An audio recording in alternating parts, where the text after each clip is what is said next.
Picking County Board of County Commissioners work session on Thursday, November 4th. And the bulk of our day will be discussing the 2022 budget for Picking County. I'm in the room today, your chair, along with Patty Clapper, our budget director Connie Baker, and county manager John Peacock.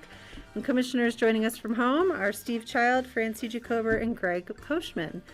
And with that, sorry we're starting a little bit late, everybody. We rushed from another conversation, and I will turn it over to Connie. Yes, good morning.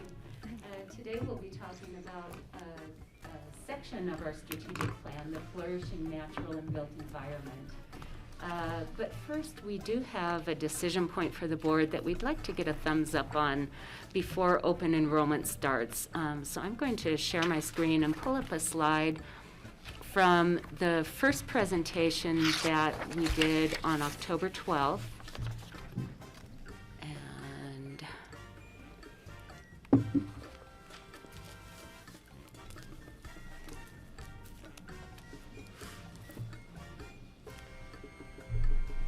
So in our first budget meeting this year, we proposed an additional 1% optional match for the retirement program.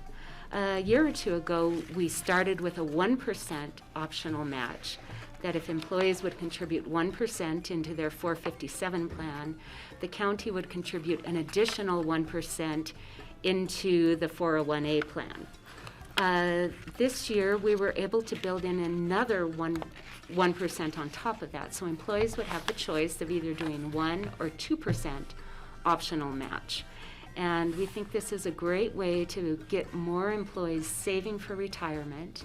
I think the numbers from HR were that we have about 165 employees that have taken advantage of that 1%, which is really fabulous. And so since open enrollment is just about to start, we wanted to get a thumbs up on the commissioners for this particular point of the budget before moving forward with open enrollment. And there's really two items. There's the 10% reduction in health Yes. insurance premiums that are related to open enrollment, and then the retirement. And then of course, if for some reason the board decides not to appropriate, we'll have to pull that back, but we'd like to have a decision point so that we can do that during open enrollment. Take that well-considered risk rather than waiting till January. We think we'll get better participation. Mm-hmm. Okay. All right, feedback for Connie and John on this request to improve our benefits.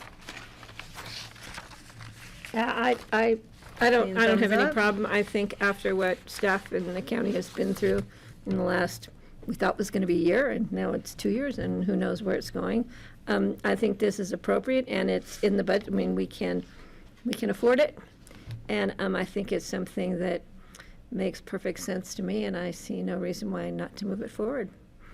All right, we have a great staff.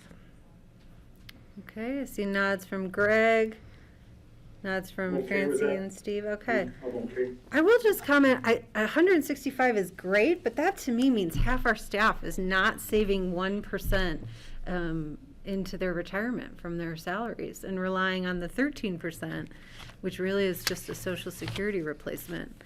So that does concern me a little bit. So maybe a flag for a future conversation of if there's some way to improve that number, because I would love to see all of our employees teeing themselves up for a successful retirement. But with that, I support this as well. So thank you. Okay, great, thank you. So,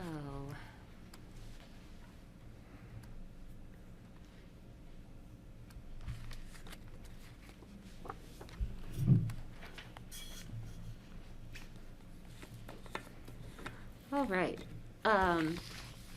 So flourishing natural and built environment. The departments that are included in today's presentation are community development, the airport fund, facilities, public works, fleet, road and bridge, solid waste center, land management, transit sales and use tax, healthy rivers and streams, and open space and trails. So we have quite a day lined up.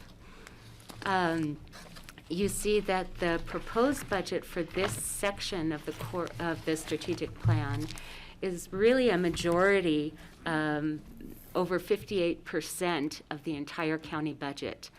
That's because a lot of the infrastructure and capital projects that are proposed for 2022 are included in today's section. So this is a heavier on the capital and infrastructure side today. You'll see that the largest section today is transit sales and use tax, almost $32 million. However, please remember that 66% of that fund is actually pass-through sales tax that the county collects and then passes through to Aspen, Snowmass Village, Town of Basalt, and RAFTA. So about 21 million of that is pass-through money. Then we have the airport, open space and trails, and then the other funds. We always show you a 3-year comparison for each of the departments and funds, so you can see trends. 2020 actual, 2021 original budget, and then the proposed 2022 budget. In the general fund departments presented today, you'll see a 29.3% increase. Facilities is maybe the larger area there. They do have about $900,000 in one-time projects included in this year's budget. And then with all of the different funds put together, it's almost a 20% increase. Again, this is including a lot of those capital and road projects and other infrastructure. There are a number of success factors in our strategic plan that we hope that we'll touch on today, and I think you'll see that throughout the course of the presentations. Conserve natural resources and environment, responsibly maintained and enhanced county assets, ease of mobility via safe and efficient transportation systems, well-planned and livable built environment. And so with that, we're going to start off with community development. We have Cindy and Alex here in person. And I think Suzanne is on the Zoom. Yeah, she is. Yep. Thank you.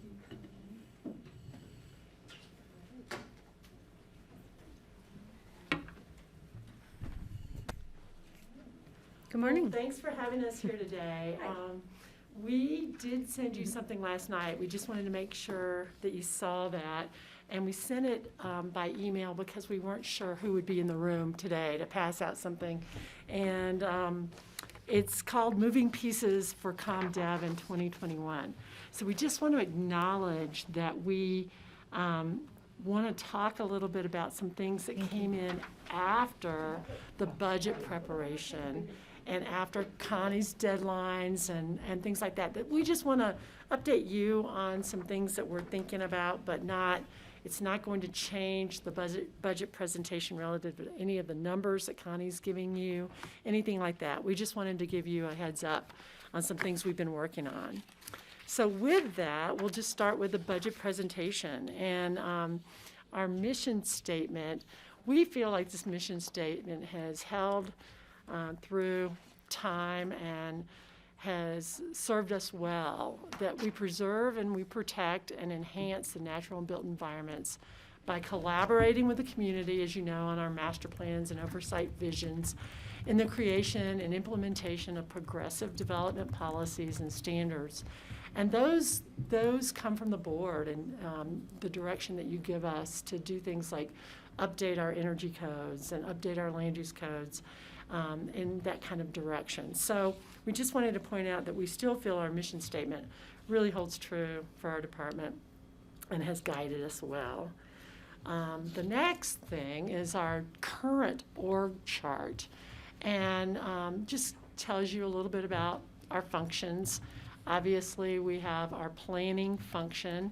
Suzanne Wolf serves not only as our planning director, but as our assistant community development director. And then Brian Paul as our chief building official, and Ellen Sassano in that function of long-range planning. Really are the main tracks that we have today. And we'll talk a little bit about that at the end of the session to let you know where we're thinking potentially of organizing a little differently. So the next chart is the proposed org chart that we submitted with our budget.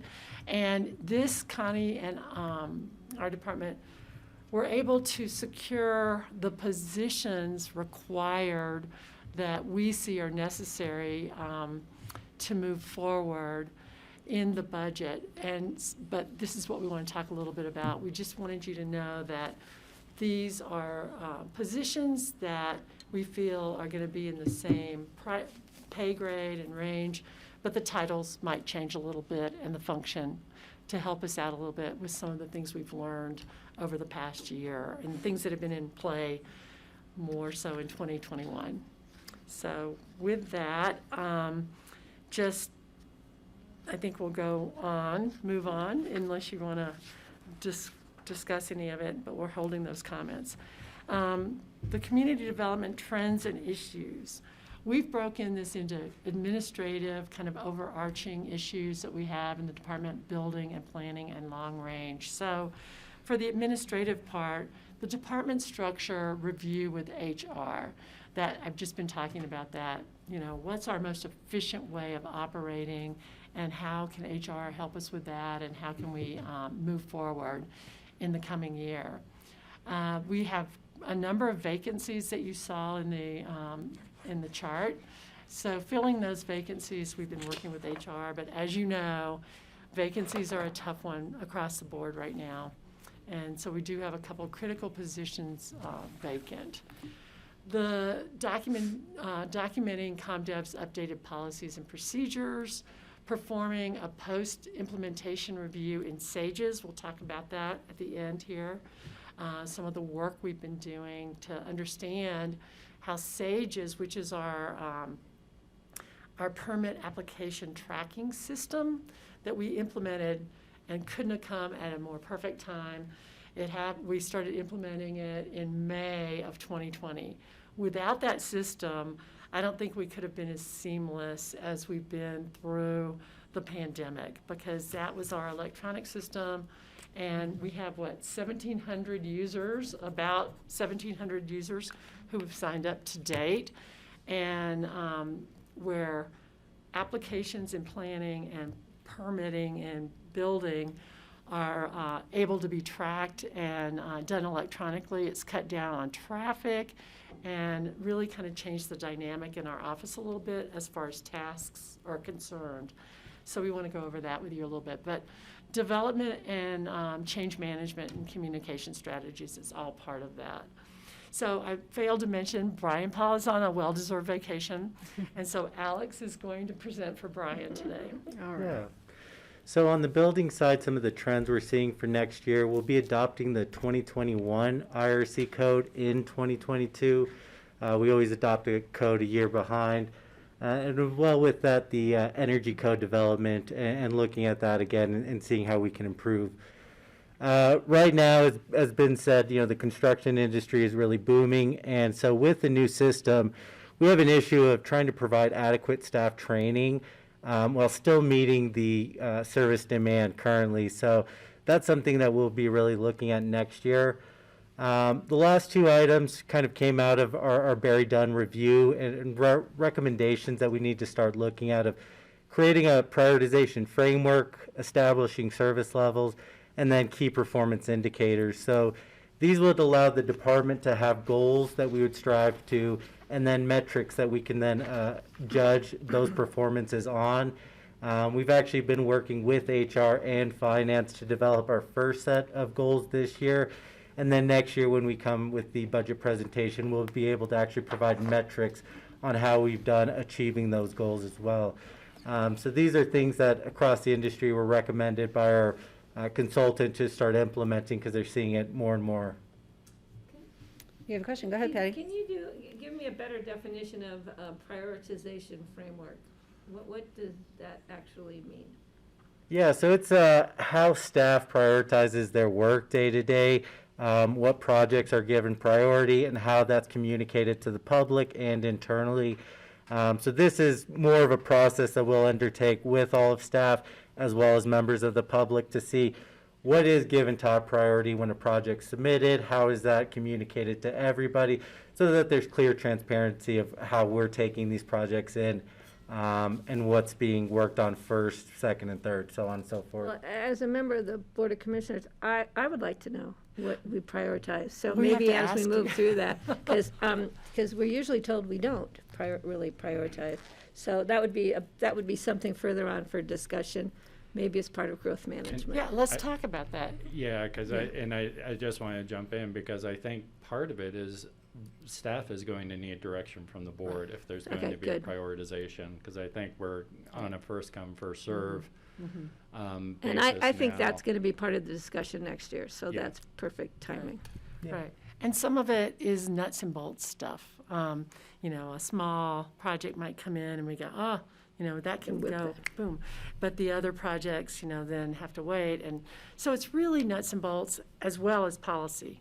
So Great. we'll get into that more. Thank you. From a long range, is it okay to jump into planning? Suzanne? Hi, thank you. And just to chime in on the prioritization conversation, I mean, that did come up, you know, this year, Patty, with the BOCC. We were talking about the FAILS application, Right. the Open Space Master Plan, and working on that. And we did, you know, take direction from the BOCC on trying to, you know, prioritize that through the building permit process as well. You know, and so the conversation I think then came up about what do we and how do we prioritize things? So, you know, again, we did hear that from the board and know that that would be helpful to us to know your priorities as well as, like Cindy said, more on that day-to-day basis. You know, when do we deal with the small things so we can get them off our plate versus really, you know, spending our time on the bigger projects. So, and how do we balance all of that? So Right. that's definitely part of that whole conversation. Perfect, thank you.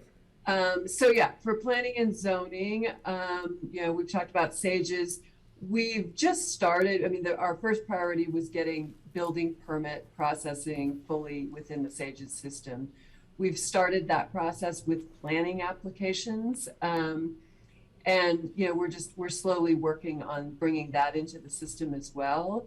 What we do know now, and you all may be hearing about it out in the public, so I figured I'd just mention quickly, is we do have people request pre-application conferences in SAGES now, as well as exemptions from land use. You know, a site plan exemption for something minor that could then just move to permit. So we are capturing those all in the system, which helps us manage what we've got on our plates. And all of that is backlogged because we have so many requests and not enough bodies. As you could see, some of those red vacant boxes were on our side of the world. And, you know, that's definitely causing an issue for us, but we've had a really hard time finding people for our positions. So anyway, just to know that, right, we are a part of that system as well. The public is working with us through SAGES and we'll continue to build that out over time. Same thing on the planning side. You know, our people are working on permits as well and using SAGES. And, you know, again, I think we're all still learning the system internally and externally.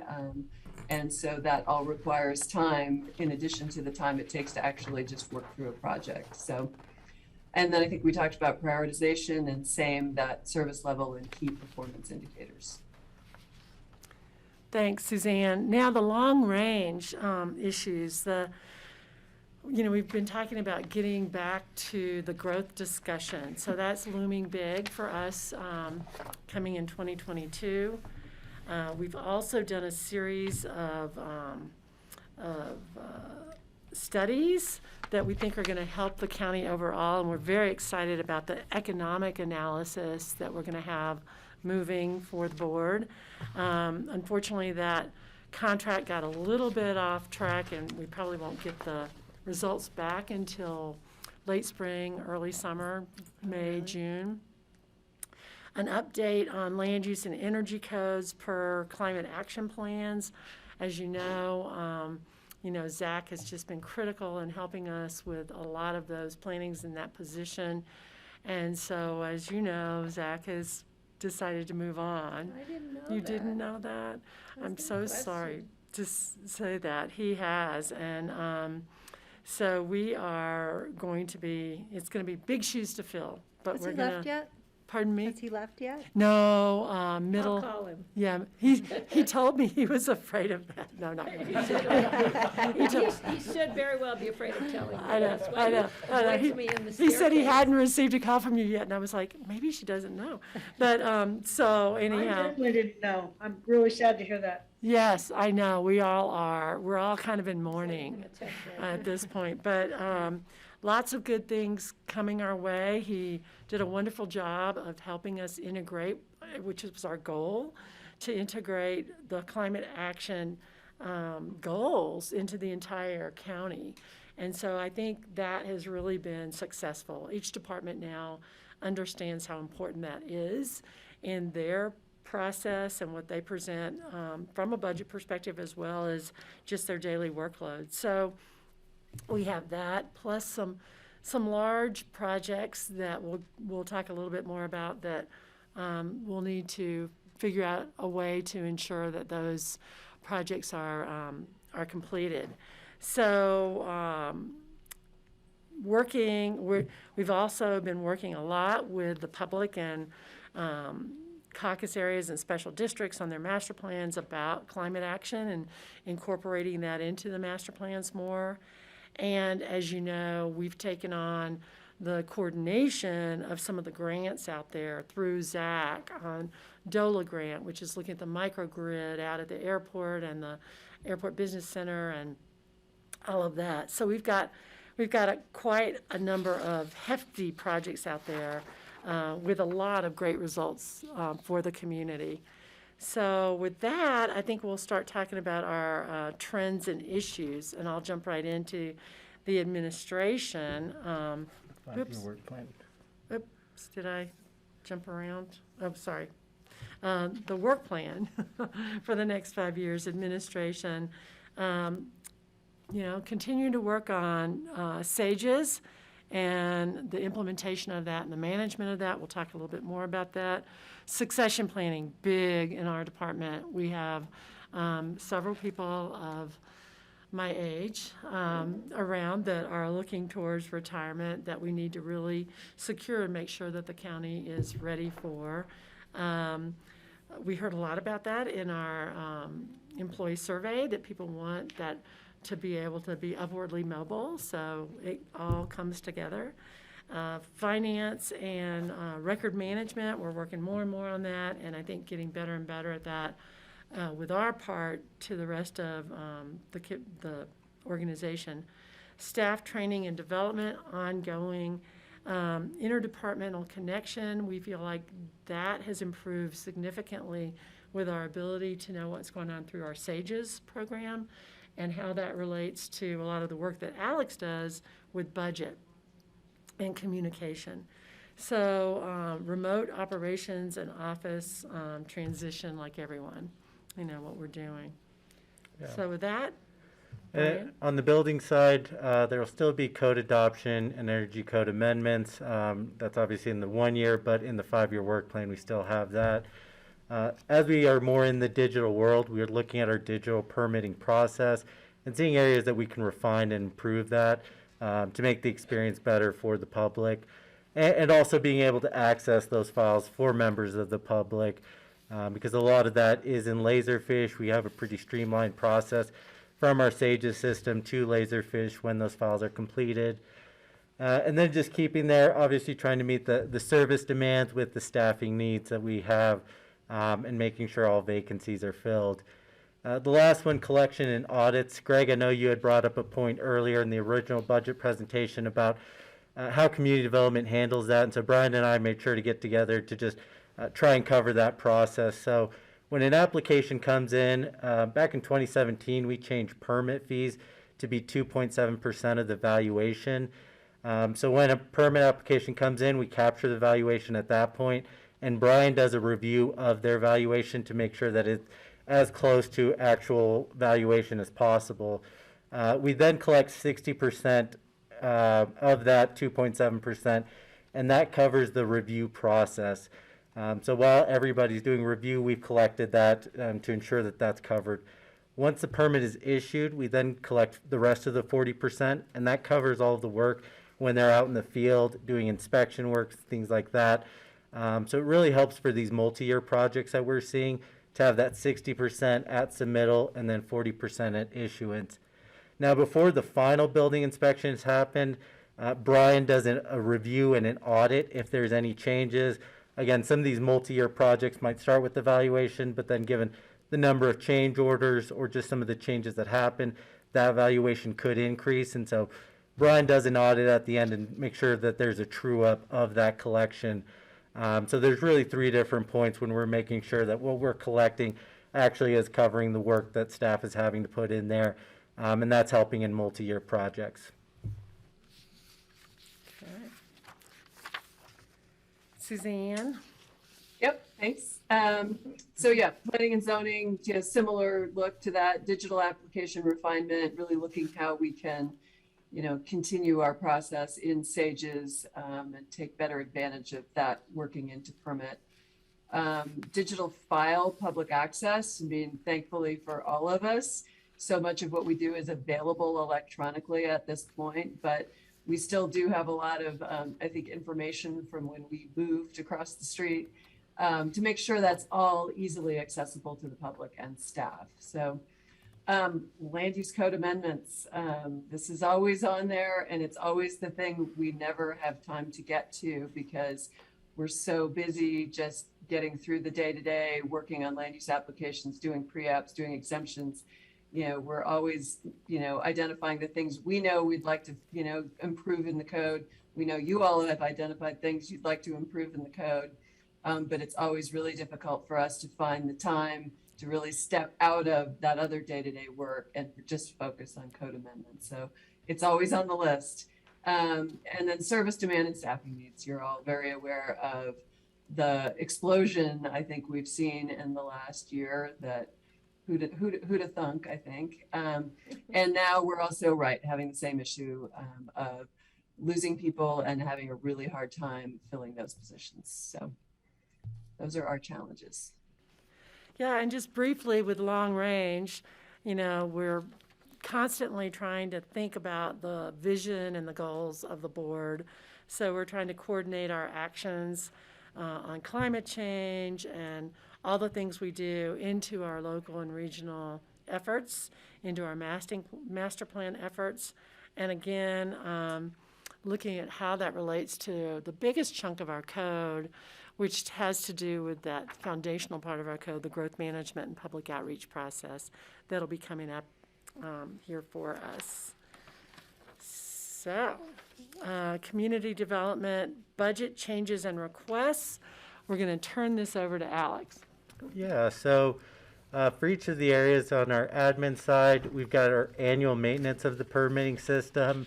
That is really the largest amount in technical service and fees, just our annual subscription. We are requesting an additional administrative assistant position because some of the admin duties in our new digital system just require more than one person, whereas before we were able to just have it completed by one person. We're seeing a need for additional help there. On the building side, we've actually increased our building permit fee revenue to $5.7 million.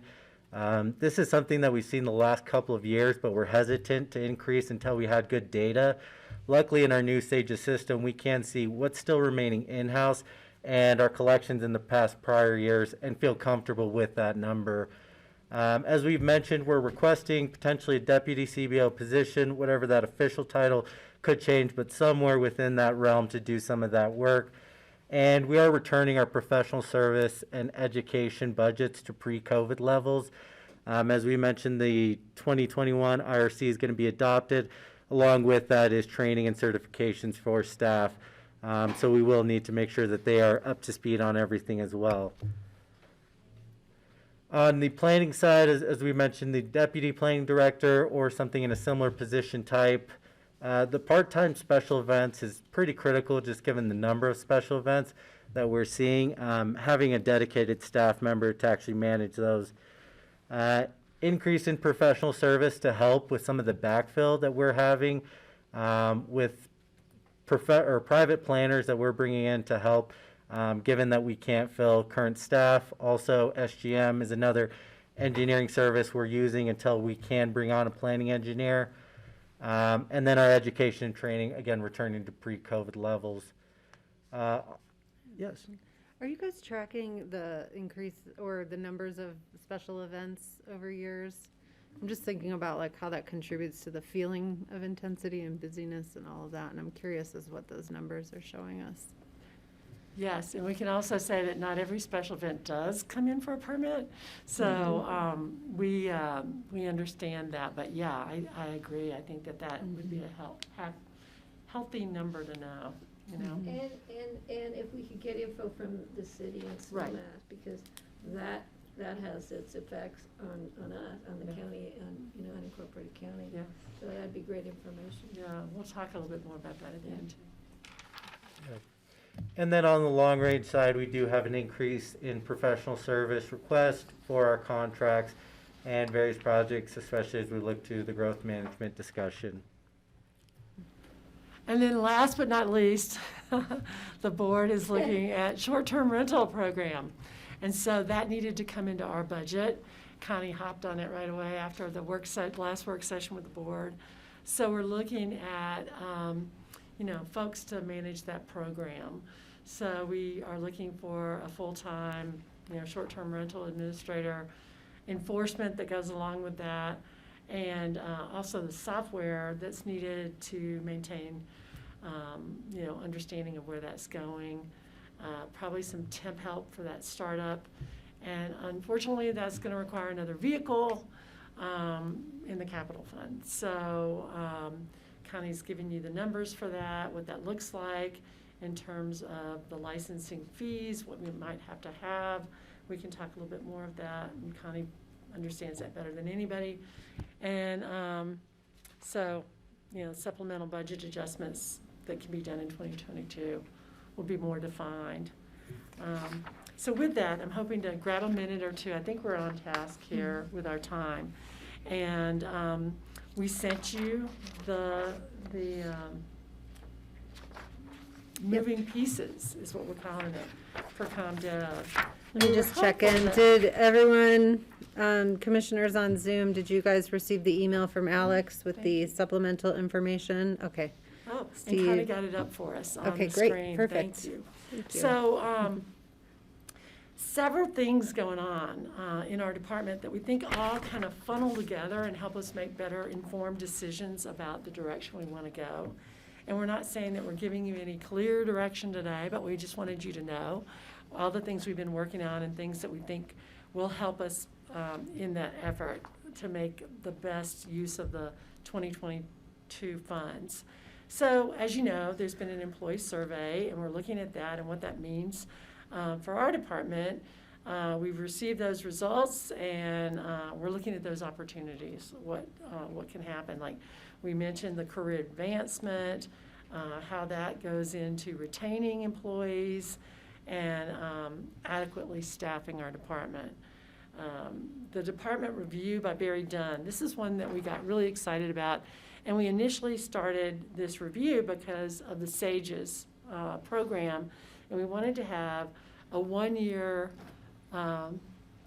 assessment of how we were doing with SAGES, how we're doing from an efficiency perspective, how we're doing apparently when departments such as ours have a new system, tasks change.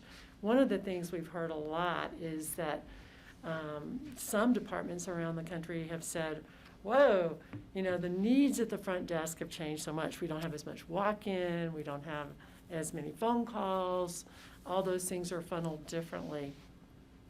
In our case, that wasn't the same finding, but we did have findings about staffing levels, training, succession planning, clearly defining our roles and responsibilities in those tasks now that they're a little different through the SAGES process. We were trying to fit into a new box of efficiency in terms of how the workflow flows versus trying to create our own new boxes. Digital process refinement and post-implementation review of SAGES. We're going to get more in depth on that, and that's just internal things we need to work on. And as I said, just updating our roles and responsibilities. So very, very happy with our report. It was just kind of a quick 6-week, let's take a look at what's going on in our department. And they were very helpful because they do this across the country in terms of seeing where our gaps are and where we might need additional help. Department review with HR, it's a continuation of, how do we make our unfilled positions more attractive? Are we doing the right kind of advertising? Where are we going? What's going on across the country? We've heard that certain positions are just hard to fill across the country. Engineering positions, they're in such demand that we're having a really hard time even getting people to apply. Same with planning positions and obviously helping us deal with the resignation of some positions that are being, they're being taken away by organizations that might have either a different setup or just, it's just an opportunity for someone to move along. So department review with finance, same thing. We're trying to sync what we're doing with all the pieces and ensure that we're going to be staying within the budget that you guys are reviewing now. So we're not proposing anything really out of this budget proposal. Then short-term rentals, obviously it's a new moving piece for us that we're trying to fit in for you today. So with that, we'll just go ahead and let you guys ask us questions that you might have on what we're seeing and where we might want to go. All right, Patty. Yeah, SAGES, I've heard this many times over many years, that these new systems are gonna be more efficient, time-saving, financially better, blah, blah. Like with Munis, which I have yet to see the efficiencies, financial savings, so I would like to see, instead of seeing, we need to hire more people because of SAGES and implementation, and at some point, I would like to see what our savings are, what the benefits are to the county of going digital for these processes. Because I just keep hearing across the board, not just community development, but from other departments, it's taken us more time now that have these new computer systems and applications, and it's getting a little frustrating on my part to fund these things with the expected outcome of being more efficient not for the consumer, for the provider, for everyone. And I just haven't quite seen that come across my desk yet. Do you want a little response from me? Because I do think about that a lot. And I think about, I'm in the same position as a manager thinking, boy, have we become more efficient or not?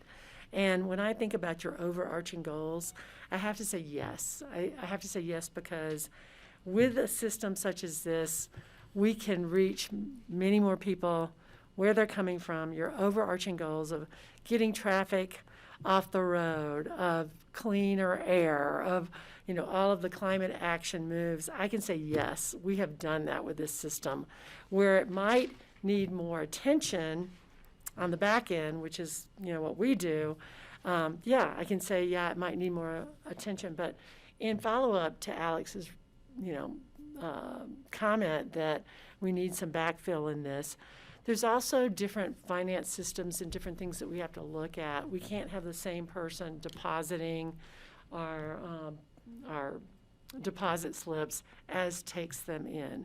It's an assurance issue that we have to have. Well, what came up through finance? Yeah, we just have to. And that position, as Alex is doing more of our analytical work, that helps us so much to bring you good information, data that we can use in all kinds of discussions, our growth discussions, our budget discussions, the things that I think just make us more sophisticated and more efficient in that regard. I can say for sure that I think the SAGES system was a very good move. And I think that we are overall really happy because we didn't go with some large company. We went with a very specific, something that can help us, and we feel very comfortable with our interactions with that company and maintaining that system to be directly responsive to the public. And just real quickly, with our Barry Dunn report, we had them do a couple things. We had them ask us internally, all of our staff had one-on-one interviews if they wanted them to say, boy, Sages is not as efficient, or boy, it is, or where that's going. We asked our departments within the county, how are we doing? Is this messing you up, or is this better? Is this more efficient? So we had that survey result, and then we also asked the public. And we went out to the public and got pretty glowing reports back that this is helping. Yeah, there's some kinks in the system every now and then, but this is a really helpful tool for them as managers of their projects. And the one report back that we got from them was, yeah, you're doing great, you just need more people. So that is what we got back from the public on that. So that's my response to that. Yeah, Patty. no, and I think that's all great to hear, but the fact that we're having to hire more people to implement these programs that are supposed to be more efficient, and we're kind of sold on the thing that it would take as many people to do these processes, and now we're finding, and I think that's just the fact, because of whatever, I'm not a computer, savvy person, but I'm hearing it from other departments because of, Munis, we had to hire them. This we have to hire up because we've now gone to this digitalized process, which is supposed to be more digitalized, less human. And it's just how it is, but it's frustrating for me trying to budget these things and having to hire more people to run programs. It's just a little frustrating. But anyway, that being said, I think that's something I'm just going to probably, obviously, have to learn to live with. Patty, I might just say on that too, when we brought up the service levels and key performance indicators, we are bringing it up for just that, so we can have metrics to really judge it against. So I know in this year we're really starting to just dive into it, but we're hoping in next year we can say, you've given us these FTs, and these are the efficiency gains we've seen, so we can actually have tangible That would data be to bring great. to you. And so that was another thing that we, in identifying in this budget, it was missing. That's why we brought it up. We're working on it, so next year's budget we can actually come to you with some hard data so you can see what efficiencies we gained with the FTE count we have. I will be waiting with bated breath. I'm going to just real quick, because I've got a couple, on the STE, the short-term STR. We were going to be looking at somebody to contract out, right, hopefully from the management. Are we still kind of looking in that direction? So, Patty, it's going to be a yes and so what we'd be looking at is, for example, we currently have a contract with MuniRev, which can do a lot of reconciliation of, the ads that are out there right now, and are they Right. reconciled with licensing and that sort of thing. But there isn't a soup to nuts kind of program out there, so that will certainly help us identify from a compliance perspective and reporting perspective. Summit County has used them. We've been talking to Summit County a lot and thinking about our staffing and how the program might be structured. And so what you're seeing here is based on a scaled down version of what Summit County has done and what their key learnings have been. We're estimating, and we'll go into more detail on this another time, but we'll probably have about 500 or 600 licenses in the unincorporated Right. areas to process. And then there will be the enforcement side. So I just, just to make it shorter, I just want to know that we're still looking at the opportunities that contracting out for some part of this to these companies that are now starting to do this kind of work. It's Yeah, not but we out would- of our realm of thinking. We'd still need the administrator and the code enforcement. In-house, piece there. yeah, I'm just saying these other things. Oh, okay. Which I'm Got it. fine with. And then real quick on staffing, upstaffing, we need to fill positions, obviously. We know how hard it is across the board, across every sector, across the country. So are we gonna be focusing more on filling those positions or filling the new positions, or does it matter at this point? Well, what we learned from Barry Dunn was that we have a need to have some process oversight on the actual permitting process as it goes through. And I think that's a critical position to help in that efficiency. And so we're looking at, rather than maybe having a deputy chief building official, moving that into more of an operational kind of management role. And then also, rather than having a deputy planning director, having that person move into more of a special projects, getting the code done, getting those efficiencies done. So at this point, I think my strategy, unless I hear differently from HR, is to be as opportunistic, I was gonna say, take what you- opportunistic as I can be and get the positions filled wherever we can. I just didn't know if there was a Yeah. priority, because I know we've had needs in the department, in every department for a while. And so we're being asked for more FTEs, and we haven't even filled so many positions. So where are we prioritizing? Are we gonna bring in new people? Are we gonna fill spots? And where's the need gonna be? So I just wanted to, so I understand. I just feel really secure in our new kind of arrangement, of organizational arrangement, and that, yeah, we're just gonna have to see who comes through our employment. And one last really quick thing. Okay, On 'cause we have a fleet- couple minutes, we want to get other Okay, people. I know, but I've got questions that need to be answered, so I'm sorry, but we got started late, but I'm gonna It's ask time. my questions. Fleet, we know that fleet hasn't been utilized because we've had less in-person meetings. Is there an opportunity to repurpose a vehicle in fleet? Or should I wait for the discussion with fleet? Yeah, and Okay. we're actually seeing utilization Okay, going up. increase Yeah. again, rebound, okay, Yeah. There that's is all. a pool vehicle that they're recommending be transferred to facilities and repurpose that. Okay, because I know we've had those issues, so I want to make sure we're being efficient on that end, because we definitely will need a vehicle for enforcement. Thank you. Thanks, They're all Kelly. very good questions, and now that I have this broken down timeline this week. Other questions from board members? I have a few too. Greg, go ahead.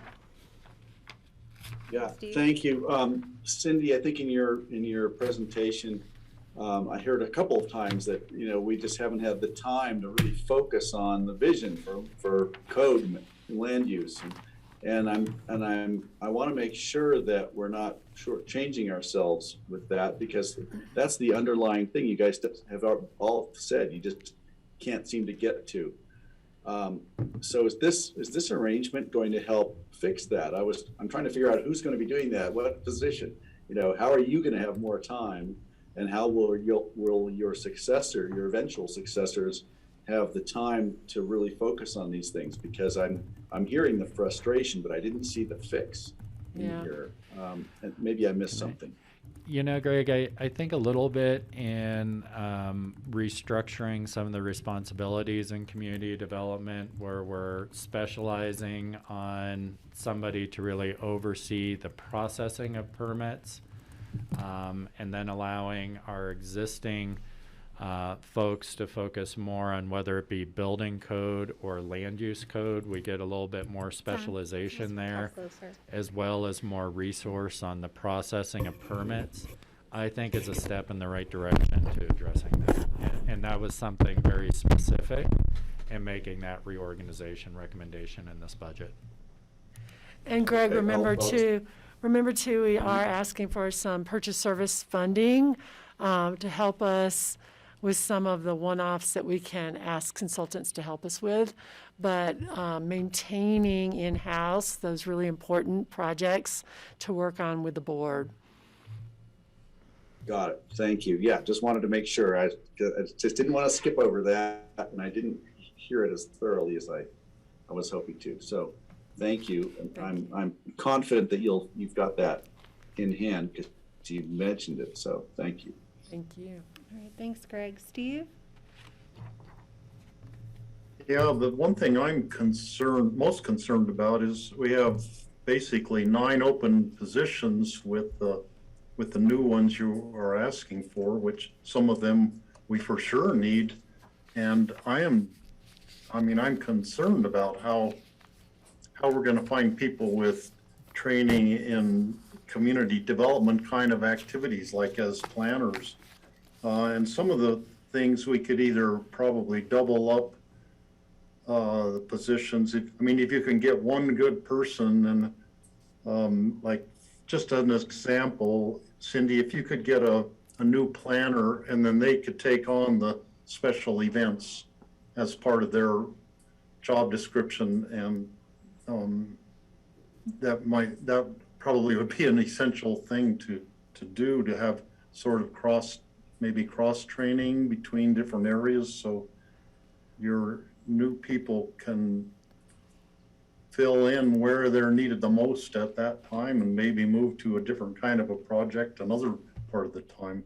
Yeah, Steve, we do that now. That's how we work. I mean, we can't just say we're ignoring and not doing certain things in the code. So we have to fit it in somehow. So that's what we're doing now. The planners are very cross-trained in terms of being able to work on special events and that kind of thing. It's just the volume of trying to do things in a timely turnaround manner, you know. And that's something else to discuss. I mean, we may have to come back to the board later and say, you know, it's not working. Let's talk about it. But that's where we are today. So what kind of enticements can we put out there to get more people to apply for these open positions? Housing, Steve, housing. Yeah, Steve, we're certainly working on that. Kelly is spot on.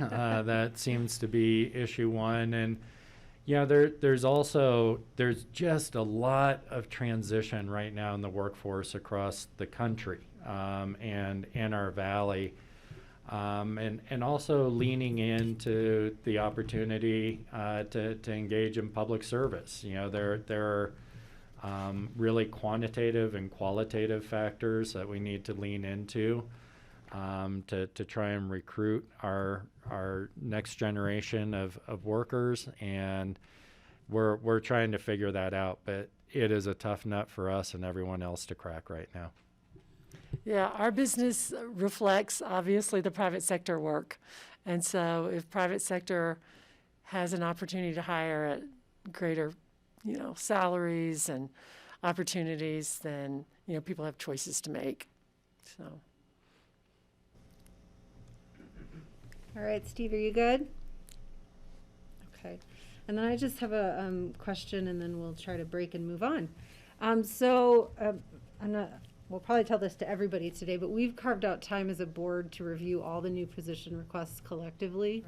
Right. And so I think when Connie asks for direction for budget, we'll give it under that understanding. But I'm hearing a little bit of what you're saying is a little bit different than the draft org layout here. Yeah. So it might be helpful for us at the time of that conversation to have an updated org layout, if you think it makes sense to do that between. If it's okay with Connie, I'll get you that. Okay. So, and you know, I recognize that's probably a draft too, because it sounds like you're in conversations with HR about the best formulations for the department. Mm-hmm. But I will say, you know, with the multiple requests, it would also help to understand if we don't approve all of them, which do you see as the most important? Prioritize them. Mm-hmm. And you can attend that work session if you Okay. want. Great. That's on the 9th, right? Yes. Okay. Thank you. All right. Any other questions for Cindy right now? Okay. We have a 5-minute break before we start with county infrastructure. I guess I'll just say let's try and make it as short as we can. I am going to run to the restroom, so let's take just as brief a break as we can as a board, and maybe we'll start a little early if we can. All right, thanks. Everyone back as soon as possible. Thank you.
back, everyone. After a short break, we are going to resume our conversation on the 2022 Pickens County budget. Go ahead, Connie, if you want to take it over. Okay, great. Thank you, Board. Rick Engelhardt, Deputy County Manager. So we're going to be able to present to you what is called the infrastructure team. So I think Connie laid it out for you earlier, the different departments are going to be presenting. But just a little bit about our budget and our development is that we always go back to the strategic plan, which most departments do, just to make sure that we're staying on task with the overall vision of the board. With that, this past year, we had an organizational change in the county manager's office. We had, whenever Dan, prior to Dan being here, John had rearranged some duties. And so, as you know, I was the interim airport director for a while. And when I did that, Ann Driggers stepped in and was the internal services director for a while. So we, once we got Dan on, we had to restructure. So administration worked on a restructuring path, and so this is how it ended up looking. So county manager, as you all know, has got direct reports, which are Phyllis, Kara, myself, and then also has human resources, which is Melissa, finance with Ann, and then community development. And those are John's direct reports. And formulated around that, we assigned different divisions that seem to make sense organizationally. So this is where Kara lies. So she's got the public engagement side, information technology, and workforce resiliency. Phyllis has the human services side, public health, open space, clerk and boards of directors, and library. And then we've got the infrastructure team, which really makes great sense because this is where we're out dealing with external infrastructure, so to speak. So we've got the airport, public works, facilities, and EOTC. So that's how this was set up. So today, as far as our organizational chart goes, you are going to hear from myself as a manager of this division. We also then will hear from Jody Smith, Public Works, Brian Pettit. We've got Dave with EOTC, and then Dan in his, that is quite a photo, Dan. I was teasing him this morning. Good. Very professionally done. You can tell ours are all done with handheld cameras. So. Dave's got a tie on too. So that's our infrastructure team. So those are the directors you can hear from. And again, like today, Caroline is here. Dan has brought in some staff, and you'll see some either online or in person. So, but with that, overall for our division, we do have our core focus. We do have success factors that we look to, and then we do have a purpose statement. And really, it's built around our values as an organization, which are the standards, the ethics, excellence, collaboration, communication, and positive work environment. So our purpose statement reflects the values.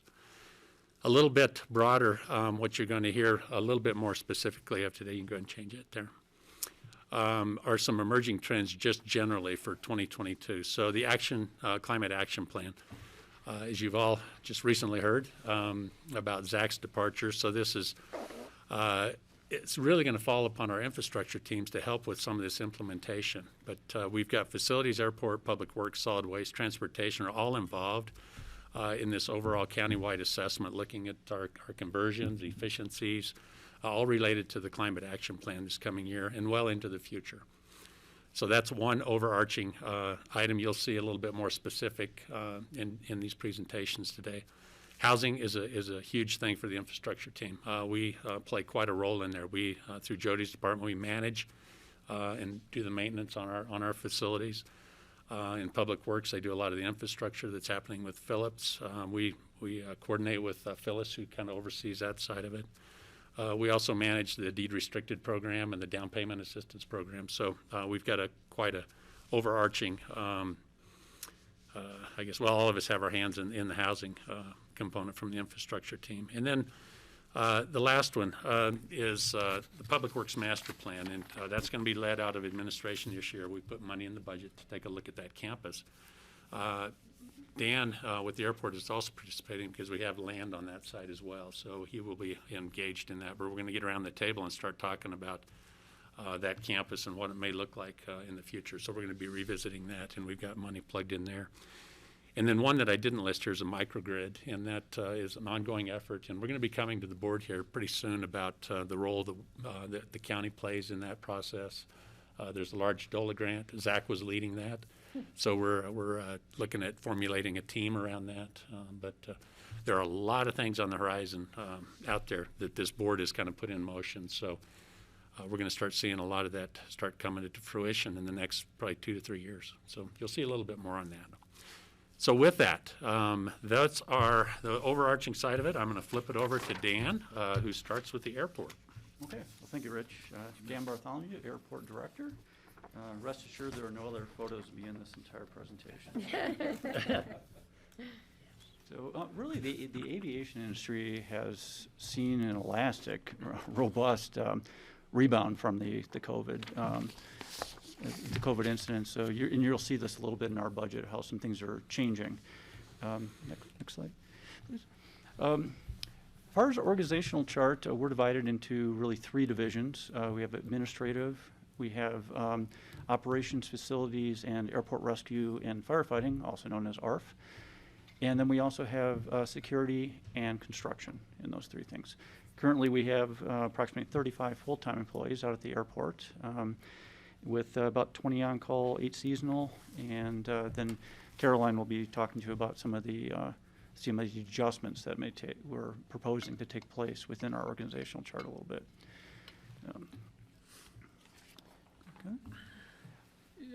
There's been some adjustments in not only the aviation industry, but our airport as well in Picnic County. One thing is we're going to be starting an airport advisory board we anticipate it to commence sometime in January, February, so first quarter of 2022. And we have a list of items for them to cover, anywhere from environmental to air service to the airport layout plan that we'll be implementing this year. So a number of things that they'll be well tasked, so to speak, with items. We also will be starting to implement the common ground recommendations. Again, something that the advisory board will be working with. We're going to be kicking off first part of next year an airport layout plan, which is the first step towards implementing capital projects with the Federal Aviation Administration. We're seeing a robust return of commercial service passengers, not only commercial service, but general aviation operations as well. We're at record levels for general aviation operations. We're trending at about just under 2% of 2019, which was the highest year for commercial service operations. This year, we're anticipating that we'll exceed 2019 next year. The terminal, airport terminal, the commercial service terminal is an aging facility. In a couple of years, it'll reach its 50th birthday. So it's quite an aged facility, especially given the dynamic and evolving nature of the aviation industry over those years. It is really undersized, and then has just a number of building issues because it is outdated. So we're constantly on. It's just been exponential as far as the building maintenance, the resources, the personnel, other things that need to go into maintaining that facility currently. One thing that we do anticipate in the next 12 to 18 months is the introduction of a new aircraft, as the current Canada Air regional jet is becoming more expensive to operate. Even the airlines are having problems finding staff. One of those things is finding staff for an aged and somewhat discontinuing aircraft is difficult. Pilots that are qualified to fly that aircraft. Then just maintenance items, things such as that. They're moving to a more modern gauge of aircraft, and that would be the next logical one for us, given our wingspan restriction here, is the Embraer 175. Very nice aircraft, great customer experience for this aircraft. Unfortunately, it does not meaningfully have additional passengers in it, but it does have a larger footprint when it's parked at our gates. Significantly large enough footprint that it effectively sterilizes half of our gates. If we park, currently we have 8 gates, we can accommodate perhaps 4 of these E-175 aircraft. So we're going to be looking at this year of how we can do some massaging of our gate parking to accommodate both the Canada Air regional jet and the Embraer 175. That's going to be an interesting exercise. You know, as with everything else, as all the other departments with the county is having, we're having issues trying to hire, retain employees just because of the housing market. Finding housing's difficult, and that leads to long commute times, which people find that they can go elsewhere occasionally and don't have to deal with those same issues. Another thing you'll see in our budget that we're doing as well is we're going to start, and Brian Pettit will get into this more with the fleet budget, but we're going to start delaying some of the replacement of some of our vehicles that are viable to delay and convert those to electric if we can. We see that as the way to go with the future, but just being good stewards.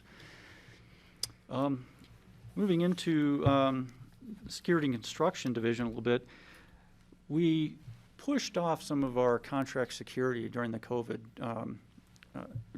when we were in the kind of the COVID environment, because we didn't have as much curbside traffic at the time. That has rebounded significantly, so we're restating that contract into full staffing levels. And that's what you'll see in our budget as we move along.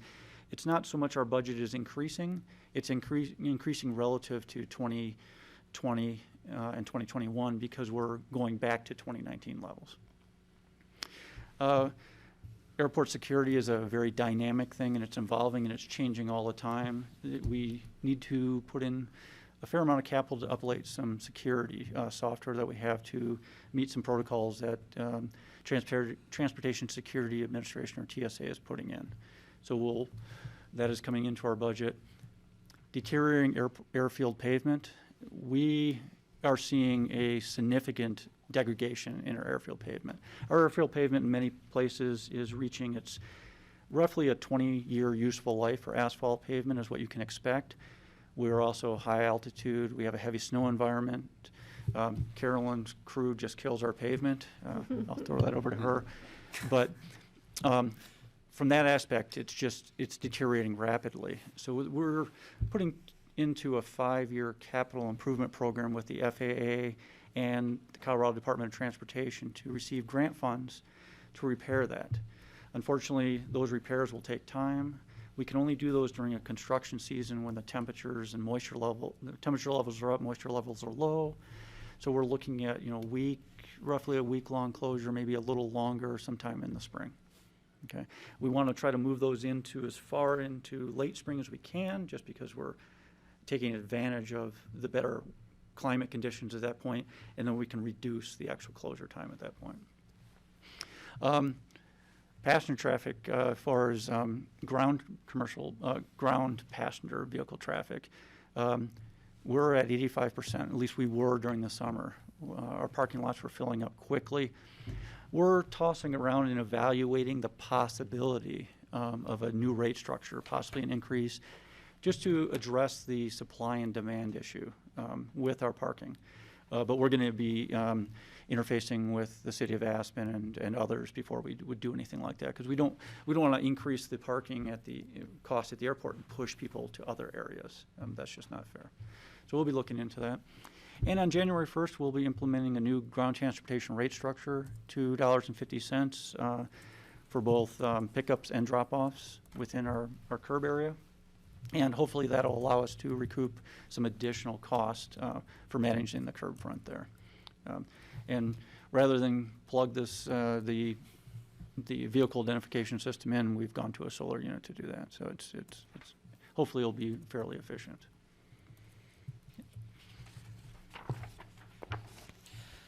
On the operational end, you'll see some things come into the budget that we are looking at increasing. The first being a secondary glycol containment system. Our current facilities under our de-ice pad is at 20,000 gallons, and we are at that capacity within a day or two. Given COVID and also some of the canyon closures, the disposal of that has to go through Denver. So we've seen some issues with trucking and shipping and removing that from the airfield. So that added capacity keeps us operational going into the winter months, not really knowing what the canyon will do. Because our tank can fill up within a matter of a day or two. Just depends on how busy of a day it is. One of the other large pieces you'll see is the terminal HVAC system. We're looking at a potential replacement. That system is actually over 25 years old within the facility. It'll give us an opportunity to look at using some of the coronavirus funds that are available to us, looking at either upgrading or replacing parts of that system, since we know that facility is going to be around for a little bit longer. In terms of our airfield snow removal equipment that we love to beat up our pavement on, we are looking at 2 new units, replacing one of our blowers and one of our brooms that are aging out. They are over 10 years old, and those are used to keep our airport operational during the winter months. And with 200 inches of snow, I'm hoping for more. Winter's been a little more delayed than any of us probably would have liked. Those will be coming in through usage of our PFCs or passenger facilities or AIP funds. That's still to be determined. One of the larger projects that's going to affect our terminal front is looking at our irrigation system. I love the word hodgepodge with that, because as the facility's kind of grown and moved around, this system has been added onto. We are seeing that it is failing. We are seeing water issues in our pump house and where the connection points are. It is well over 20 plus years old, so looking at replacing that will actually give us some efficiencies back in our water usage and give us a better footprint for that system. That system not only feeds the terminal front, but also all the way down to that RAFTA bus stop as well in that loop. So that should be a good improvement on our green initiatives here. One of the other pieces, and we'll touch on this a little bit with the staffing conversation, that's the next bullet point, is our airfield marking. We're required to make sure our markings meet FAA standards every single year because of the high elevation, winter operations, and we love to broom those off to keep the snow off. We need to make sure we're painting our facility almost annually in all areas. That's a massive project with over 1 million square feet in our priority areas. So we are looking at bringing that in-house. Part of the reason that we can bring that in-house, we'll see a contract savings. By bringing it in with our staff, doing it ourselves throughout the summer months, we're not working through like airport closures and painting within a matter of a week. We can spread that out throughout the summer months and work with the seasons. Painting requires certain pavement temperatures and overnight temps that we struggle to find certain parts of the year. And the last bullet point is actually talking about 2 staffing questions for us or concerns that we're trying to address. The first being is our seasonal employees. We bring in seasonal employees that are now working under 6-month contracts for us that end now in February. So to bring them back in-house gives us some efficiencies to reduce some of our contract savings, continue operations throughout the summer with projects. So we're going to see some efficiencies in-house and things that we can do with the construction increases, painting, landscaping work, all of that we can do a little bit more ourselves, as well as, retain our employees. It's a struggle to keep an employee for 6 months of the year and have them come back and be able to be sustainably living in this valley. We all know that's a challenge for a lot of people here. And then the other staffing concern is our custodians. We brought them in as temp employees and looking to move them to full-time employees. That's a critical service for us, making sure that the health and well-being of our traveling public is taken care of in our facilities on the terminal side is imperative to us. And those 4 headcount have a massive impact on the customers coming through our door. I will say, since we've brought them onto a temp, we've seen a decrease in complaints and seen a better output for them. So it's a much better experience for everybody coming through our facility.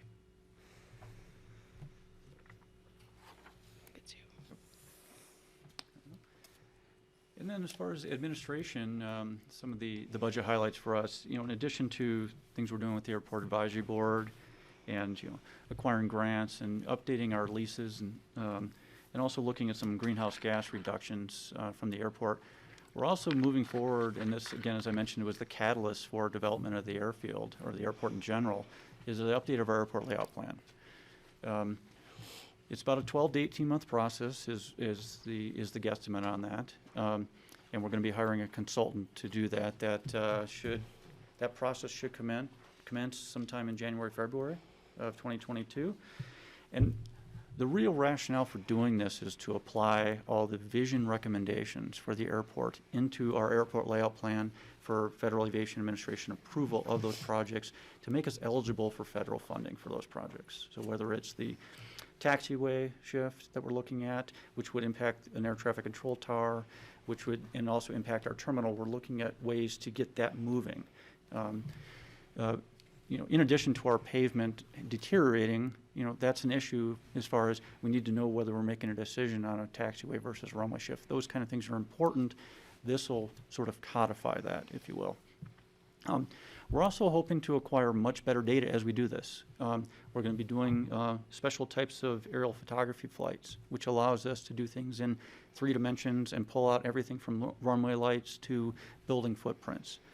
That'll give us geographic information system or GIS information, help us, that'll become the basis for this airport layout plan. As there's on the lower right-hand corner there is a page from an airport layout plan.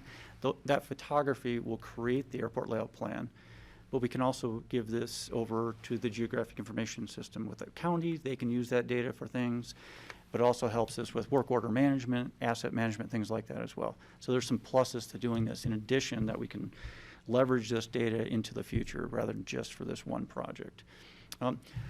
The thing that I think is going to be the focus of the airport layout plan is developing what we call a robust roadmap. And this will be a very prescriptive roadmap of everything from the timing of the implementation of these various projects all the way into potential finance mechanisms to these projects, to the environmental assessments we may need to do to these projects, to some of the environmental pluses to doing a project one way versus another. We'll be looking into all of that as we go through this project.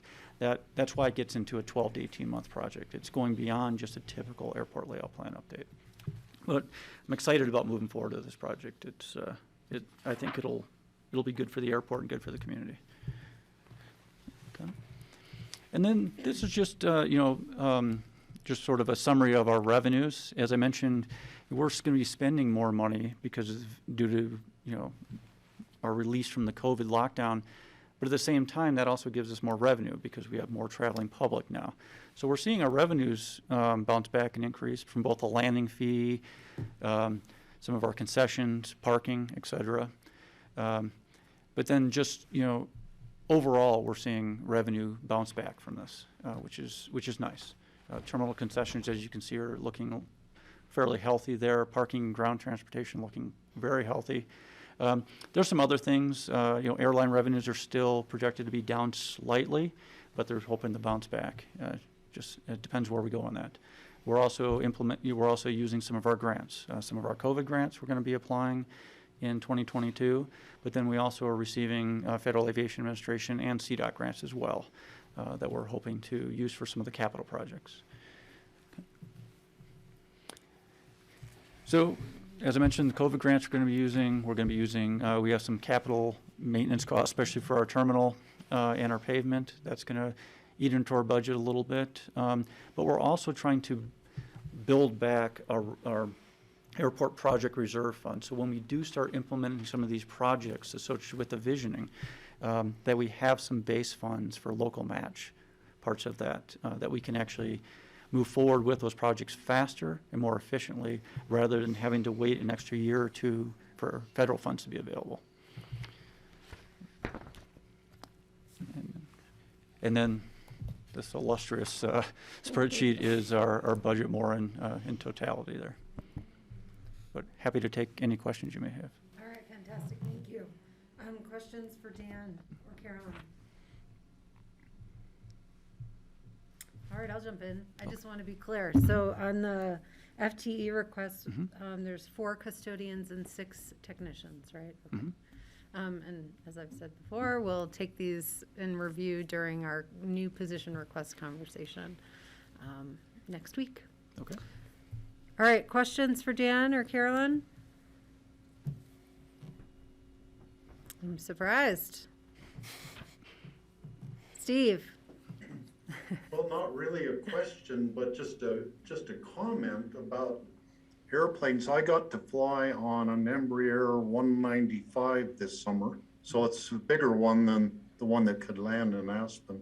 And then I got to fly on an Airbus 320, which is a bigger one than could land in Aspen, but it would be like the big brother of the A220 that could potentially land here if we do our airside improvements here at the airport. So when I fly, I am just all eyes and ears and learning and seeing what I can about, how other airports operate and what kind of planes they are flying. They're So both those flights were very comfortable.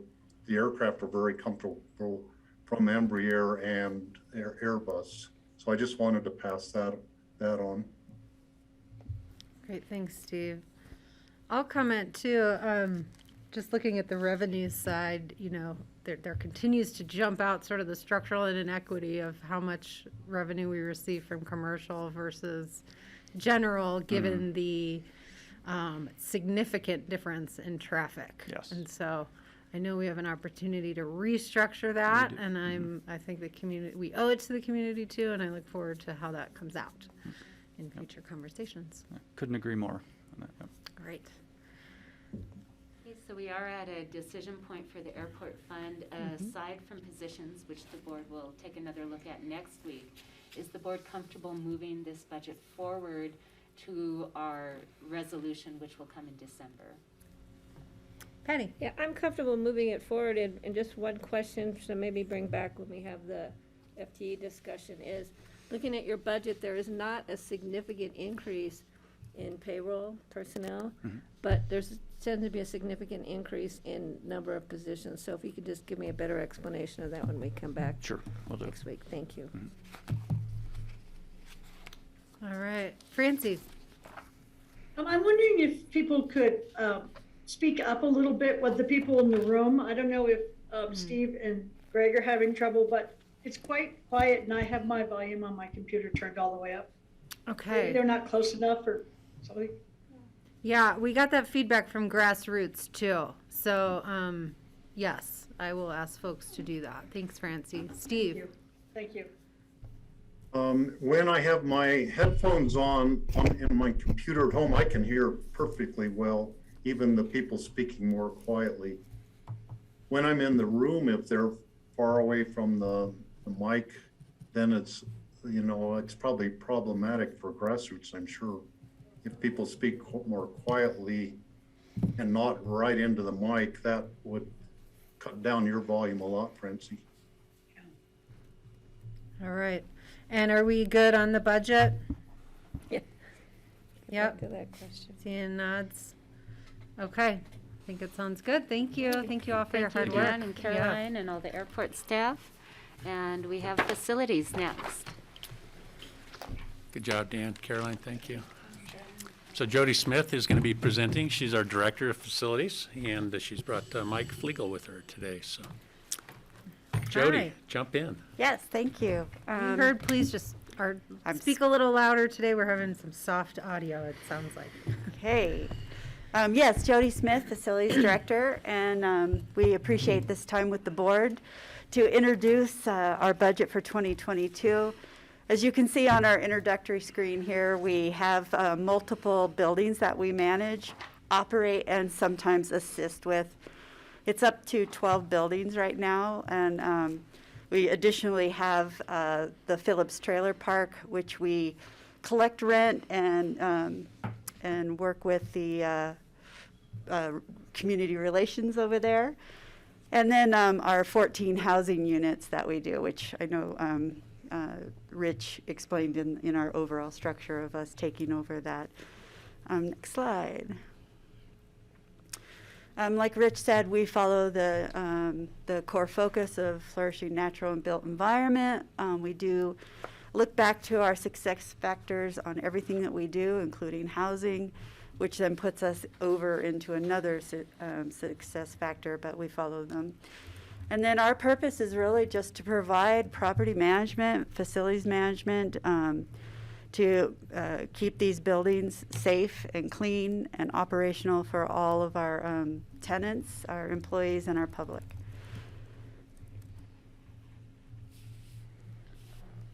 I'll be stepping in now. Mike Flegel, Operations Manager. Good to see you guys all. Thanks for the work you do on behalf of Pitkin County and its employees and citizens. Good to see you, John. So facilities is led by Director Jody Smith. I'm the Operations Manager. I have 4 day techs working underneath me that you see running around doing the day-to-day chores 7 days a week during the daylight hours. And then we have Aurora Portilla, the custodial supervisor, who is supervising a staff of 8 custodians that works a shift from 3:30 to midnight, and some of the staffers are from 5:30 to midnight to accommodate library hours, which are reduced because they have a bigger public opening hours over there than other buildings, so we're reduced, our time available to clean in there is reduced, is what I'm trying to say. So they start a later shift, they work till midnight, so kudos to the staffing for all the work they do, keeping the buildings operational and clean. Next slide. Okay, thank you. So speaking about staffing, as far as our trends go, some of the staffing issues do surround the custodial crew. We've had some, after about almost 2 years of some real good stability on the workforce, we've experienced quite a bit of dropout recently. We're recruiting for 4 positions. We've filled 2. One is got an offer pending, and the other one is back out on the street. When one of the persons that we had hired ran into difficulties with employment ability in the county, so we're back on the street trying to fill that other position again. And on the day shift, we're with the COVID thing, a lot of the commuting really turned into a nightmare because the bus schedules and the bus availability for numbers of riders really impacted them. And so there's just those emerging trends, I guess I would call them, that have been kind of there all along, but not so acute as they have been in recent months. We're looking at not only with the recruitment and retention issues that we're currently facing in the custodial team, we're looking ahead into the future. Our day shift, you've seen these folks around. They do a wonderful job on behalf of the county. They're all approaching retirement age, and so we're looking at, well, how do we attract and recruit for replacements, and how do we maintain and pass on the institutional knowledge that those folks that we currently have on board. So those are some of the things that we are looking forward to, and as technology increases and improves, we're looking at potentially hiring folks that have a better understanding of computer literacy and computer managed program systems and things like that. So we may be looking for staff in the future that have a higher level of skill than we currently employ. And that's not to say that the people that we have now aren't capable of doing the job. We're just seeing a lot of improvements and advancements in our equipment, technology, and systems. So we've been focusing, like Jody said earlier, on our occupant and employee wellness, and we do this by additional disinfectants and cleaning schedules and things, just trying to keep buildings safe. And to our knowledge, we've not had a single case of the virus contracted in a Pitkin County facility. I think that we've maintained a really safe environment for our public and our staff, and just that takes a lot of effort from the staff that are putting that effort forward. So we continue to assess and evaluate facility needs operationally, and both operationally and also for future advancements or for capital improvements. It's just a continual process. As facilities age, technology becomes better, our systems become obsolete and must be replaced. And so there's a lot of things that are always on the plate of getting better, and which often translates to more money. And we'll talk about that in a little bit in the future. We're also expanding our range of authority, like Jody said, with the housing units coming on board under facilities. And there's some potential for future discussions on some crossover with facilities staff and helping to manage and maintain those facilities as well. And then we have the new assets coming on board. The ambulance facility, there's a new facility out at the landfill. We don't maintain it, but we do offer assistance to help the tenants inside there with their needs, you know, the hanging whiteboards and things like that. We're also looking at continuing a project that Jody has started in years past, and that's to strive for standardization across the board wherever we can get it. And that's in furniture systems, that's in fixtures, like your lighting and your bathroom equipment and dispensers even, you know, where you're talking about a paper towel dispenser that's manufactured by A company and then one by B company and then another by C company. You're buying 3 different products. And so we're trying to get that all standardized to where we're using one system and we can have one vendor and one stockpile of materials. So it's for efficiency and to reduce waste. And we're working on improving our building automation systems. So we have several. Our primary one is the HVAC controls. HVAC is heating, ventilation, and air conditioning. And we just, the board, thank you, approved in last year's budget for this year an upgrade on our energy monitoring system for this downtown core campus. Presently, we're only tracking gas and electric costs for the heat of these 3 buildings right here, the courthouse, administration, and the jail, out of the jail. And so we're installing BTU counters that's going to tell us the real story about how much energy the courthouse is taking or how much energy the administration building is taking, instead of just doing a guess based on square footage and what's coming into the jail. So your heat here and in the courthouse is coming from the jail. We're just trying to get a better idea of how that splits out. And that's going to give us the opportunity to have a better idea of how we can achieve some of the energy efficiency goals that the county and the board have set. And, you know, and we do that by monitoring real time. Right now, we can tell what this core campus is burning, but we just don't know exactly how to allocate that, and that'll give us a better picture just to move toward those climate change goals that the county has set for us. And that also leads to looking at opportunities to reduce our greenhouse gas emissions through that effort. So that's the update on behalf of the trends, and Jody's going to address the issues and opportunities. Yeah, so our issues really are no different than any of the other departments and contractors and the country's been experiencing, is just the availability of contractors, material supplies. It's all, you know, the supply chain. It's very much the same. Even prices are going up because of that, which you know, I think it impacts us in various ways. You know, when the contractors are coming from Junction, you think that it's the same price, but that's not the case. So those are going up. The competitive job market, you know, as everybody has talked about, and you'll continue to hear, and the difficulty of recruitment.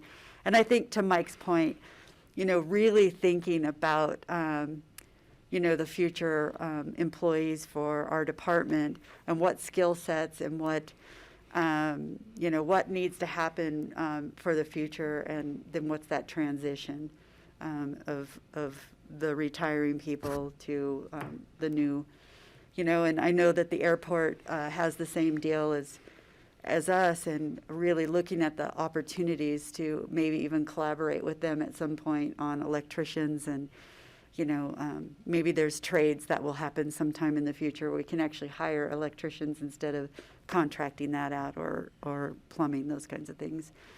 In addition, you know, the projects have been delayed and costs have increased, which is, you know, worldwide right now. And I've already spoke to repair and maintenance costs increasing. The opportunities that we are really proud to be a part of is, and it really does support the organization, is our collaboration on the county climate action plan, which includes the electrification project and what Rich spoke to earlier. I am so enjoying managing these employee housing unit funds. It's been really fun to meet these employees and community members and be able to take care of their units. And I've been working systematically through many of the units that we haven't been in, and the tenants have been there for a long time. And I'm finding that there's some serious problems that need to be addressed, and we've been working on those incrementally, but you will be getting a budget supplemental coming up for in the coming future to talk about a safety issue that needs to be addressed in one of the units. The administration of county, the commercial leases, which is in BOCC, and our nonprofit leases, and Wendy, our administrative specialist, does a marvelous job of helping maintain those. And then Mike and my participation on the executive team, internal services, and the AIM team has been really great.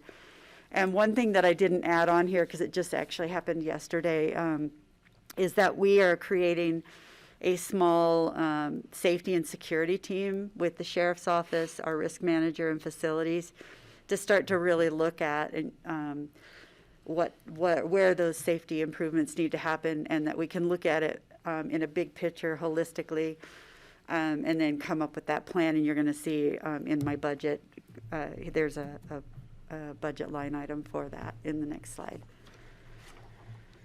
The capital projects that we have for 2022 is my favorite project of all time is the Cowart House renovation phase 3. You can see the list there of all the projects, all of the items that need to be finished. As you recall, 2019, part of 2020, we were able to complete phase 1 and 2, which was the garden level, 90% of it, the whole main level, but we still need to move up to the second floor with the courtrooms, the staircase, landscaping, fire, and that's there. The addition that we did on that project, and the money has been accounted for, which is why it's a $2 million project right now, is that we added the roof. The roof had been deferred many, many, many, many years. Right now I've counted, I think 159 patches on that roof. And I was up there this morning with the roofers doing some core drilling, and they're like, well, you have holes all over the place. And I'm like, right. So it really has to be done. And then we have the other addition where we accounted for some funding in this $2 million is the historic tower, the cupola, has some water penetrating, and really only when the wind is blowing or the snow is blowing. So we need to get a Band-Aid on that and get that fixed until we can really afford to do a major fix on that. That whole tower is covered in lead. We do have some preliminary planning and budget for that, and it's very expensive to fix. Plus, we have to go through historic and state and all of that. So we're going to put that on the back burner and fix it, but it is included in this. The second project that we have slated for 2022 is the senior center office remodel. So it's not the actual senior center where they're doing their programs in groups. It really is the offices. Right now they sit in very confined space. You have to go through one office to get to the others. This would include demoing all those hard walls and bringing in the furniture systems, right? The standardization that we're doing. That gives them their own offices. I think it gives us 4 instead of the 3 they have. And then they'll have their private space with glass, and it'll be more welcoming and light and everything that we've done in all of our other buildings. And then it also gives them a small meeting room that the staff can gather in or seniors can meet in. The other general fund projects that we have is $200,000 for the energy study, which we're out to bid right now. That's the electrification project that Rich was talking about for our infrastructure team. We do have, as mentioned by Rich, the Public Works Campus master plan, and then the $200,000 for the risk safety improvements. And a lot of that focuses on some ballistics, on being able, we can egress. So that's kind of where that safety, and that has come from the risk management office, but it's funded through our department. That's why I bring them up. Go ahead. Okay, next slide, please. Okay. There you Well, go. I appreciate Jody mentioning our administrative specialist. When I was going through the staffing slide, I just went all the way down the operations side and failed to mention our capable and much-loved Wendy, who really is the bones of our organization. So thanks for bringing that up. So Jody mentioned deferred maintenance on the courthouse roof, and so over the past several years, due to limiting funding and changing priorities within the county for annual replacement and improvement projects, the result has been these projects have been deferred down the road several years, and we're at the stage now where they must be completed in order to stave off any future major damage or failure. And so we're looking for additional funding for $235,000 to do a bunch of work out at the Health and Human Services facility. And this is both exterior and interior. We have the stucco on the outside, has some repair necessary, needs a paint job. Interior plumbing has some issues. We've got some old copper piping in there that is failing us, and we just keep running after it with Band-Aids, and it just really needs to be pulled out and replaced. We got some flooring upgrades. We've got carpet that's threadbare in several of the suites, and the big conference room door that separates the two main conference rooms, it's an accordion door, and it needs to be replaced. It's having issues and has been failing for a while. Down at Public Works, in addition to the master plan, we do have some work that we need to do there, and that includes working on flooring, some painting, and there's some roof repairs that are necessary, as well as overhead door. They need to be, serviced annually. We try to keep them updated, but every once in a while they just go beyond the life of serviceability, and we have to replace them. So that's what that money is for. And then we're required to upgrade our fire panels every 7 years, I believe it is, Jody. And so we're due for 3 facilities for new updated fire panels, and that's the Public Works, North 40 Dispatch, and the Basalt River Park Center. And out at Health and Human Services, the entire HVAC system, again, I know acronyms are frowned upon here. Heating, ventilation, and air conditioning, HVAC. We just always say HVAC in the trade, so when you hear that, that's what it means. It's just your heating and cooling. So the HVAC system out at the Health and Human Services building is old. We're keeping it operational. It takes a lot of effort. That building has been split off and remodeled and everything, so heat controls have been lost from their original origination and cut off from other places, and it's just all hodgepodge right now. And so we're looking at a piecemeal approach to doing this, and we're going to start, hopefully, if this is approved, by replacing the outdoor air conditioning condensing station. And what this consists of is 4 large air compressor condensers which have fans on them. It's all electric driven. There isn't any gas operated equipment in that unit, but what we propose to do is to upgrade the air conditioning side, which pumps cooling into the HVAC system inside of the building. So when we do get to the point to where we replace the HVAC system inside of the building, that cooling system is already in place and will function within the new system. So that's the piecemeal part of it. And that's pretty much it for that slide. With that, we'll turn this back over to Connie, and then we're here to answer any questions you like. Yeah, just to note on the budget that the electrification project, the facility study, is included under their professional services line, so that's the main increase that you see there. And then, of course, property services includes all of the different projects that Mike and Jody have been talking about, except those that are in the capital fund. Okay, great, thank you. All right, questions for Jody or Mike or Connie on this? Greg?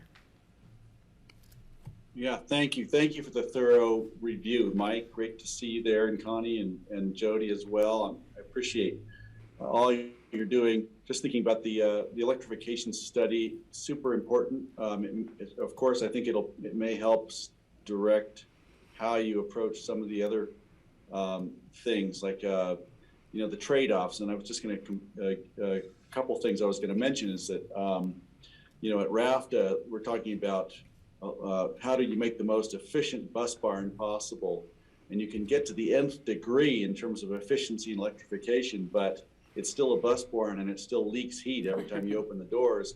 Your money might be better spent getting butts in seats on the buses. You may be able to reduce carbon emissions overall more by doing something else within your mission.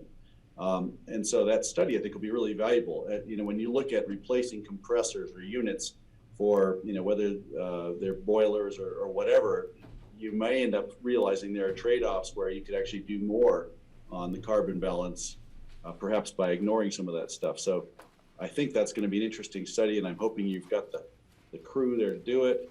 I did want to bring up that I know the people at CORE were dismayed that they had missed the RFP for the electrification study. And I'd love to examine that, because I don't know where the RFP is going. If it's going to people who are far, far afield, maybe we should circle back and determine if CORE could actually handle that. But I do know they couldn't make the November 1st deadline. And that's unfortunate. I think that's all I had, other than to say thank you for keeping that in mind, and I approve everything I see here with the courthouse and everything else. It really looks like you've done a lot of deep thinking on this, and I appreciate all the work you're putting in here. And I do think that climate action plan energy study might help really inform the way to move forward here. Thanks. Okay, thanks, Greg. Other questions or comments?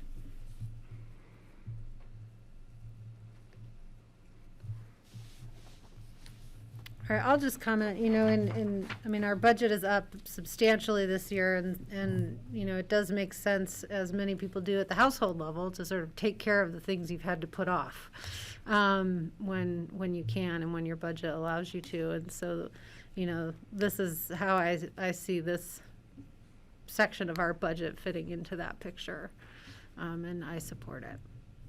Thank you. Other thoughts? Okay, and we don't have any new position requests from you guys this year. Okay. All right, well, thank you. Can we have one? Can I say one more thing? I'm not sure we'll just invent positions, in our conversation next Really? week. But yes, Greg, go Sorry, ahead. I did have one more comment just regarding transportation, getting staff up. I know the bus service really was reduced dramatically by 50% or more. For getting people in, but that's coming back online, and the fares are going down. So, if just to know that RAFTA is re-upping the game, and they're reducing the cost for people to use RAFTA, and the schedule is getting pretty much back to normal. So, I'm hoping that your commuting staff doesn't just give up on the bus and start driving their monster trucks up here to work with you, when the bus is still a really great option, and it's getting back to where it was, and hopefully it will have better utility. That said, if something isn't working right and you need to tell me about it, I'd love to take any suggestions to them with any tweaks you might have. The whole point is to get staff up here on the bus, if at all possible. So I can always take that back to Raft and we can make suggestions. And I hear that from other parts of the community as well. Thanks. Yeah, go ahead. And I want to chime in too. So go ahead, Mike. Okay, thank you. Well, I'll stick a toe in that door that you just opened. Thank you, Greg, for mentioning that. Yeah, the big issue is the Down Valley buses. When my team leaves, they're packed, and they tend to run the smaller buses for some reason, not the coaches that have a bigger capacity. And that's been the biggest complaint, is just trying to get a seat on the bus to get out of town.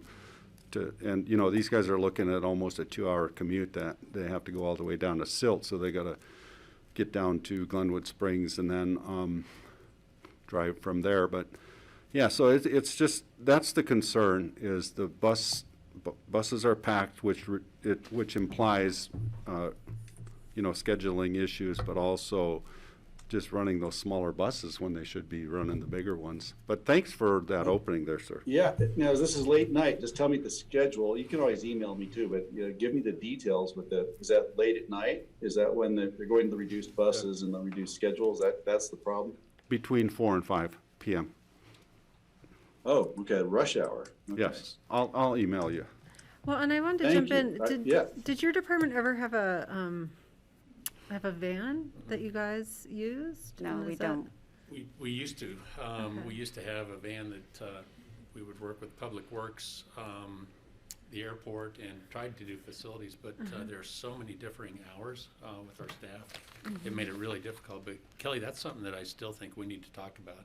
When we get this electrification and this EV study, Yeah. all this stuff starts coming back, see if there's a better utilization with our carpooling. Well, and because I'll just point out, you know, our mobility study from the EOTC, you know, really identified kind of those carpool Yeah, opportunities as one of the I think low-hanging fruit. Yeah, we'll definitely take a look at that. Yeah, okay. Thank you for that. Thanks for bringing that up. Yeah, sure. Let us know what you Thanks, need. Mike. Cheers. Thank you. Thanks, Good Jody. to see everybody. You too. Thank you. Good job. Next, we Thank you. have Public Works.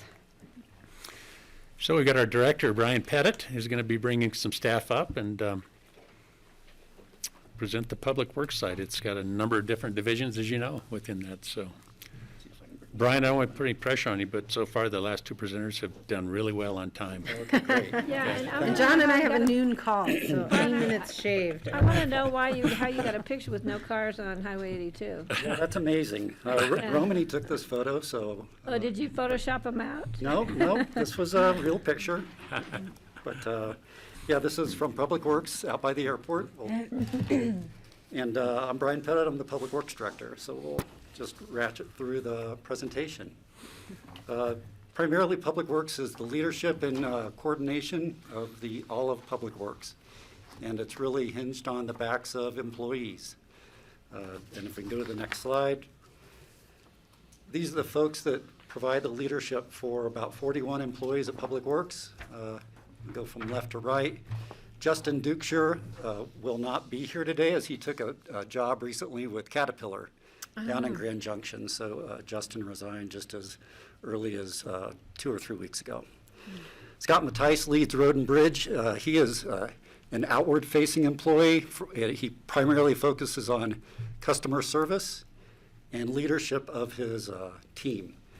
Scott has also done work with the IMT from a logistics standpoint. He was integral during the COVID pandemic and getting those vaccinations out. He also is regionally oriented with coordination with all our partners up and down the valley, different jurisdictions, CDOT, U.S. Forest Service. J.R. Fielding, our county engineer, does various different things, not just public works oriented. He coordinates with the airport, helps out Dan, housing with Phillips, helps out community development with the reviews, and will be on part of the microgrid team this year. Romany Iacano takes care of the office at Public Works, and she also coordinates the land management department, and she tries to balance the pressures of both those departments, which is not an easy task. And then Kathy Hall out at the landfill. Probably one of our more complicated enterprise funds that we have at the county. It's a multitude of businesses wrapped up into one solid waste center. She has probably the most impact on climate change here in the county from a solid waste center standpoint. She has the ability to impact that and is doing that on a daily basis with her team. So those are the folks that will be talking today. I do want to talk about the pressures that we feel at Public Works. One is cost of construction is going up. The supply chain is not helping us at all, whether it's parts and supplies for fleet or what we need to complete a new building, say at the landfill. We have had, based on the pressures we have, more collaboration requirements with our neighboring jurisdictions. I have not collaborated as much with U.S. Forest Service and CDOT in the past as we have in this last year. I think the pandemic has impacted that to some degree in order to provide customer service. As you'll hear throughout everybody's presentation, attracting and retaining employees is a primary problem that we're facing. And it's just going to be a repeated theme. The other thing, we have more full-time residents than we've had in the past, and a lot of these folks have come from urban areas, and they have a different level of expectations for services. And we're feeling that on a daily basis as people call with complaints that we just haven't heard in the past. We also have, of course, as you know, increase in construction and demolition debris at the landfill because of those remodels and tear downs that are occurring. Master planning for Public Works is hopefully will occur next year if you fund it. This is a 31-year-old building that was constructed back when there wasn't a lot of pressure on those services. The Sheriff's Department, they drove Toyota Camrys. The Road and Bridge Department maintained the airport ramp and runway. The service level back in 1990 was completely different in Pickens County. This facility, we have outgrown the facility. It wasn't constructed efficiently for the land that it was placed on, and there's a better way to place buildings on the Public Works campus. We look forward to that master planning process. Maroon Bells, one of the more popular destinations in Pickens County. The Forest Service is coming to the table with a precursor to an environmental assessment. And they've asked the partnering jurisdictions, Aspen, RAFTA, Pickens County, Ski Company, and I think that's it, to participate in that precursor to the tune of $25,000 a year for 2 years to figure out how best to manage the Maroon Bells and its access. Electric bikes are a problem on Maroon Creek Road, as you know, but they're a problem on every county road. And as we begin to manage electric bikes on Maroon Creek Road, we will likely be pushing this bubble around. Then we'll have a problem on Castle Creek. And then if we manage that, they will go somewhere else. So this is something we just need to be aware of moving forward. The housing problem has created camping situations on county roads and in the forest where people are living and commuting and doing their job on a daily basis. This will likely continue to be a problem moving forward. And we expect Glenwood Canyon to close in the upcoming years. We'll see how the weather happens there, but that's a challenge for us to manage, both on people using county roads with cars that, low clearance cars on Hagerman Pass, for instance. And we've had trouble with that situation. The Sheriff's Department's been very responsive to handle it, but we expect that to continue in the future. With that, the primary issue with Public Works is our labor cost. We don't have a lot of cost with regard to materials and supplies, so it's a short presentation that way.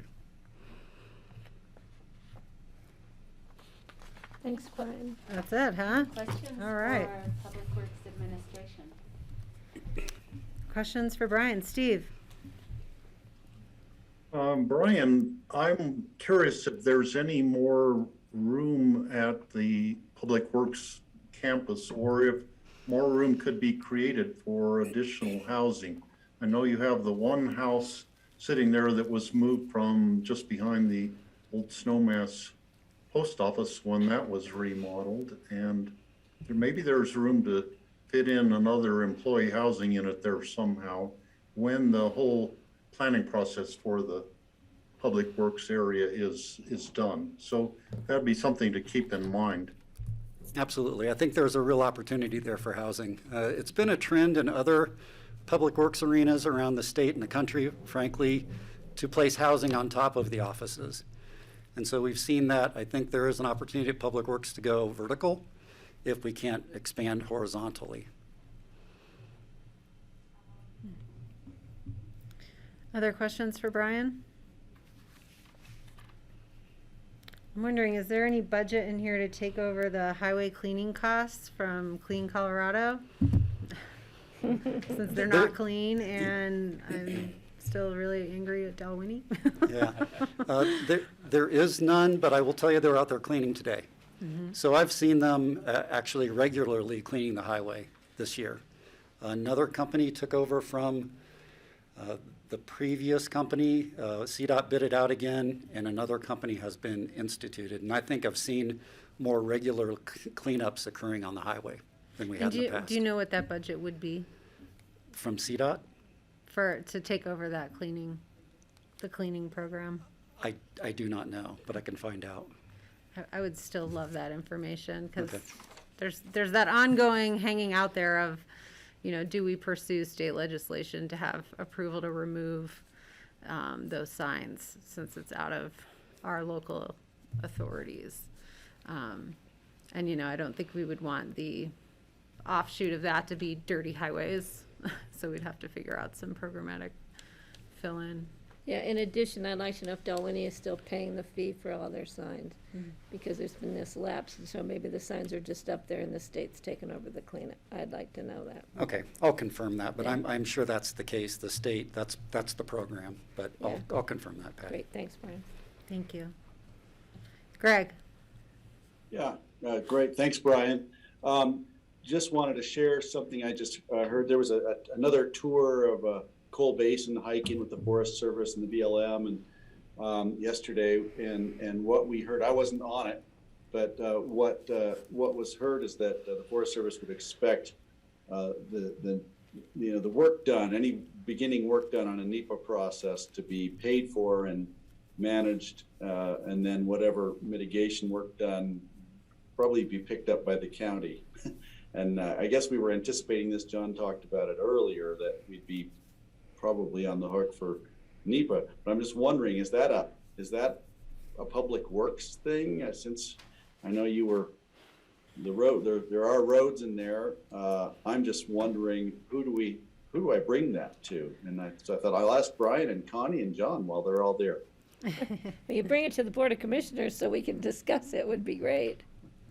Well, yeah, I think we want to tee it up first so we actually know what that entails. Yeah, and which part in particular, Greg? Which aspect of that? That was a lot in one statement. I think the Forest Service, and we'll get more details. The Forest Service was just saying, when the NEPA process will be required if we're going to disturb the surface in there, and you guys are going to be on the hook for that.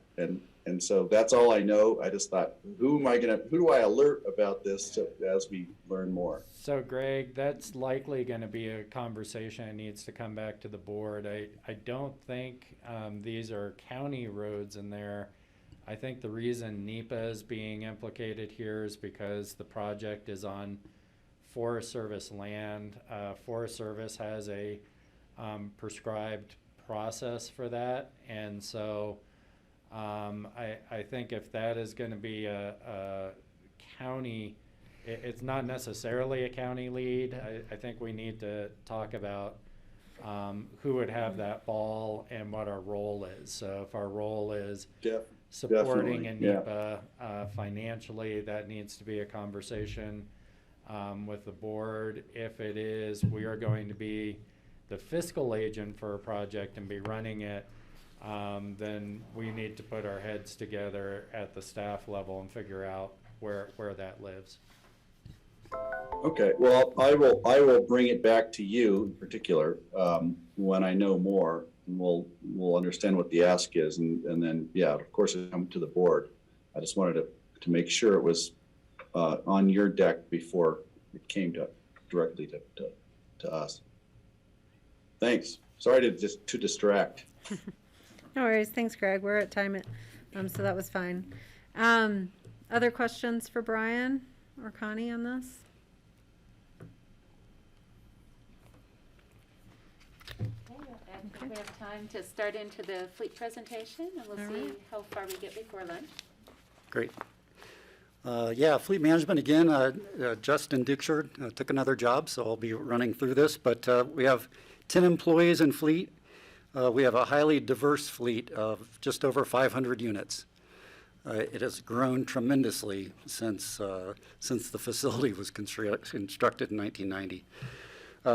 Again, it's probably, I guess I'll say, one of the more difficult positions to fill these days. Mechanics are in high demand across the nation, and our economic situation in the valley doesn't help. Most of these employees live in the I-70 corridor and down to Rifle. So most of them have stated that if we didn't have a commuter van to help with their commute, that they would easily find employment elsewhere. I talked to a mechanic who applied for our vacant position yesterday. He called back, and I was pointing him to the top of the range for payment for a senior fleet mechanic. And he said, I did the numbers, it just doesn't pencil out. I can't make it there with my family. I have 4 children and a wife, and I can't move to the valley. He goes, I do not want to live in Rifle.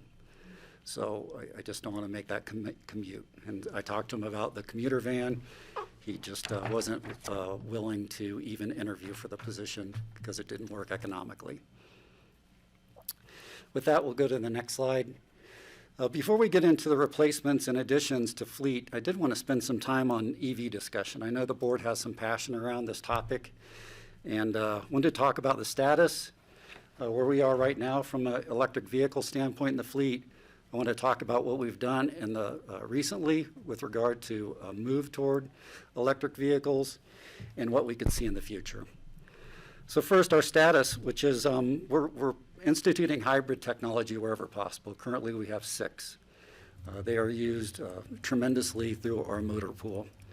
We have 5 electric vehicles in the county fleet, 2 Bolts and 3 Leafs.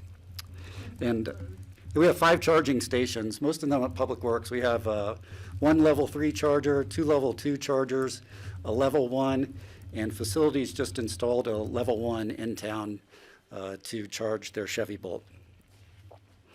So that's kind of our status. So out of 500 cars, there's not a lot of electric vehicles being utilized in the county fleet right now, and we recognize that.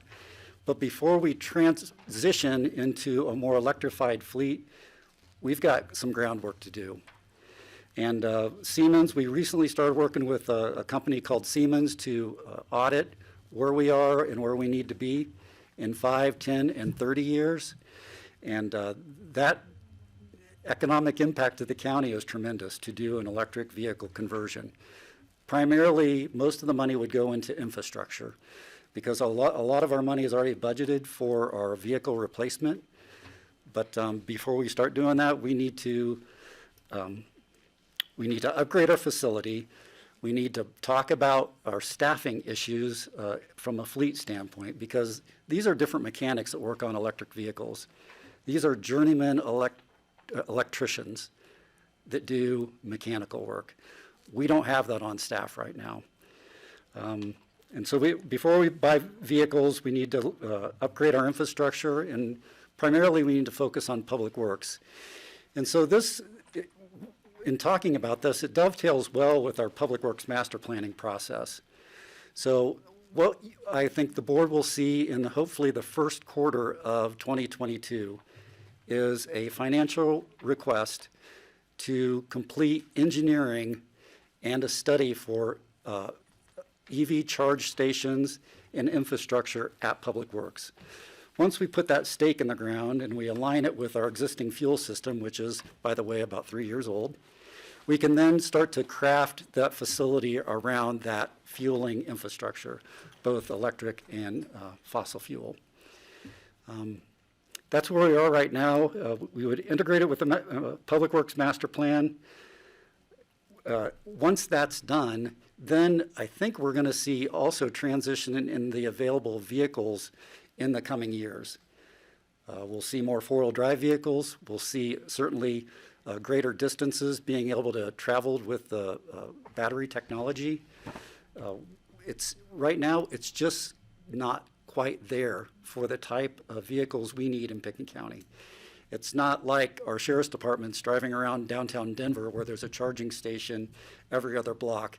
They're traveling great distances into the backcountry, and we would hate to get them stuck back there. In addition to that, a lot of the high clearance vehicles, there's just not a lot of variety or availability to provide that clearance and provide the electrical needs of a sheriff's vehicle, lights and sirens, radio, and all the things that a sheriff's vehicle needs. So I guess the message here is we're working on it. We're going to bring a plan to the board as soon as 2022 and continue that discussion. And as the industry continues to evolve with electrical technology, we will be on board to purchase as many electric vehicles for our fleet as possible. Great, thanks, Brian. Let's see if there's any questions on this topic. I know there's energy. Don't see any. When will Thanks, Brian. the Public Works Master Plan be done? Oh, I would hope next year. I mean, again, I'll look to Rich, but I would hope we'd get it done in 2022. Got it. Okay, thank you. The next slide, Connie. The fleet grows just based on service demands from the department. This is an internal service department, and their workload is predicated on what the departments of the county needs. We do still have a contract with the fire department to provide services to fire equipment like the one you see in the picture. Mm-hmm. Staffing has continued to be a problem. Finding CDL drivers, not only for fleet, but also for Ord and Bridge, is a challenge. And I don't know what the demand is for specialized EV mechanics, but I imagine it's pretty extreme right now. We've had tremendous delays in our service and products for fleet. The supply chain problem is impacting our ability to get things like brake pads and batteries. And more recently, it was oil filters for our Chevy trucks. Even there was a shortage in oil filters at the time. So it's just hard to predict and hard to create a preventative maintenance program with the supplies that we need on a daily basis. We hope to be out of that as soon as possible, but it's impacting our ability to provide service. And we're, again, trying to stay up with advancements in technology. We recently had some turnover in fleet staff with some mechanics leaving. GR was expecting we lost between 25 and 35 years of experience in that transition just in the last couple of years. And we're just not getting that back. The mechanics that are applying for jobs are new. They know how to change oil and possibly replace brake pads, but that's about it. With the fleet that's as diverse as Pickens County's, that's not going to do it. Our $1 million snow blowers at the airport require a different level of mechanic than we see in the market today. With that, we'll get into our capital replacement plan. I do have some, I guess, just a quick question. Are there any local training programs for mechanics, or are these all kind of based otherwise? There used to be down in Glenwood, and it closed a few years back. So locally in the valley, there isn't much. Okay. We work with the Wyoming Technical Institute and other places around to get diesel mechanics, but there's not a lot of training other than on the job here in the valley. Yeah, there used to be a diesel one over in Cortez. Yeah. But that way, not that way. Sure. Yeah.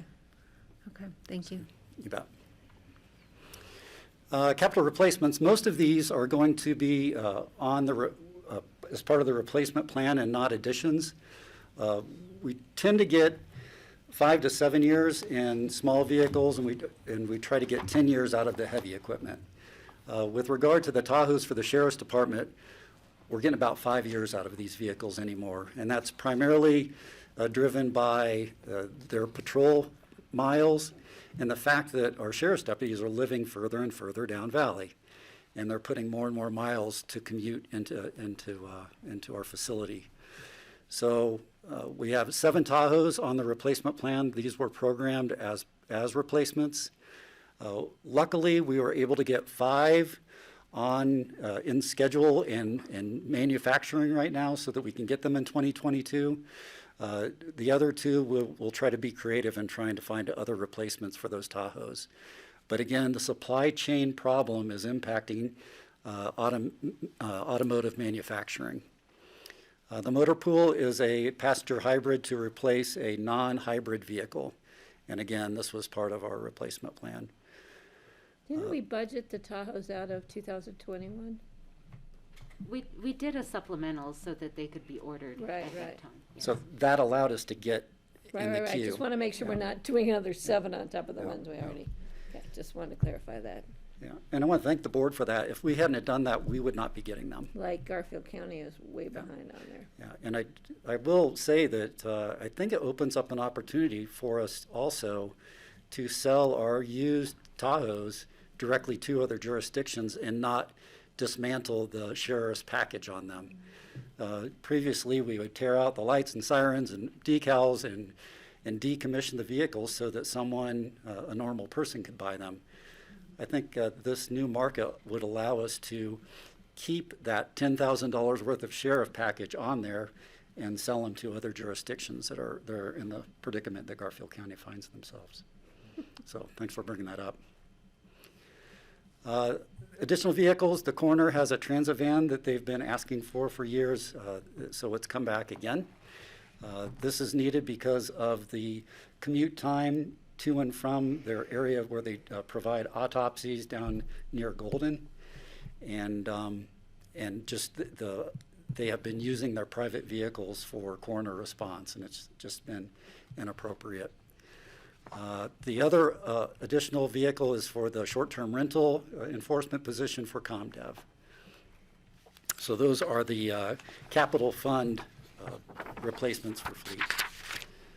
In the special revenue fund category, we have 2 Tacomas for open space, a pickup truck for translator, pickup truck and 2 trailers for road and bridge, and an ambulance and utility truck for the ambulance district. These were all programmed in the replacement plan and budgeted. The struggle is going to be purchasing them. We probably just won't get these things. I'll be working with procurement to see what we can do from purchasing on lots out there. I don't know that we're going to get anything through state bid. It's if you weren't on the manufacturing queue list, you just aren't going to get those vehicles. So again, I'll work with procurement to see if there's a way we can purchase things off of a dealer lot and still meet our procurement code requirements. And then we'll work with Gabe, of course, on the ambulance and utility truck. He's always good about getting grants and supplementing that budget. All right, so I think I'm going to jump in and stop us here. John and I have a call to get on in a minute. Are there questions for Brian or Connie on this at this time? We will continue to pick up more discussion of fleet capital replacements after lunch. And not seeing any. I'm good. All right.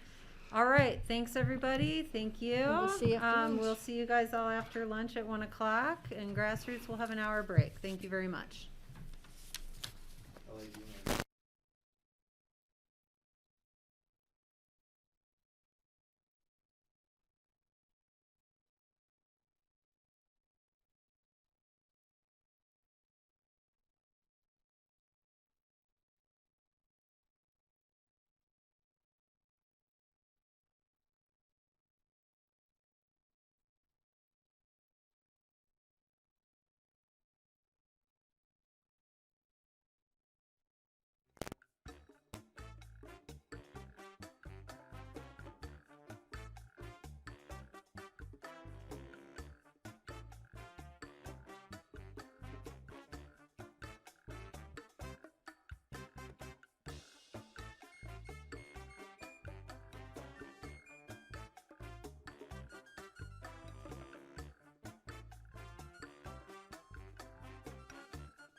Okay, welcome back everyone to the Pickens County Board of County Commissioners work session on Thursday, November 4th. We are resuming our conversation about the 2022 Pickens County budget, and we cut off during fleet, and so I believe we'll resume there. Great. Hi, Brian. Hi. Again, Brian Pettit, I'm the Public Works Director. We did just finish off with capital replacements for special revenue funds. Just to remind the board where we were, and now we're moving on to enterprise funds and capital replacements there. We have several recommended replacements that are part of our replacement plan and budgeted.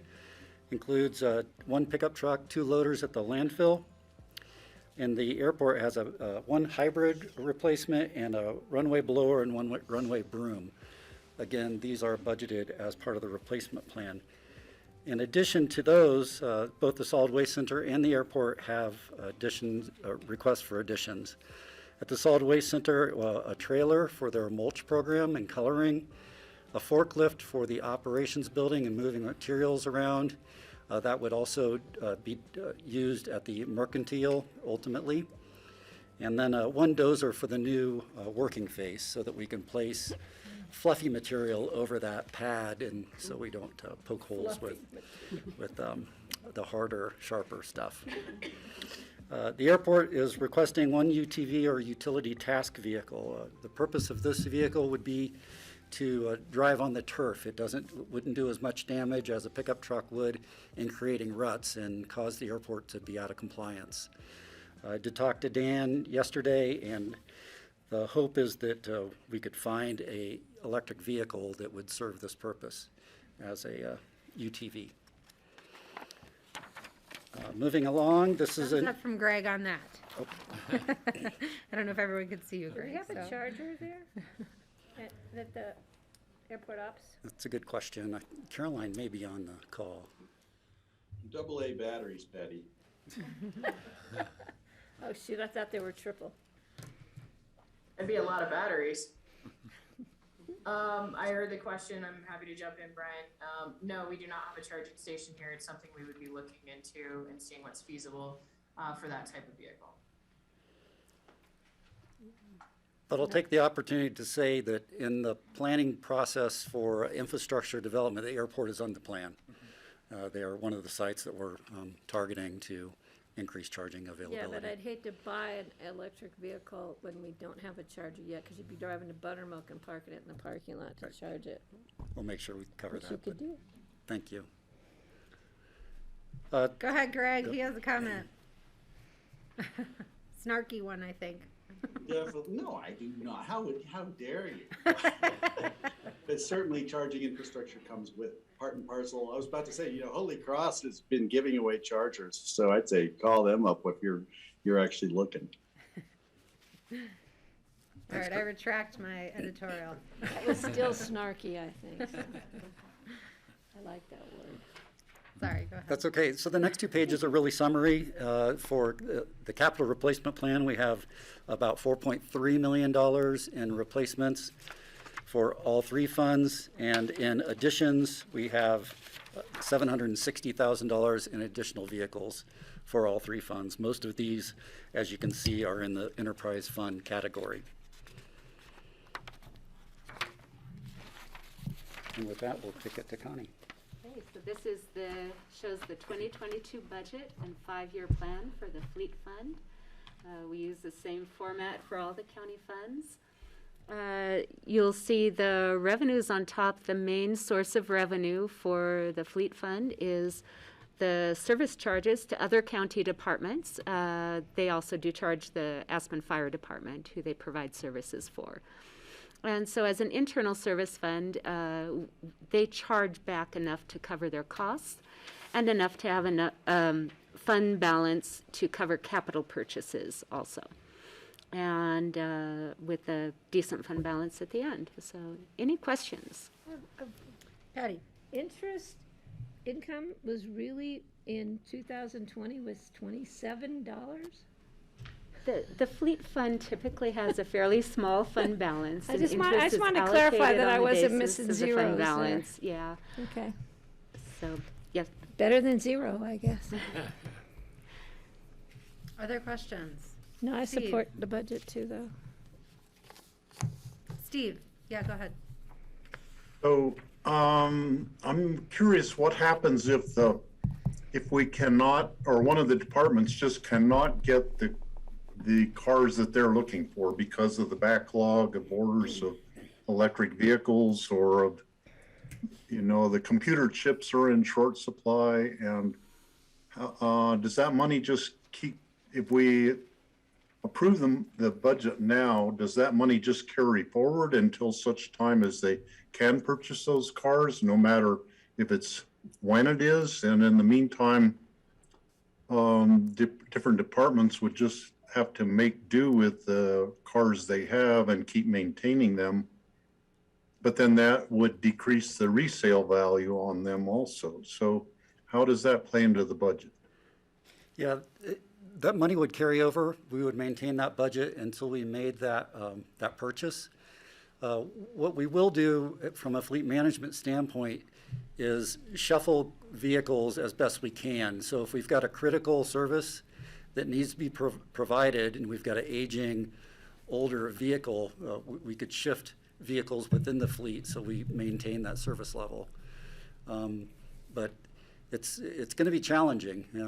I think some of our older vehicles, we could see major breakdowns that we'll be needing to take care of. The good news is that hopefully these delays will actually open up the idea of electric vehicles as they continue to expand the changes necessary to accommodate our fleet needs. So if we're not buying a pickup truck next year, maybe that pickup truck will be available in 2023 in an electric form that would provide the same service.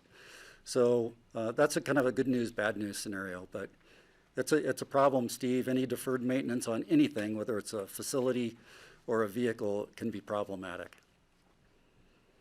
Okay, thanks. Other questions? This is a decision point on the budget as well. Greg? Yeah, great. Thanks, Brian. Brian, as you know, what we're hearing also just about the electric vehicles is that the amount of maintenance on them seems to be much lower. I'm sure you still need really good journeyman electric mechanics who can work with the big issues, but you're not going to be changing oil filters and looking for stuff like that. It's more like windshield wiper fluid and wiper blades and tires is what I'm hearing when I'm monitoring all the electric vehicle sites. So I think your maintenance programs may actually change as you go to electric. So that could be a silver lining down the road. For sure. Thank you. All right, we're supportive of this budget and the replacement and new vehicle requests. Yep. Looks good, thank you. Thank you. Thank you. Hello, I'm G.R. Fielding, the county engineer, and I'm going to bring us through a road capital maintenance program right now. And I just want to echo on something that Brian had stated earlier. And a lot of what we do and the projects that we get done is largely on our employees' backs. And my department is very small. There's 3 of us. We represent well over 50 years of institutional knowledge and tenure at the county. And we rely on that pretty heavily right now. We're able to get a lot done because we know the areas that we're working in pretty well at this point. I am supported by Chris Baruti, who's our project engineer, and Bert Pierce, our engineering technician. And yeah, that's us. That's the whole engineering staff right now. Staffing shortages. As we've heard a lot of times during the budget process, this is definitely a recurring theme. And it's not just the county, it's our contractors, it's our consultants. It's pushed us to a point where when other things would come on our plate, typically we'd be able to add it. Right now we're pushing. So there are projects like retaining walls and that where we weren't able to get to this year because honestly we had to push them because we had emergent projects come up. And so as that new fire came out, we had to fight that fire, and the road's not necessarily going anywhere anytime soon, so we can push that back a little bit. Material prices and fluctuations. We saw fluctuations in the price of asphalt. The price of steel, the availability of steel was very interesting. When we built the battered micropile wall on Owl Creek Road, they were very concerned over getting such a small order of what's essentially a green-coated rebar. And it has to come all the way out of Texas, and they were just hoping that when that truck left, that their order was on it. Road paint. Scott will probably touch upon this. We've had a pretty hard time getting road paint the last couple years, and the issues have been kind of all over the board, whether it's a factory in China or the freeze in Texas. But where we're at as a department right now is we're in a time to retool and plan. So a couple of the things that we'll be proposing in our budget is to take a look at our structures and how to develop a good capital maintenance program for them. We just completed Castle Bridge last year. That took a lot of our attention on our structures. And over that time, and to build up the fund balance to be able to build a whole bridge, we had to defer some maintenance. So it's time to put those projects out and prioritize them. And that is one of the projects that we look at doing this year. Also, every 5 years, we take a look at the condition of our asphalt across the entire county. It gets a pavement condition index assigned to it, and then we retool our capital plan that we present here every year based on what the results of that study is. And so what we're seeing right now is these are the last several projects from that last study, and then we will retool that 5-year plan after this.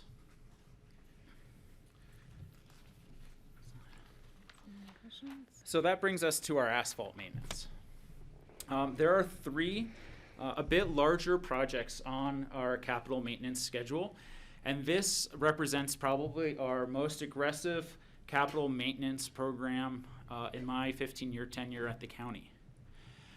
We are doing what we call worst first right now, and we're trying to take care of a lot of our roads that either have a lot of traffic, like Brush Creek, or are very worst condition, such as East Sopers Creek Road.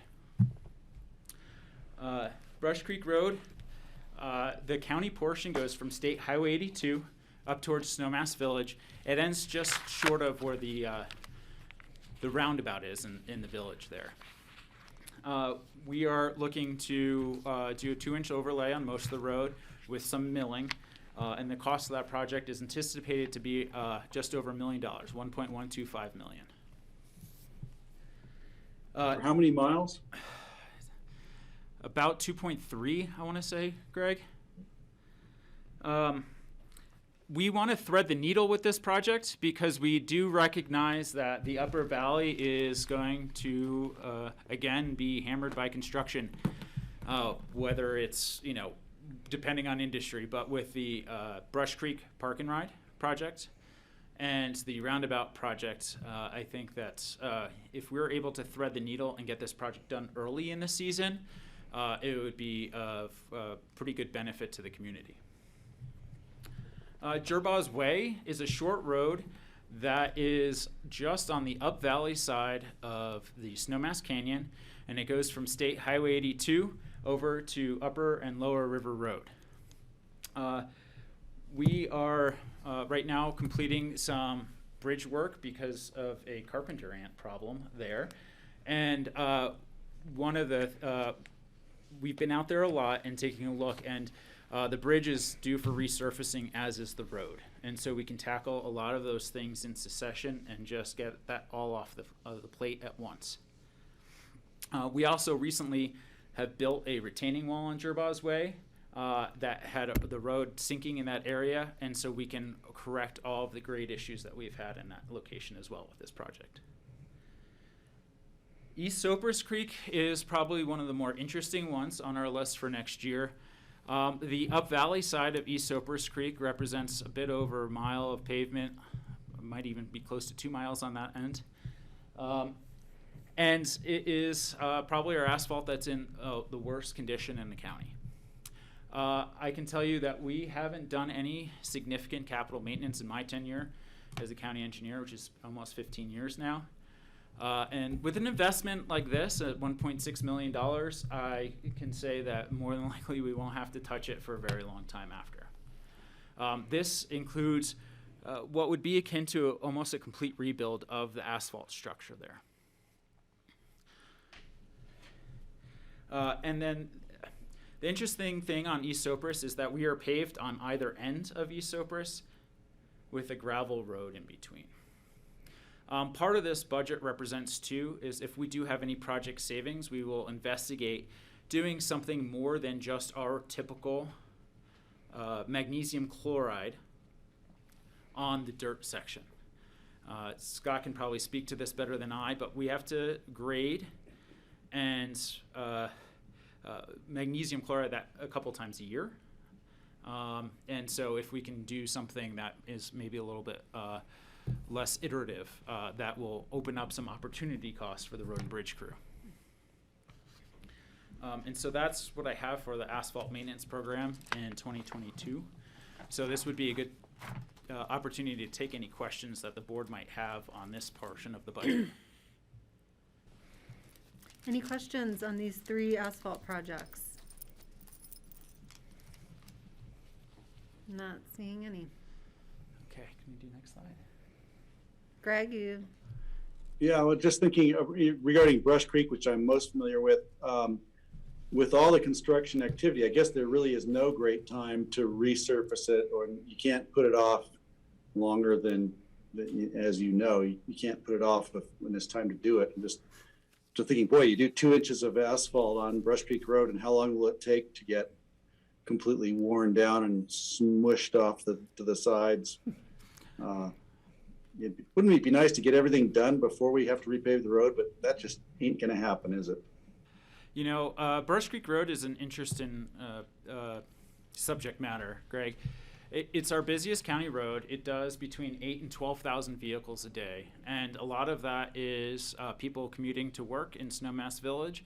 And a lot of that is the people commuting to work to construct Snowmass Village, including all of the trucks and the deliveries and that. We have discussed it a lot over the years, and I totally agree. I don't think that there is a more appropriate time other than trying to thread the needle early in the season or late in the season. In this type of case, with a road that has that much traffic, I'd rather shoot for the earlier season, just because if we miss, guess what? We can always recover.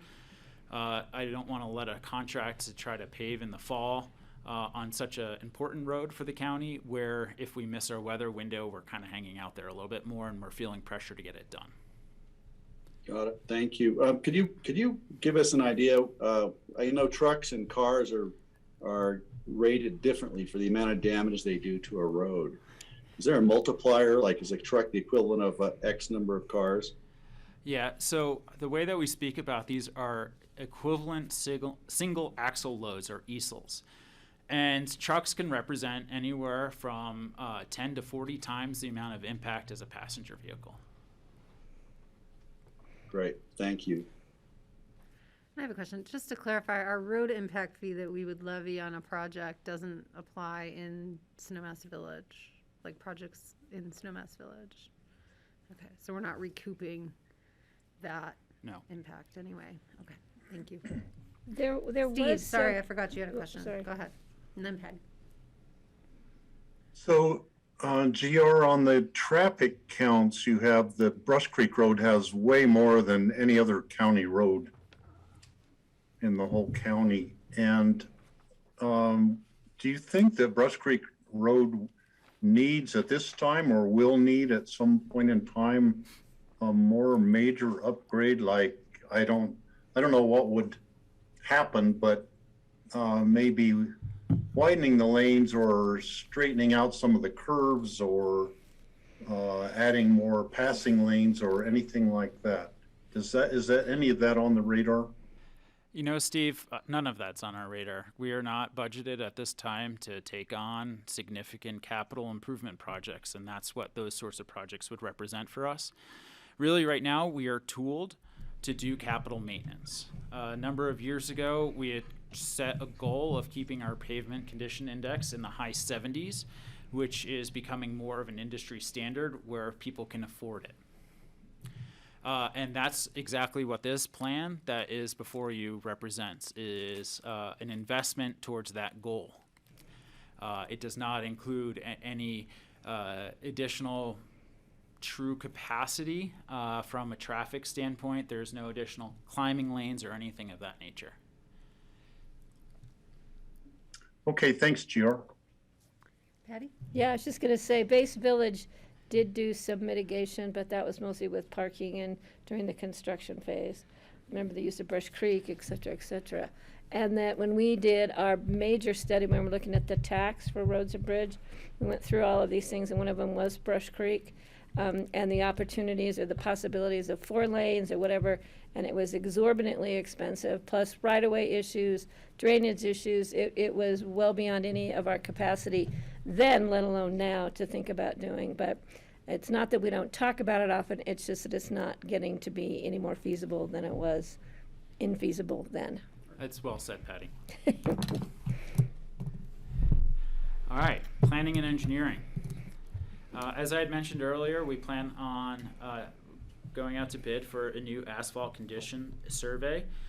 And again, that will inform this, the 5 years, the immediate 5 years in our 10-year capital maintenance plan.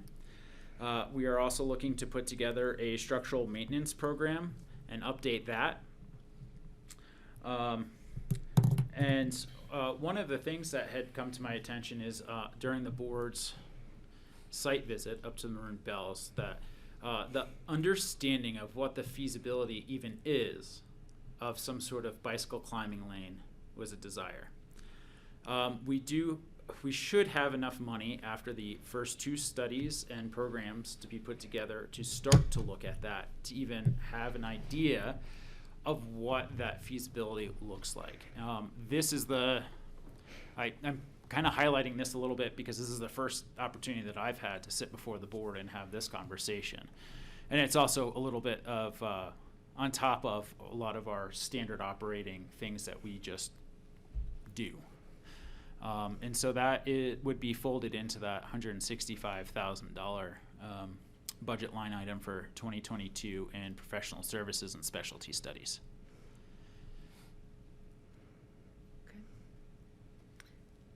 So it looks Getting like thumbs up from okay. folks. Yeah. Thanks, Jared. Structural work and miscellaneous stuff. So structural work, we try to just budget something every year because sometimes we don't know what's going to happen or what we're going to get. Every 2 years, we have a structural assessment that's done by a consultant hired by the state of Colorado. They will send us letters, and then they also give us a book and a presentation and say what sort of condition all of our bridges are in. Every once in a while, we get one of, hey, you guys probably haven't seen this because you haven't stuck a camera under the water, but you have a scour or an erosion problem under this bridge. You're going to need to take care of that in the next year. So those are the types of projects that we just kind of drop a couple things and we go take care of that. And that is part of our normal maintenance. This 50K represents either that or anything that we might have that will be lingering after we finish our fix from our carpenter ant problem on the Jerboz Bridge. Yeah, no, I get a good chuckle out of saying carpenter ant problem on a bridge. How do we find out about ants on the bridge? Well, that's actually a fascinating story, Patty. There was a contractor who was going fishing, walking across the bridge, who happened to work for Scott, and texted Scott, hey, I think I just saw a carpenter ant on one of your bridges. So we drove out there, and lo and behold, we had a carpenter ant infestation underneath an area that we had previously, it's called chinked. And they'd gone in underneath the all of the material that they had put in, and they started eating the bridge. And so starting next week, we have a contractor mobilizing in to do a pretty sophisticated epoxy fix. And then we are going to put a metal flashing so that the bridge does not weather as fast as it does now. But yeah. And where do the ants go? Well, we've been taking care of them with pest control. Okay. Yeah.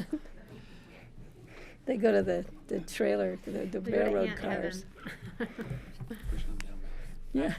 Yeah. Sending them to Glenwood. As we've, as I mentioned earlier, under slope stabilization, because of the Durbos project, frankly, we have not had the capacity to move forward on the upper Red Mountain retaining wall that we presented last year at budget. Because of that, we already had a retaining wall that the board had approved previously on Maroon Creek Road queued up. We had gotten the plans done a couple years ago. We tried to bid it out a few times, and frankly, contractors were too busy. We, on a whim, bid it back out this last summer, and we got a very competitive bid, and so that's moving forward right now. That's where I was right before budget this morning, is they're building that as we speak. Wow. So we're actually hoping that they're done on tomorrow with that small wall there. So we will have a carryover project with Upper Red Mountain. I do anticipate that's probably going to be one of the larger retaining wall projects that we've undertaken in a long time. So that might take a revisit with the board if there's any supplemental budget that will be required for that, because we do not have a good number for that yet. We learned a lot about how much some of these retaining walls are costing again this summer. And then we have $50,000 for smaller projects, whether that be a culvert replacement that we need to do that was unanticipated, or to help bolster some of these other studies.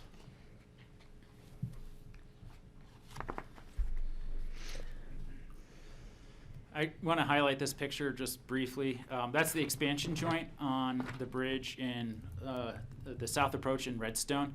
When we did our bridge work out there 5 years ago, that was not much of an issue. It has come to our attention because now that we can see it underneath everything, that it's actually made out of wood. And so one of the projects that you can expect on our 5-year structure maintenance program is replacing expansion joints on a number of our bridges, including that one.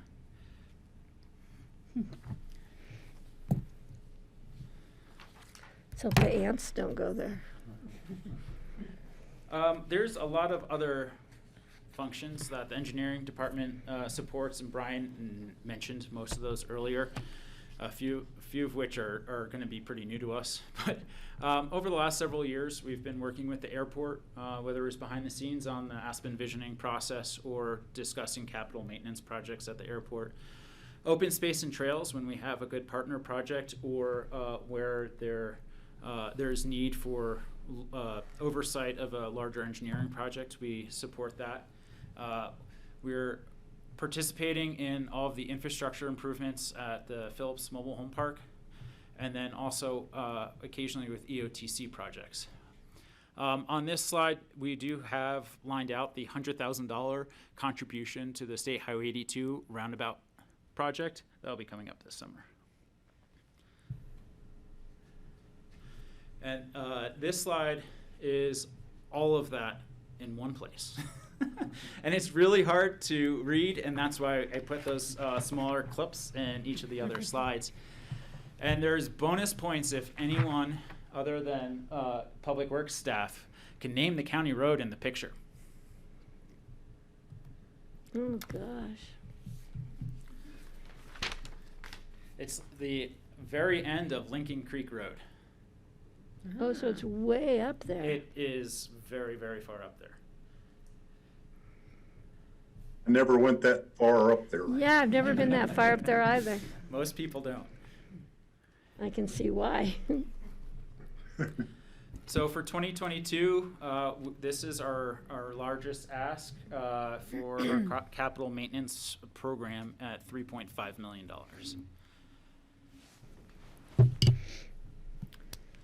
All right, everyone support GR's request here. Seeing head nods and thumbs up. Okay. Thanks, GR. Thank you, GR.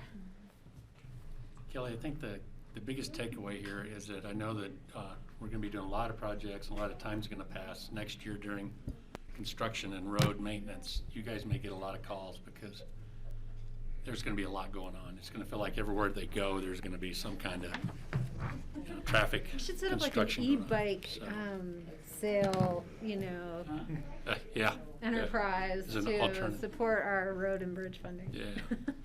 But these guys are going to do a great job. They're going to, like GR said, they'll try to thread the needle, try to do it where they can to disperse Well, if that, we but I weren't just- doing it, we'd probably gather more You complaints, could, so. you could, that's a good point. So, go This ahead. is a great Scott, good to picture, see you. Scott. Thanks. Good afternoon. I'm Scott Mattice, the Road and Bridge Director. There's our team. This picture is important to me because, and to you guys to know as well, that 7 of the 9 in that picture are coming from other counties to come provide services up valley here.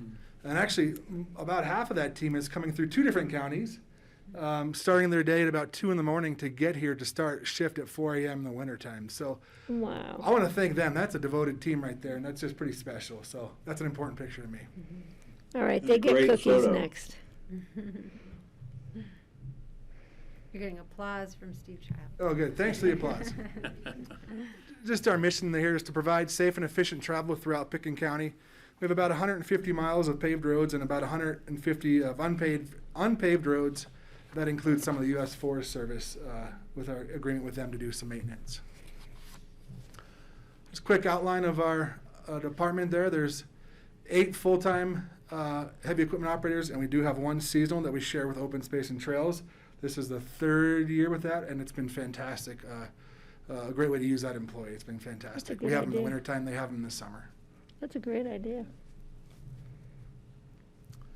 So some of our emerging issues and trends, I think you've heard it, is recruitment and retention.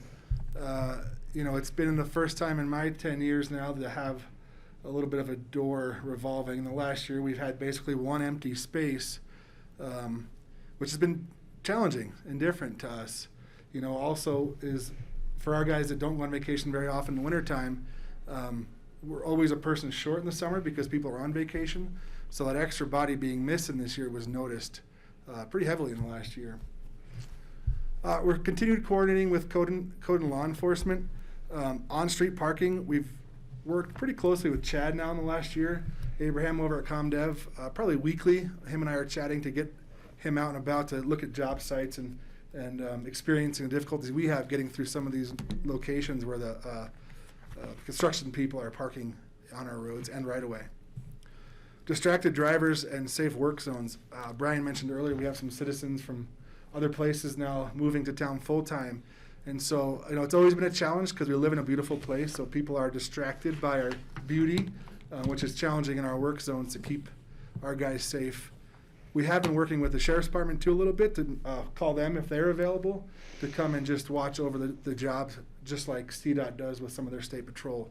So that's been extremely useful, having that vehicle sitting out there helping us. But you will see more VMS, variable message signs, and our social media. We're putting stuff out as much as we can to let people know what we're doing and where, just give them the heads up.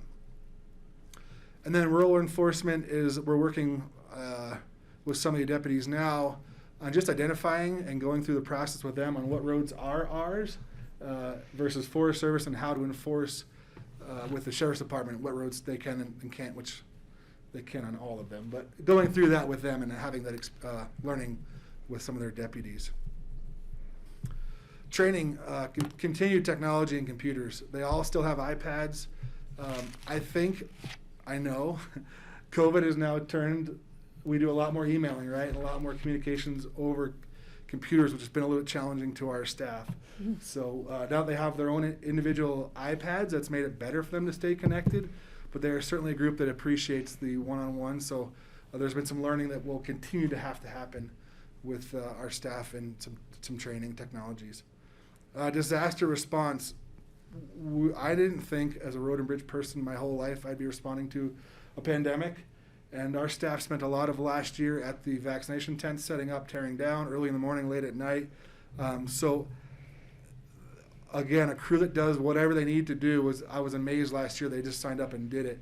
But continue that training on what does that look like, and if myself or DJ is not leading them, make sure they're following IMT and incident command procedures that they might be working for the Sheriff's Department or whoever for that day. So continued training there. And then the CDL requirements, sounds like February of next year, training will have to happen at a actual driver's institute, if you will. So it's about a week-long program where drivers will have to go to get certified to get their CDL. It can't happen. Right now, we currently have an employee come in, they can get their permit, and then we can train them in-house. They take the test and they pass, and now they have a CDL. Sounds like coming February, that might change. And our closest testing center as of right now is Grand Junction. So there might be some costs associated with that in terms of probably lodging, food, and the actual class itself. So more to come on that one. That's not going to help recruitment and retention any easier. Is that coming down from who? Who's from the state level? Is there I think anything? it's federal, motor carrier, so it's Oh. federal levels. Well, we can take them on too. It's just Yeah. maybe easier to go to Denver. Yeah. Yeah, because that's ridiculous for rural communities that have been doing it for years without, incident, and now the cost and the travel, all of that doesn't make sense for rural communities. No, and luckily right now we've used a town of Snowmass Village to do our testing for us, which is fantastic. Local, we go up there, we drive, you have to actually chaperone the driver because they don't have a license yet, so 2 of our staff go and take the test and come back.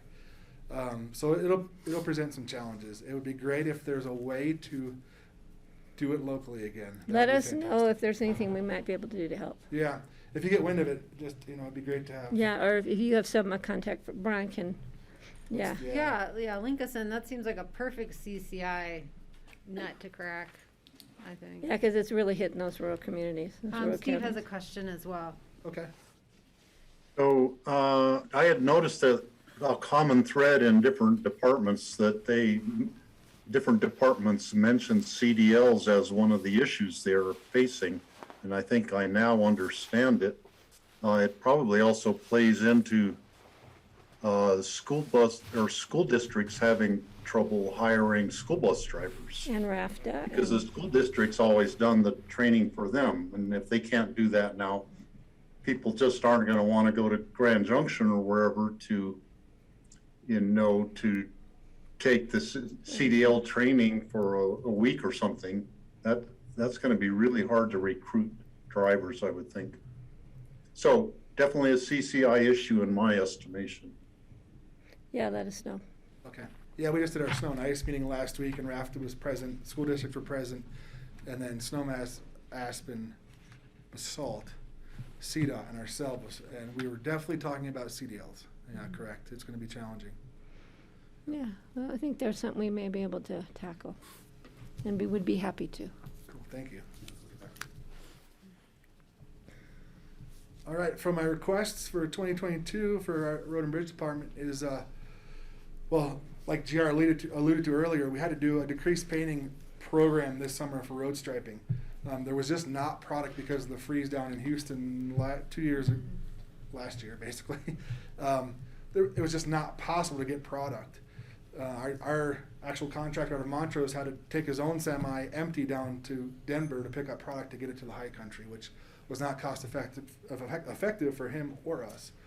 So we actually had to scale back some of the program. We still painted most of our roads, but the last 10 miles of Frying Pan, for example, didn't see paint this year. It wasn't very worn, but we had to cut back that program a little bit. And then we haven't, our crack sealing budget currently, we are trying to do at least one road a year, but we did Brush Creek this last year, and we weren't able to complete all of Brush Creek in one season. Crack sealing is significant in terms of our maintenance because if we don't crack seal now, we have a way for water to get into the road. Water gets under the road into the basically the road base underneath it, softens, and then each car that drives over it now blows out that little spot, and then we have potholes that start deteriorating the road. So it's a huge preventative maintenance program that we should attend to. We haven't raised this budget in my 10 years here, so it'd be great to, that's my ask, to have a little bit more money to do a little bit more preventative maintenance in the future. As you see there's an increase of $25,000 for pavement markings, and that's just to help cover the unknown. Sounds like it's not stable yet, talking to our contractor, so it'd be great to be able to provide pavement markings to all the roads we have historically, and then increasing $40,000 more to our crack seal project, which would at least get us the one road we're doing. Ideally, we crack seal the season before we pave it or chip it to make sure all those cracks are sealed before we put a new driving surface on top of it. So that's our goal, is to get at least that road or 3 by the next year covered. And what is a pavement marking? It's just line stripes, double yellow lines and white stripes. Okay. So So it's different from painting? or is it the same? It's the same thing. Okay. Yeah, he Road just- painting, pavement markings, It's just, striping. it's a fancier name of, fancier way of saying we're painting the road. It's all the same thing. Yeah, yeah, good question.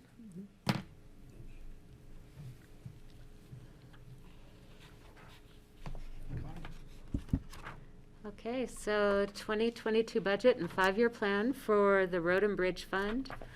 The Road and Bridge Fund does have a property tax, and that brings in $630,000. And then 31% of the county's sales tax is allocated in this budget for Road and Bridge, so that's a little over $4 million. The intergovernmental includes $1.3 million from the highway users fee. So that's also another significant revenue. And then $180,000 is from the road impact fee. So those are some of the major revenue sources for the Road and Bridge Fund, a little over $6.3 million in revenue. Expenditures, you'll see in the road maintenance project, $3.25 million. There's about another $300,000 in professional services that was part of GR's road plan to total $3.5 million. You'll see that at the end of 2021, the fund had built up some fund balance. The Road and Bridge Fund tends to save up and spend down. With a higher fund balance than usual at the end of 2021, that's allowed GR and everyone in Road and Bridge to put together a plan that actually tackles some bigger road projects that they weren't able to do in prior years, and to present a plan that is about $1 million more than typical, but with the fund balance to support that. And you can see through the 5-year plan, fund balance gets a little lower. We'll see how it goes with savings and funding, because we can also shift allocation of sales tax as needed to the Road and Bridge Fund. Any questions for Scott or Public Works on the Road and Bridge Fund? So I'll just comment, so it looks like, I'm guessing this is a pretty conservative projection for the sales tax, because there does look to be quite a difference between what we budgeted for this year and what actually came in. Yes, we're projecting a 4.2% decrease in 2022. We did not want to assume that our really high sales tax this year was the new norm, so we are being conservative. It could be that there'll be more revenue than what we have in the budget. And then I was also thinking, just in regards to the road safety, I wonder if we kept a sheriff's vehicle and parked it as a dummy, if that would help you guys. I know, I don't know. There seems like there's some evidence that dummy cop cars can work, but before we dispose all of those. Yeah. Well, and that's a great idea, but in all honesty, if those guys show up, those guys, the sheriff's department, can just spend an hour there during rush hour. It's extremely helpful, and then actually for the rest of the week, they come on Tuesday, for example, Wednesday, Thursday, we see a difference. Yeah. Of course, it depends on what their call outs are, but we do notice a pretty quick response if they come out for just a little bit of time, but that might They be have a great couple too. new spots too. I'm not telling the public where they're at. All right, looking for support for the road and bridge budget. Seeing thumbs up. I think we're good here. Well, if I could just Yeah, jump in, Brian, yeah. Just to update the board, as you may be aware, we did have a successful vote at Redstone Ranch Acres. Oh, yes. So 22. What was the final? Yeah. Voted no, wasn't it 17 who voted no? Yeah, the last I heard, the last I saw it was a 4-to-1 ratio, 22 votes for and 6 votes against. I thought it So, I saw a higher number again. okay, well, regardless, it was successful. And what I will say, the good thing that came out of that, immediately the next day, they were forming a bigger committee. So there was an email that went out to all the email list that Romany put together, forming a larger committee to manage their organization better. Okay. Hugely successful in a lot of different Good fronts. job, So good job. thank you. All right, good news. Thank you very much. Thank you, Scott.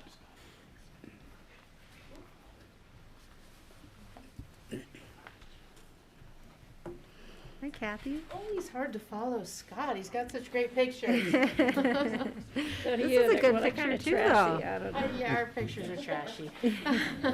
I'm Kathy Hall. I'm the Solid Waste Director. We're here to talk about the Solid Waste Center budget. So, following everybody else, the picture's a little outdated, but we have 16 employees total. 8 of these people live Glenwood Springs and beyond. Those that live in Rifle, majority of them, the equipment operators live in Silton Rifle. They're looking at an hour and a half commute each way, and it's wearing on them. Especially this time of year, we are super busy. We're doing 6 days a week. You know, we have a Saturday limited crew operation, so they're getting tired, and it's a lot to ask of them. But they hang in there, and they're doing a great job for us. Even the people that live closer that have rentals in the valley, I've heard from them, there's stressors.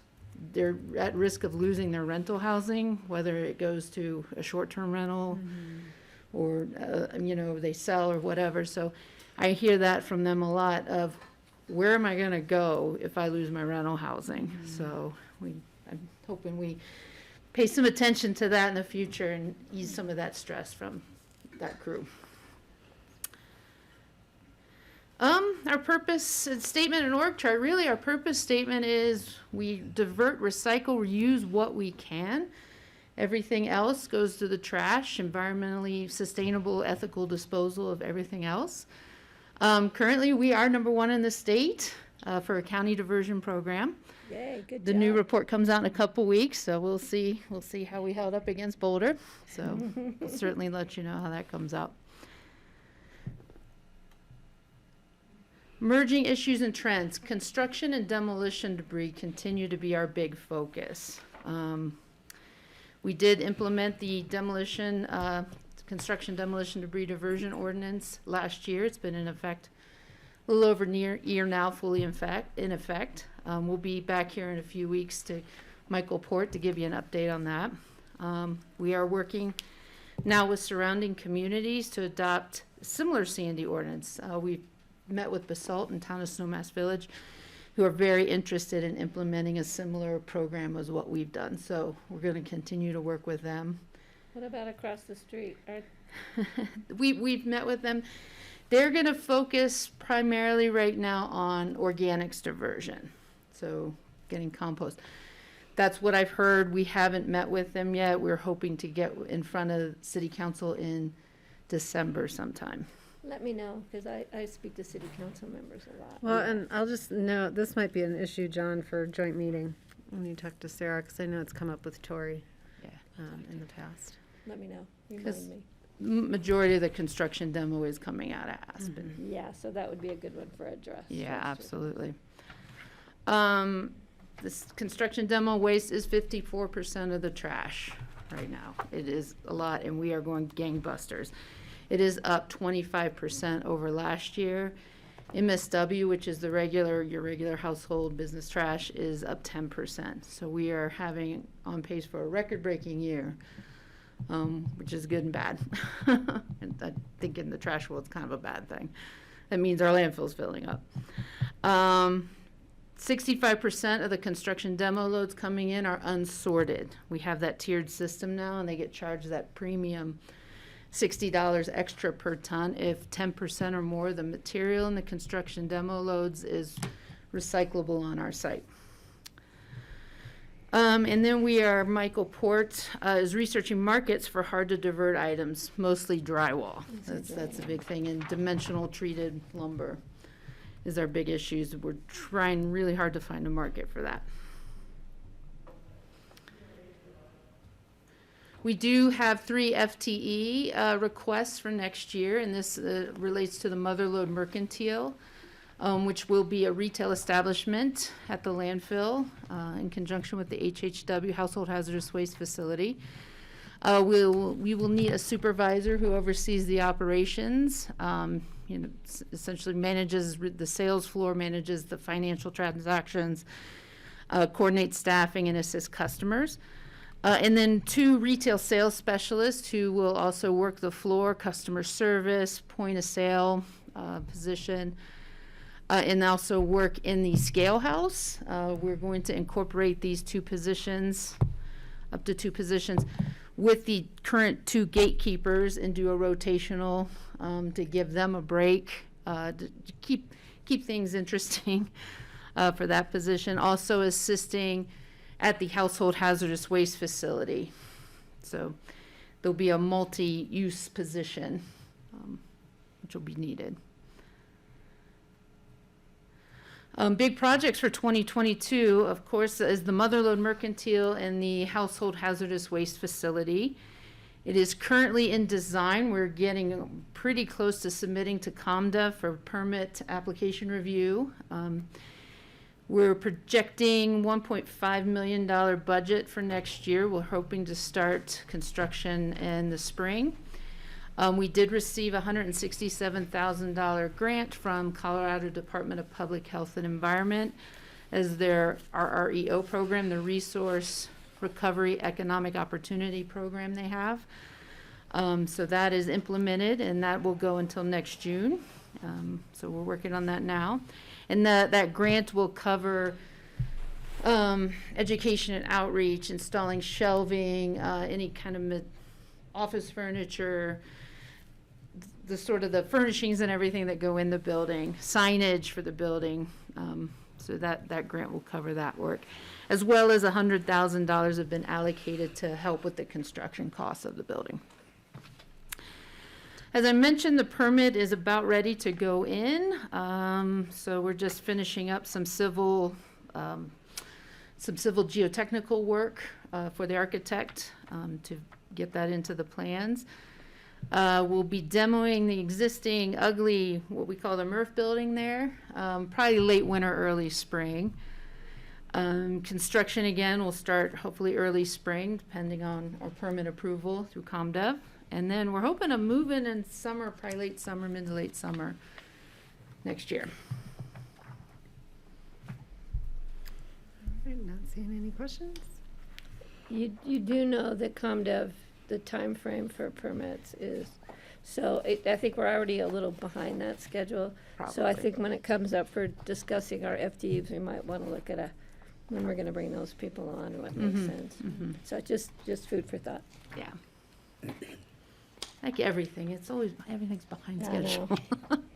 Or you can't do it for whatever reason. I mean, and then we're a little behind on the design of just getting structural engineers and mechanical engineers. Yeah. Everybody's so busy. So we are installing solar next year. We are waiting for the Motherlode Mercantile HHW to be built. We combine that with the new operations and maintenance building for economies of scale. We figured we'd do them both at the same time.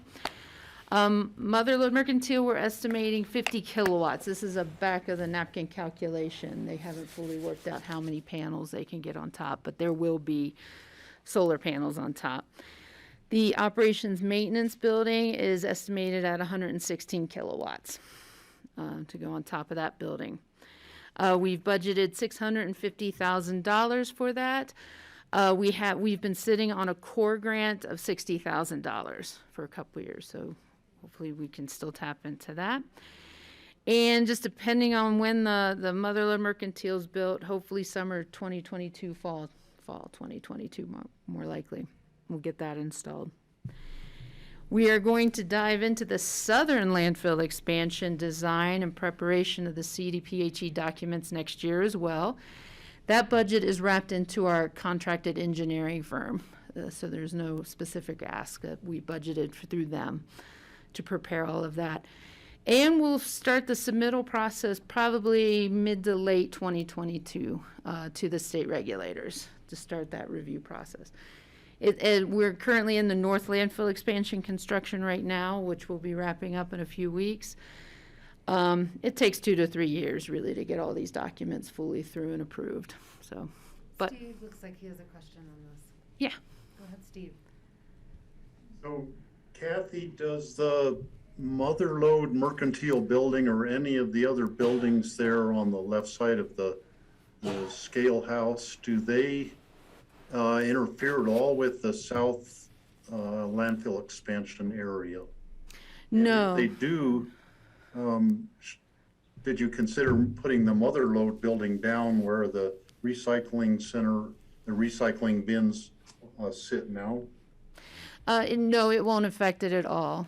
And actually, where that public drop-off yard is actually permitted for trash for the public recycling yard. We will not likely ever fill that just because it's inconvenient. But no, it does not. It won't affect it at all. So the engineers are well aware of it. Yeah. Okay, good. Kathy, is it the orange section? Yes, that is the southern portion. And if you haven't been out to the landfill recently, the north expansion is just about done. We've just about got liner in, and they'll be putting the drains and the pumps in.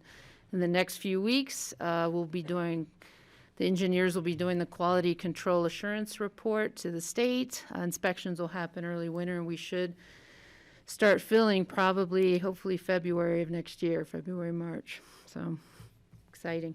Is that where the fluff's going? The fluff. And the request for the dozer was because we have to put soft trash, or fluffy trash, as Brian calls it. Just thinking of diapers. That would be actually perfect. So we have to put a 4 to 6. Some for ya. Do a diaper drive, a used diaper drive. I would love your diapers. That's good.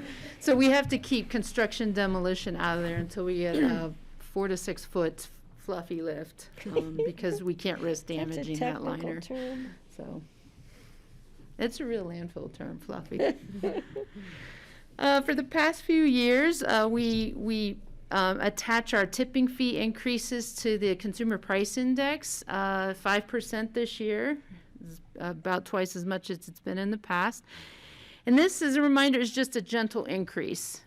We have found if we just kind of budget this in every year, it's not as hard to hit with a big increase once every 5 years or something. So this is what we're looking at, our current prices. MSW will go to $64.50 a ton, recycle $37.25, construction demo $98.25. Unsorted is a little different. Unsorted is that construction demo material with 10% or more of recyclable materials in it. It's $60 premium right now on top of that, $98.25 a ton. We are proposing going to $80 premium per ton on that unsorted. And that's because 65% of the construction demo loads coming in, I think it might even be a little higher, it's not affecting. It is not hitting them in the wallets enough to make a difference. So what would the total be for 2022? 178.25, that's with Yeah, the that's- 80? We can't go higher than that? I'm tired of people not sorting their trash. Well, we had a big discussion, go to 100. I don't even think $100 increase It's going to deter people to from... 198. It's not still enough to send them down to South Canyon. It's just not worth the time. Yeah, I would like to see that higher. I'm just tired of it. It's filling up. We've got documentation that shows it's filling up the landfill. It's going to cost everybody in this community more money when that land. And there's no reason why people can't sort their trash when you're doing a project. So I don't know when that might Do come we back. know why they're not? Is it a time? Because they're lazy. thing? It's a time thing, just the demographics here that are tearing down and building houses, just they're rich and they want their stuff built and done quickly. And I think the good news is I think we have at the table many of the contractors that do this work in the valley, and they want to participate. I think they're at the whim of the people they work for. So it could go well with that team that has been assembled now through Michael Port. Yeah, I Wow. think it's worth a discussion. And I've proposed in our growth management conversation that we have a competition for demolition permits. You know, maybe they compete partially based on Yeah, how but- they, dispose of waste. Greg? I'm just wondering if I'd support the idea of raising it if we thought it was going to make a difference. It seems that if it's still more economical to dump it at our landfill, then we probably could raise it. I'm just wondering if we should do it in a tiered way within the C&D system so that, say, one little guy comes and he's got an unsorted load, he's not going to be paying the absolute highest rate if he's just got a truckload versus several dump truck loads. I'm just wondering is there a way we can tier it up based on the volume that they're contemplating bringing in? I'm not sure it's a good idea, but it did occur to me that maybe there's a sliding scale. You come in with one pickup truck full, it's a different situation than many tons in lots of trucks. Yeah, and maybe that's done informally with the solid waste center manager involvement. So rather than put it down here, but we work with people that have the one unsorted load to determine whether that fee is assigned or not. We had an example. Okay. We had an example recently with an employee housing unit that we worked with at the staff level. And I think it's a great idea, Greg. I think it worked out well to keep that in Kathy and my court to make those judgment calls. Yeah, let's further the discussion, I think. I don't know when or where, but I'd like to see us really address the issue of this unsorted for projects that really could be sorting, that are pretty blatant. Okay. you. The good news is about the construction demo ordinance, within unincorporated Pitkin County, which our ordinance affects, we're seeing a 70% diversion rate. And like I said, we'll be back in a few weeks to talk about how this program's working. It's the stuff coming from outside of unincorporated Pitkin County that's affecting it. We know where. So, but we'll be back to talk in a little more detail about how that ordinance is working. Thank you. And this is some of our other pricing. We've been a little bit lazy about, but we have done over the last year some market research studies on getting the products we sell a little closer to what's the reality in the marketplace. Compost, topsoil, potting soil, all of that we raised by CPI 5%. And we did that last year as well. And we didn't see any effect. It's still a bargain in the valley. And it's good stuff. Yeah, it's good The bad stuff, and it's a real bargain. If you go to private, other down the valley to Denver, this material goes for a lot higher. But so we are slowly raising that by CPI.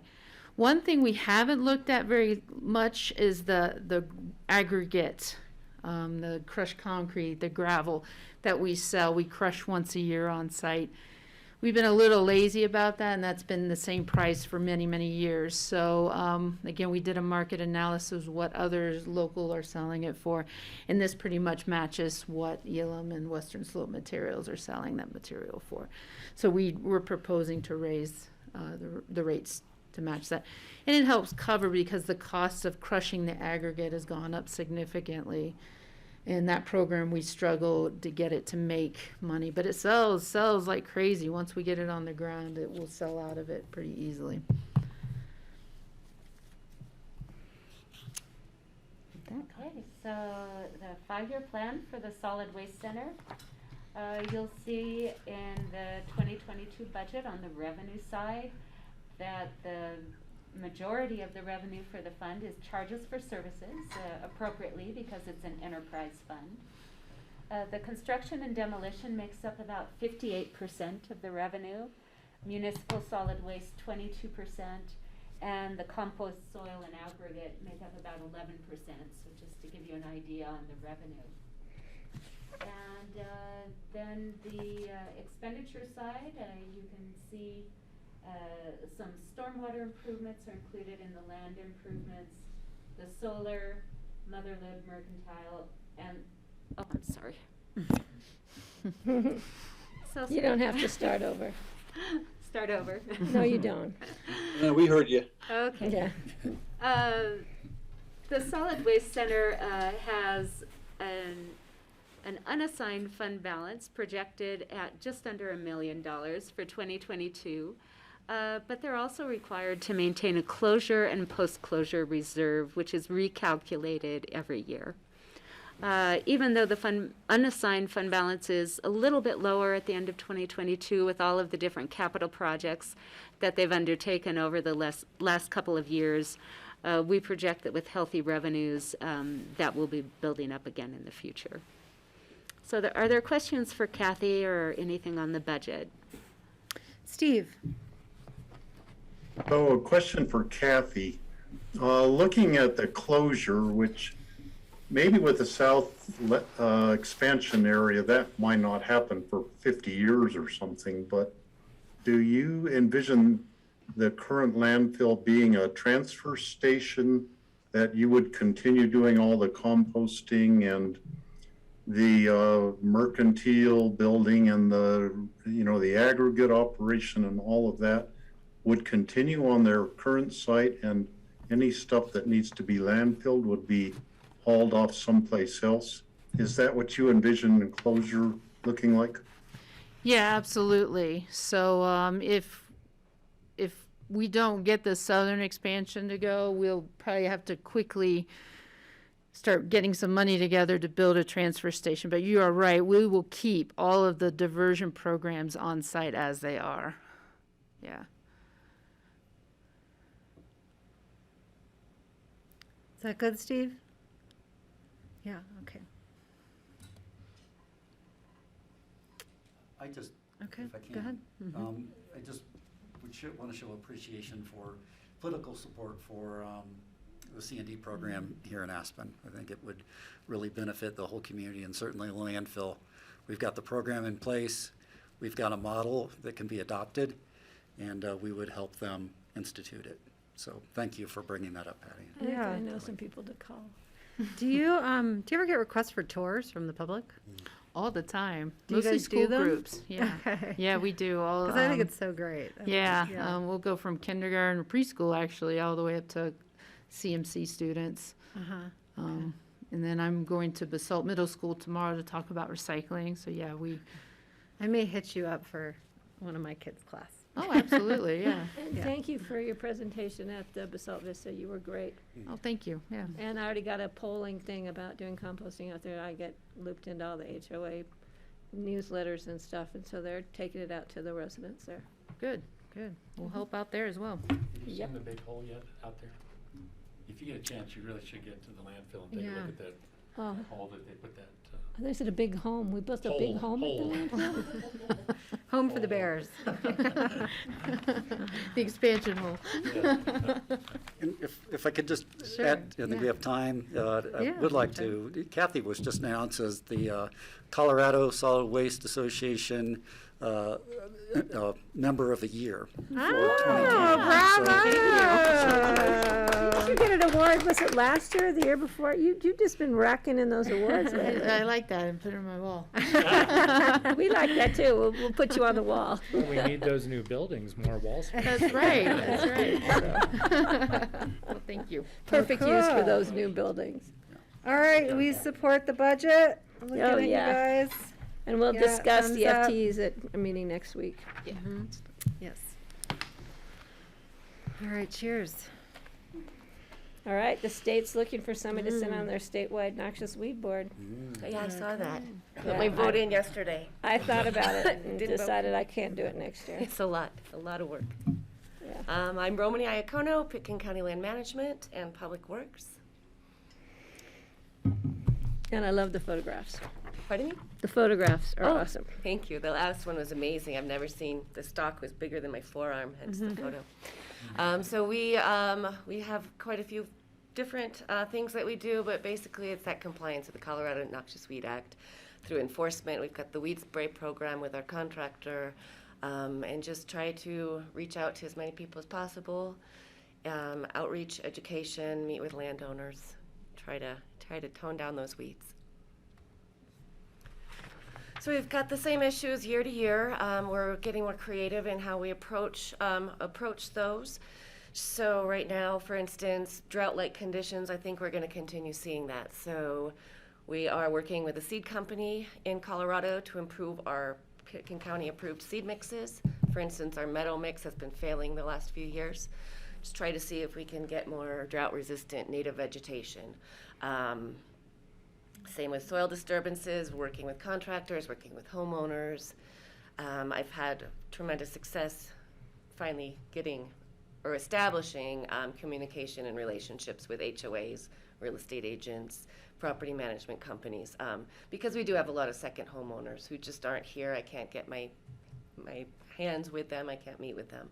So I've had good success with that. And then being creative with outreach. Thank goodness for social media. It's a lot easier to post on Facebook and Instagram than it is to put an ad in the paper every week. So that, and then we've also been having a lot of collaboration. We've met with City of Aspen Forester and Open Space last week.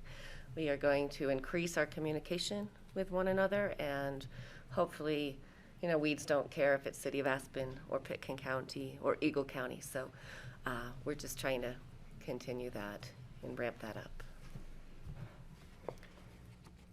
So again, it's kind of redundant, but this is just a reason why we have to collaborate. These are just various places around Pitkin County that I can't get my hands on. But in our meeting last week, for instance, we found that I actually can speak with City of Aspen per state statute. So that's going to be really big for me when I enforce a property and it abuts City of Aspen property. That can be kind of tricky. So I'm excited next summer to be able to increase that and speak with property owners on both sides. Public outreach, weed pulls. We're going to focus more on county properties. We're going to do Basalt Vista next summer. We're going to do Basalt We're Vista. going to do the senior center next summer. And then I'm going to speak with City of Aspen. What do they want to do? And then just, you know, put those weed pulls together. They're great fun. The middle picture, we had one heck of a time up Avalanche Creek. This is Rachel, who's part of our weed board. I was pretty impressed with how much we got done over the course of the day, and we had a great time. The example on the left there is I've got our weed management plan, which comes up to the board this coming fall. Every 3 years it has to be brought to you. And so I've reformatted it, I've taken all new photographs, and I've actually translated. So this is an example of Common Mullen.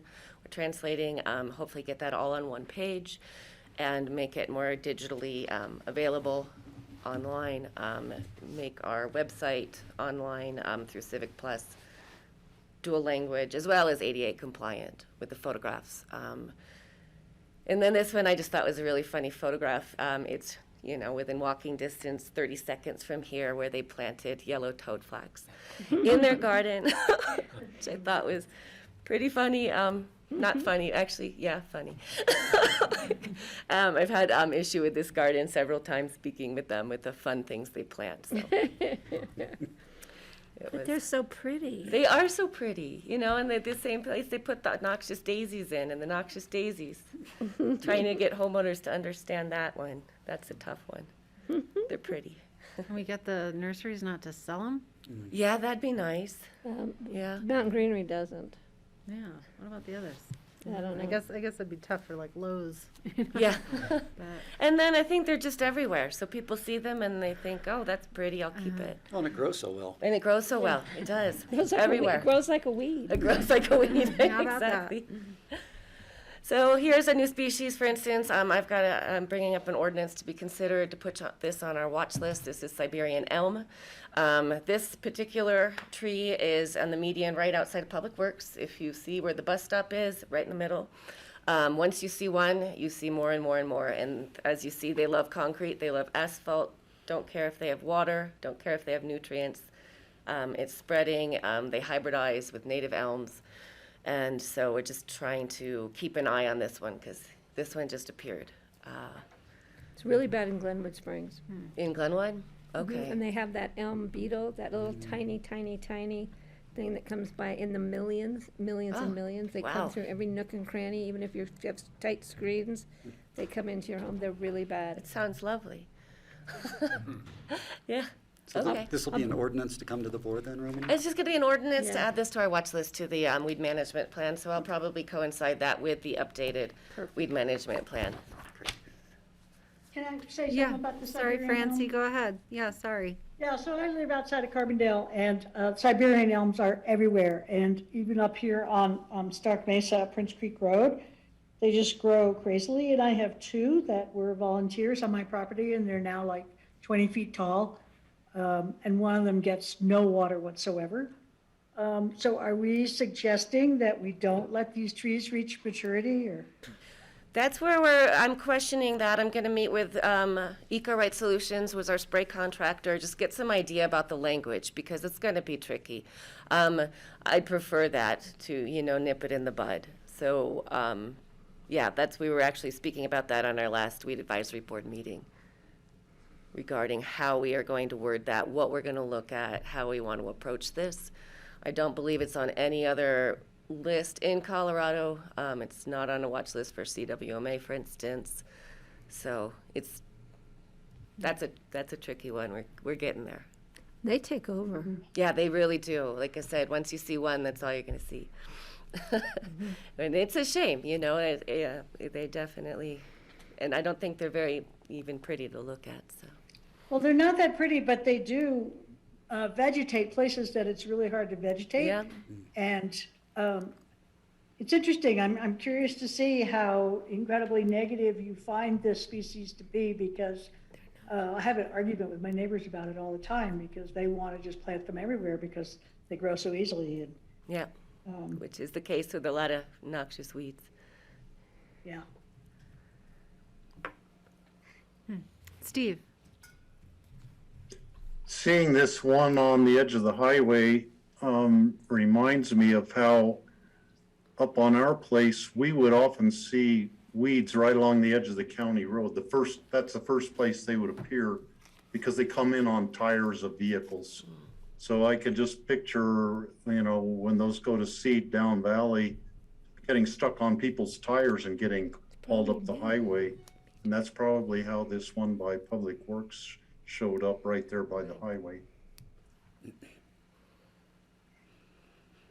I'm gonna go down right now and whack that. I got my Get little it. saw in the back Go of get my it. car. I'll help you. And then go get the Dalwhinnie signs with your. Yeah, oh, whoops. I have to go with it. Whoops. So here for my budget, it's very minimal increases, decreases, not much of anything. So also, I forgot one thing for public outreach. We're going to be having a multi-entity meeting that I hope that some of you can come to in March, where we actually with all counties, hopefully mostly in Colorado, as well as ACEs. They're going to have speakers regarding wildlife or wildfire restoration, climate change, and how that affects weed migration. We're hosting it? You're hosting? Oh, yeah, let us Send us know. a save the date. Yeah, absolutely. So I meant to mention that. I apologize in my outreach. Yeah, make sure we. Then I realized I was done, so. Okay, good stuff. Okay, and this is the budget for land management. Any other questions for Romani? Good job, Romani. I don't know if Greg turned his great. Okay. Greg, you good? Yeah, I'm good. I'm Okay. fine with it. I'm just, it's like, boy, this is a nice budget to look at. There's a couple zeros missing compared to everything else here. Thanks, Romani. You are So welcome. frugal. I don't know. Is it enough money to really get ahead of this problem, though? I mean, it's only going to get worse with climate change. So Especially you those might be elms. thinking about more zeros in the future, Greg. And those elms grow so fast. All right. Okay. Thank you. so Nice to see you. We have. Thanks, Romani. Thank you, Romani. Thanks, Romani. And Brian. Thanks. Your team Thanks, always does a Kathy. great job. Yeah, we do have our final, this is our cleanup hitter here. And you guys haven't seen much of Dave, and I'm sure you guys I don't know really anything into about that this budget, so, hi, Dave, we're done. I have much less interesting pictures than what you saw from Romani. But you did have a tie on in your photograph in here. What's up with that? I know. That, I think, was the last time I put on a tie. Yeah. That's why I have to use it every now and again. Well, I am David Pesnicek. I'm the Regional Transportation Administrator for the Elected Officials Transportation Committee. To start off with, this is the slide, I guess it's typically showing staff. In this case, it's not necessarily showing staff, with exception to myself, but it is showing key staff partners to the EOTC. So I am the sole, as you know, the sole employee to the EOTC. significant partners include Brian Pettit with Pickens County Public Works, John Kruger with the City of Aspen Director of Transportation, the City of Aspen Director of Parking and Downtown Services, Dave Peckler with the Town of Snowmass Village Director of Transportation, and Dave Johnson with RAFTA as the Director of Planning. I think the key highlight with this slide is really staff turnover. So as you're all aware, John Kruger is retiring at the end of the year. Mitch Osier has left his position with the City of Aspen as the Director of Parking and Downtown Services. So Blake Fitch is currently the acting director in that position. I'm not sure exactly what the plan yet is to fill that position at this time. And then Dave Peckler will be retiring here in April. So we're looking at 3 of the 5 moving on here, which is a significant capacity change from what we've seen in the past. And it's a lot of years of experience and knowledge that we'll be losing. The OTC itself, as you're aware, we are charged with implementing the half-cent county transit sales and use tax to help improve transit infrastructure all throughout the Roaring Fork Valley. We do measure success by implementing the EOTC Strategic Plan and Comprehensive Valley Transportation Plan, which were both updated in 2000, and then we have a mission statement and vision statement that helps guide our efforts. Thanks.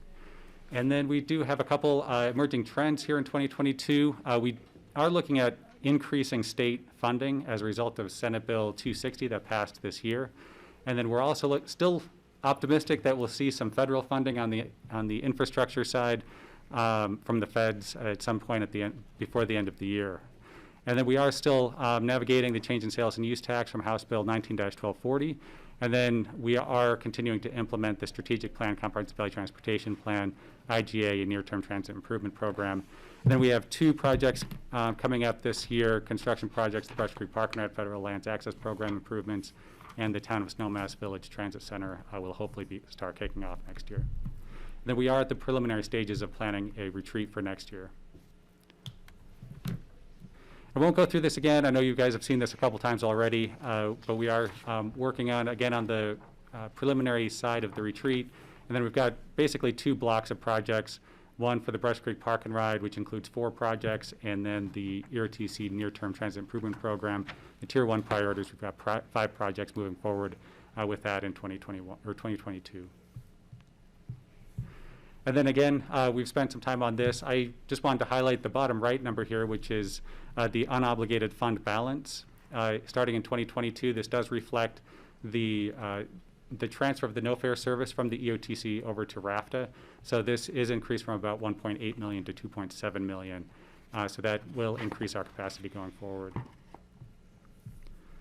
And then again, you've seen this, the takeaway here is the decreasing revenues from 2019 through 2022 when the transfer of the no-fare service to help mitigate that reduction in funds and revenue. And then finally, this is the budget that was approved last Thursday, October 28th, with the amendment that the no-fare service be removed from years 22 through 26. So this does reflect that change. And then a few things I do want to point out, some things have happened since the OTC meeting last Thursday, is that we are progressing with a memorandum of understanding, a non-binding memorandum of understanding between RAFTA and the EOTC. And the purpose of this MOU is to simply document the events and justifications for the transfer of the no-fare service from the OTC to RAFTA. That is to be signed by Dan Blankenship and myself, and recorded as a document that we can look back on for historical reference as to why we landed here in the case that is questioned at any point in the future. But for those of you who are on the RAFTA board, Greg and Francie, I understand you should be seeing this on your RAFTA board packet as a consent agenda item. So Dan needs to have this approved by his board before he can sign. So you will see that on the consent agenda item this coming Thursday. So just wanted you to have a heads up on that. And also at the EOTC meeting last week, was directed to craft a thank you letter to RAFTA for assuming that. That letter was drafted. It was signed by Chair Kelly McNicholas Curry, as well as Mayor of Snowmass and the Mayor of Aspen. So that has been sent over to RAFTA and will also be included in the RAFTA packet for next Thursday. Great. Thanks for doing that. Great. Okay, one note on the budget and 5-year plan. There is what you see on this spreadsheet does not include the 1% pass-through tax, which we collect. It's part of the total 3.6% tax that the county takes in, but 1% of that is entirely passed through, and that is almost $14.7 million of revenue coming in and going right back out for transportation purposes. Thank you. Any questions about on the budget? this? We've Yeah, talked when about will we this one see a it bit. again? Greg, and then Patty, I don't know. No, I'm good. I can tell you. I just wanted to flag, I just love to flag the X Games transit subsidy. I keep thinking about that, and I compare that number to the WeCycle operational support. And it's just amazing that that's a year of WeCycle helping the first and last mile solution for transportation, while the X Games is a weekend, and it comes at a higher price. And it's really what we're doing is it's great that we're giving a lot of rides to people, but I just think that there's an opportunity to get people to offset their carbon emissions if they're going to come to the X Games at all. It's more people than they really need. You don't know of a football game or a rock concert venue in Denver that offers free admission, or, I just keep thinking that there might be a way to moderate the huge numbers of people that put such a drain on our resources, perhaps by charging a modest fee to at least offset their carbon emissions. I don't see how this fits into a climate action plan. That's my comment. Thanks. Okay, thanks, Greg. I appreciate those comments. All right. All right, thanks, Dave. I see you I as think like we're the driver of like a shipping barge, like it moves slowly. It turns really It fast. doesn't turn so quickly, Just but we make still sure that- we still move forward. So Yeah, thank trying to you. avoid the Suez Canal. Make sure the anchor doesn't hit the pipeline. Then it hits the bank because gets wedged into the bank of the Suez Canal. I know. I don't think David will lead us there, so we're in good hands. Kelly All and right. Board, just thank you very Yes. much. That's Thank the you. infrastructure team. We do meet weekly, a lot of collaboration that's going on, so it's been exciting. And I know that we finished like half an hour early, so I'm sure Yeah, you that'll did. gain favor when you have your personnel conversations with the infrastructure teams. Excuse me? You come with a lot of enterprise funds. I think that's in That's your true, favor, that's true. Thank you guys for your time. Okay. Appreciate it. Bye, thanks. Cheers. Okay. All nec- right. Next up, we have Healthy Rivers and Streams, and Lisa McDonald is here. Great. Lisa. They're great photos. Ready to go? All right. Well, thanks, Connie, and thanks, everybody. We have a pretty short and sweet budget presentation this year. The aspiration of the program is that we aspire to be a leader in protecting, defending, and enhancing rivers and streams through collaboration on watershed-wide opportunities, solutions, and education on water issues. That's a cool little peregrine falcon that I saw one day, so I I know, snapped it's a a great picture of him. The trends and emerging issues I think you're all aware of and probably have even heard today. Public awareness and education, the drought, continued trend of potential for a compact haul, climate change, climate action, mudslides, debris flows, and monsoonal rains on burn areas within the Roaring Fork watershed and beyond, impacting river quality. Some of the opportunities that we're looking forward to are collaborating with Open Space, and we've been working with Phyllis on some work at the Phillips Mobile Home Park, river and riparian improvements out there. Collaborating with other governmental entities to improve stream flows, which you'll see in the next slide with the town of Carbondale. We are hearing from April Long next month on the city's recent riparian assessment and their plans for work up here in town. So April's going to present that to us, and maybe we'll do some collaborative work on that. And we are looking forward to continued phased of the stream side improvements at the Whitewater Park and Basalt. We curtailed a lot of that work due to COVID and budget concerns last year. So we are looking forward to moving on with that project. We still have our GoCo grant. I received an extension on that. So we still have $350,000 that we can apply to that project. Some of the 22 budget requests, where'd my other sheet go? Did I lose it? It's stuck, all right. We want to continue with our communications plan that we brought in front of the commissioners and the River Board last year through Back 40 Stories. I have to give a plug, and I don't know if everyone's seen, we just did our 10-year plus anniversary report that came out of this communications plan that we're pretty proud of. Matt Annabelle with Back 40, Diane Schweener with Schweener Design Group, and Tim Braun with B2 Inc. Did an amazing job, I think, and we're pretty proud of it. And it's amazing when you read it and see the work that we've done over the last 12 years now. We're pretty excited about that. So we want to continue on with the increased communications and outreach efforts. We hope to do some Paddle with a Purpose events down at the Whitewater Park, maybe some film series, increased social media presence and web content, along with probably doing some wild and scenic work as well. We are looking at a $55,000 telemetry project that is a continuation of the Weaver Headgate project that we collaborated with the town of Carbondale last year. That, as you've heard, I think throughout the whole day today, is a slow-moving project as well. They are just getting the Headgate this month, I think. I think they ordered it in April. So that's a little behind in the installation. But this work would add to the prior appropriation for the Headgate on the Weaver. And it includes the telemetry devices, integrating telemetry into the system. And the costs are estimated for about 2 to 3 stations out on the Weaver Ditch there.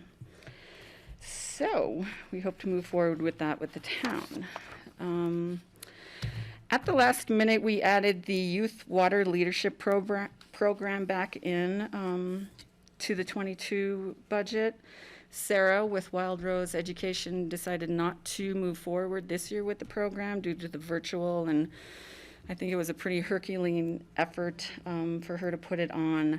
So, and in talks with her earlier, she had decided, I think, to forego the whole program. So we were a little disappointed in that, but I just had some recent conversations with her, and she is actually at the Glasgow Climate Summit over in Scotland right now, yeah. And she is there with some of her counterparts and hopes to come back with some really cool and innovative and new exciting projects for the Youth Leader Watership Program. So we put back in the budget the $40,000 that we've contributed to the project in the past. The River Board hasn't seen this because we did not have a quorum last month, so we did not meet, and we've just had this discussion with Sarah just recently. So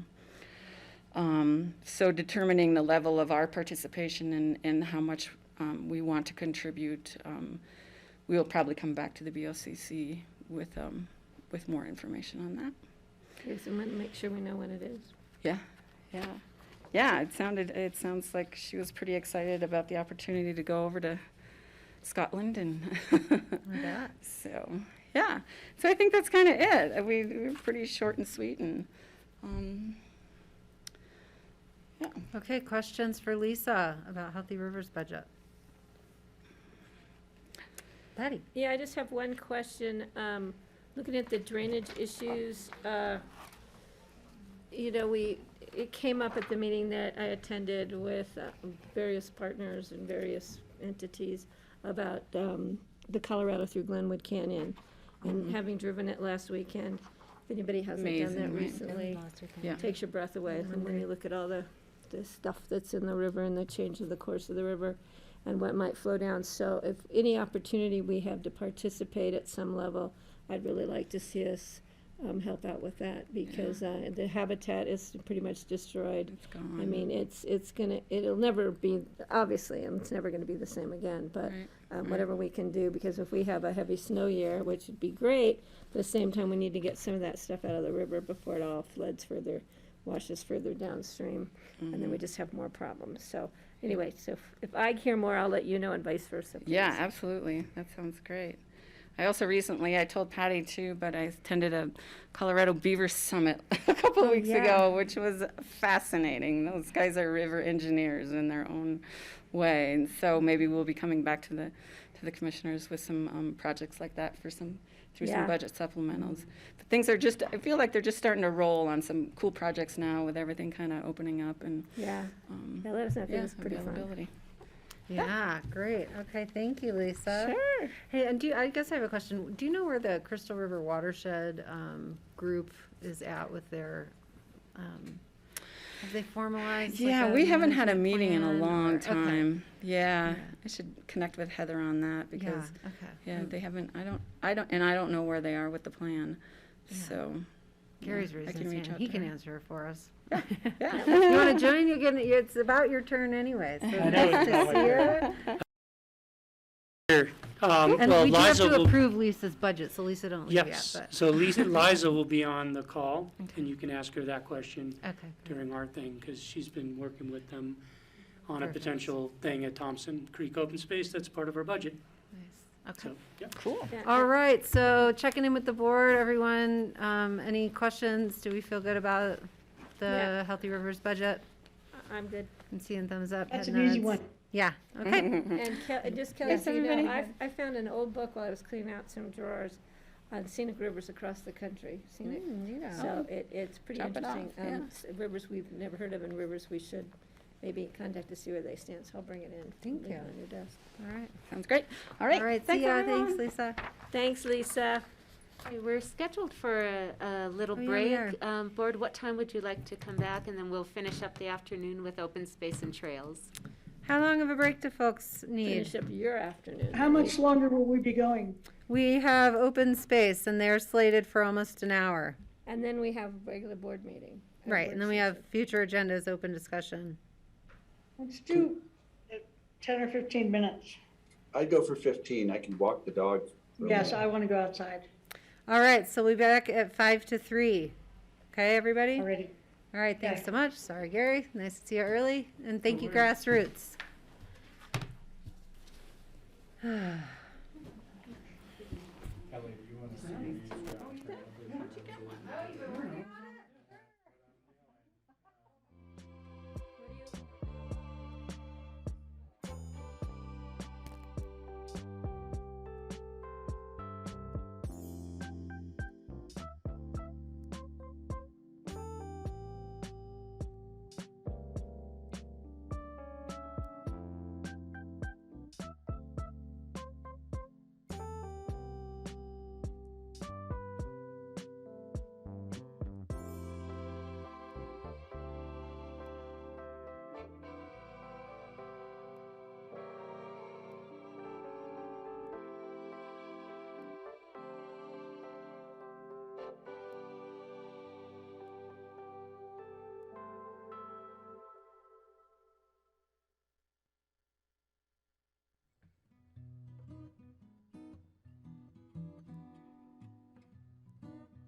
Okay, welcome back everyone to the Pickens County Board of County Commissioners work session on Tuesday, November 4th. We had a brief afternoon break and now we are back to hear from Open Space and Trails. And we have our Open Space and Trails Director, Gary Tenenbaum. And just checking in, I see Greg's cat, making sure everyone can hear me on Zoom. All right, looks like it. Okay. All right, Gary, go ahead. Cool. Thanks, Kelly. As you said, I'm Gary Tenenbaum. I'm the director of Pickens County Open Space and Trails. I think I have a few members of my staff on Zoom.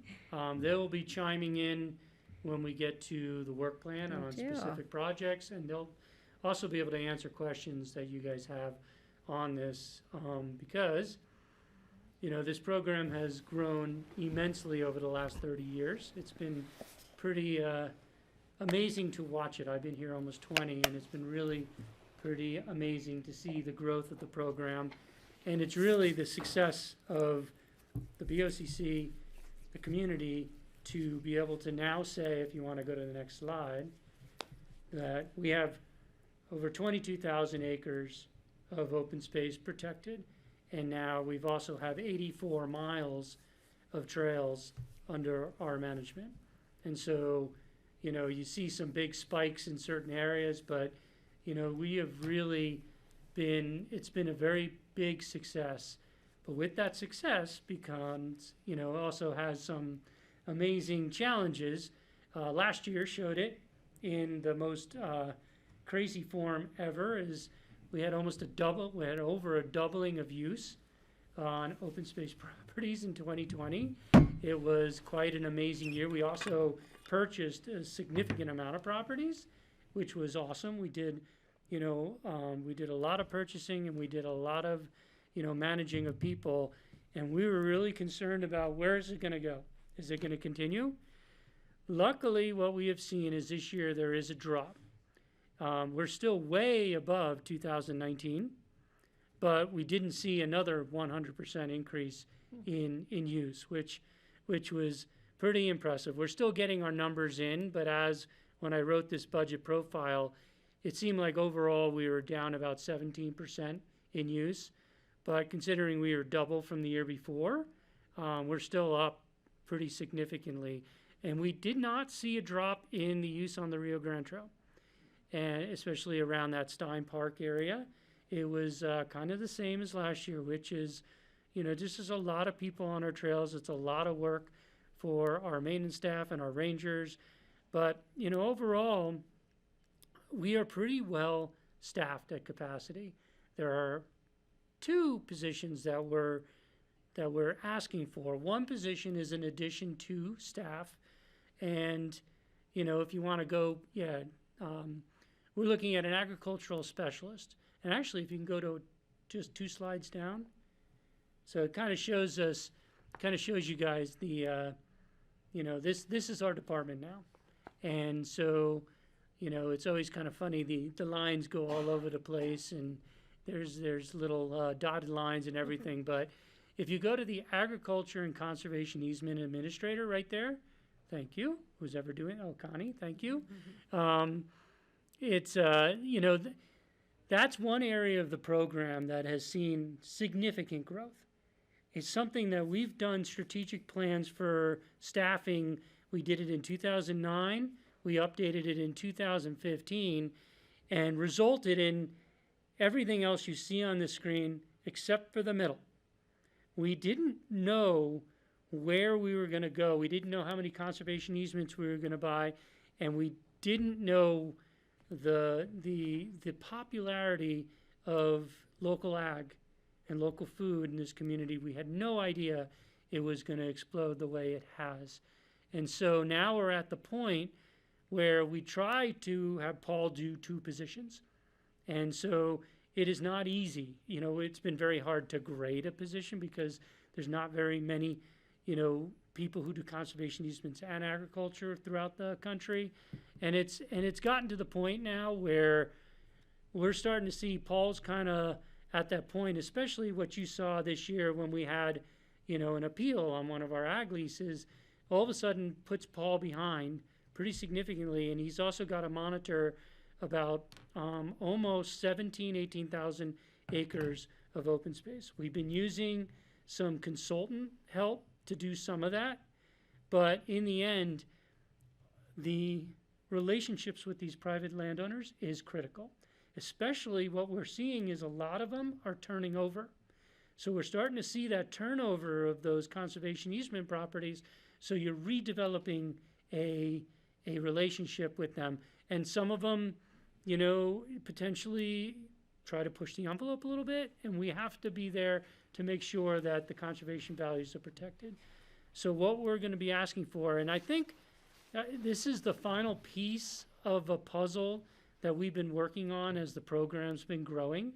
You know, I can't say we're not going to need more rangers in the future. We probably will, because we're going to buy more properties. We're going to build more trails. It'll probably need more rangers in the future.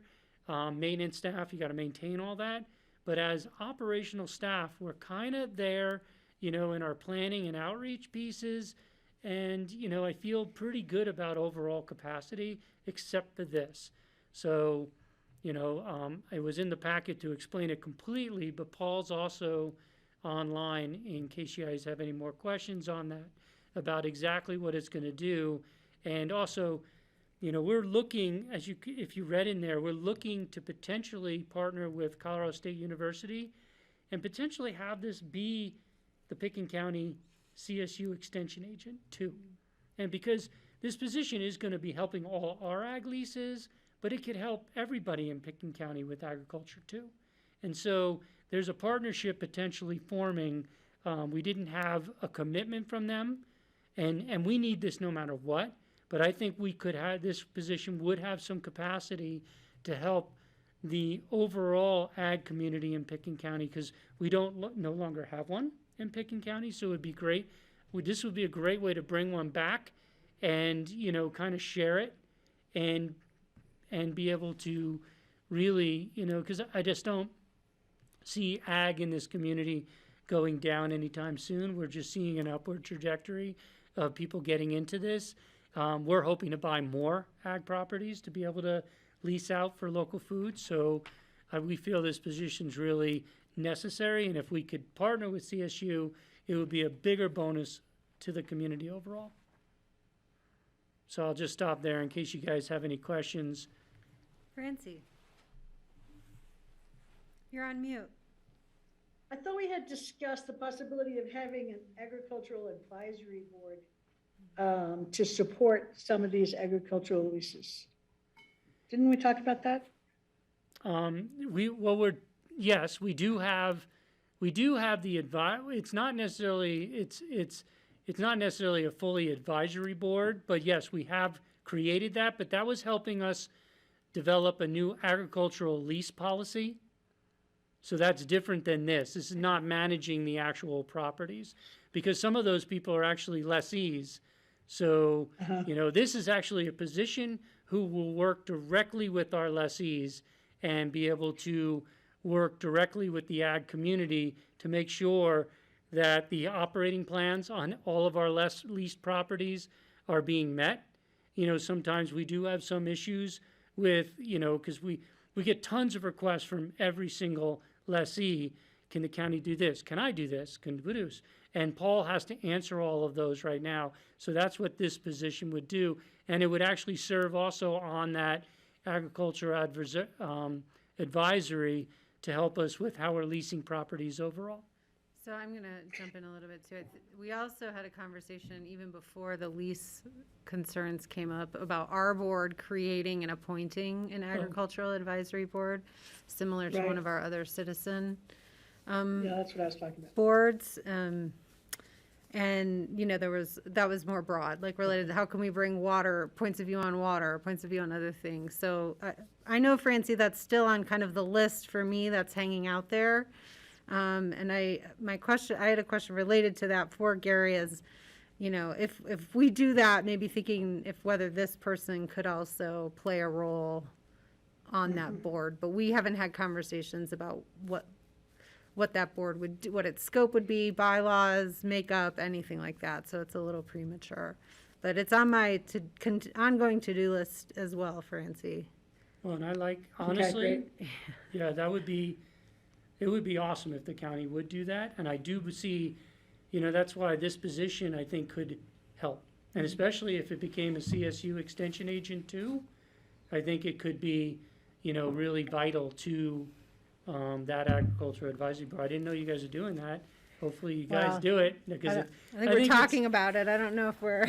yeah, it would be awesome to see, because I know there's a lot of things that we work on with the land use code and a lot of other things. And it would be great to tie all of those together. And this position definitely could be, assigned to some of that. Yeah, okay.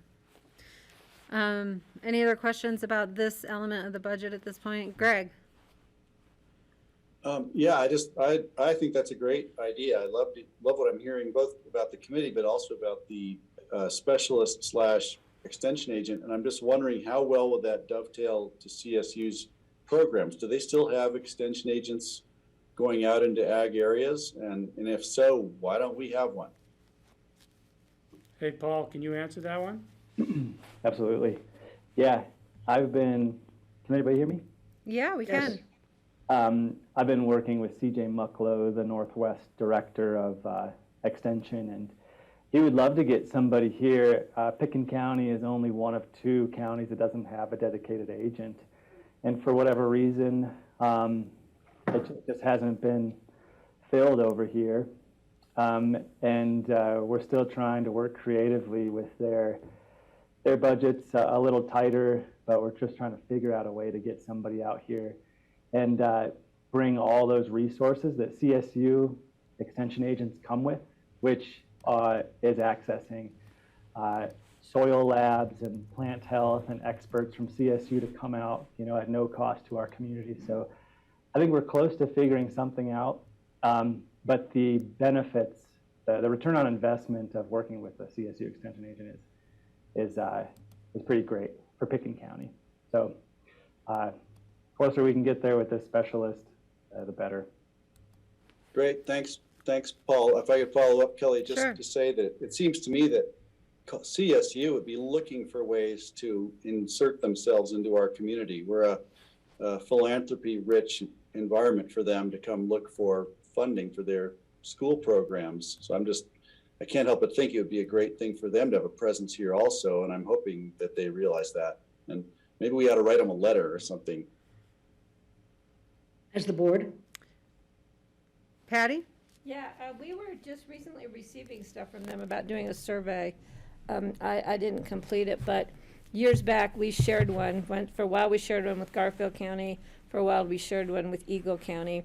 And then there just wasn't enough interest or use of an extension person locally. It was Mary Sue Kennington, I want to, way back.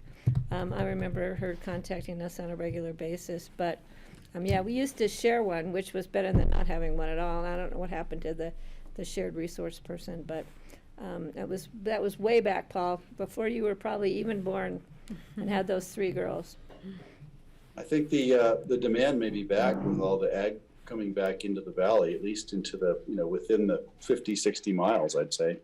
Well, maybe we can have Paul contact them and see if we can start up the discussion, or at least share an agent, extension agent. Well, and we are having those conversations. So they we're just good. haven't made a decision yet on, being able to help fund it. So that's why we're hoping that we can. Paul, do you have an update on that? Even a shared? Yeah, they're very interested in working with us to get a position here. And yeah, we're talking about a shared position, not with any other county, but just within Open Space and Trails Department and CSU. So we would have a dedicated specialist. I think this new position is going to kick open the door so they can figure out a way to bring their resources to our valley, because they really do want to get somebody here, and for whatever reason, I know most recently we shared one with Eagle County, and it was only 2 days a week, but if we have somebody dedicated to our valley and our county, it'll work out really well. Yeah, even a shared spot to begin with would be better than what we have now. Yep. Yeah. And Steve had his hand up as well? Yeah, and it was, I guess I was the only commissioner on the board when we last had the shared position with Eagle County, and they decided, we were figuring they'd want somebody in the Roaring Fork Valley part-time anyhow. And they just decided they needed theirs full-time. They didn't want to share anymore, so that was the end of that partnership. I love the idea of doing a partnership between CSU and Open Space and Trails. That's kind of a partnership then we control, and it wouldn't be somebody else taking their agent back to another county. I also see possibilities this person could coordinate with the noxious weed board, giving advice on weed control, especially on ag lands.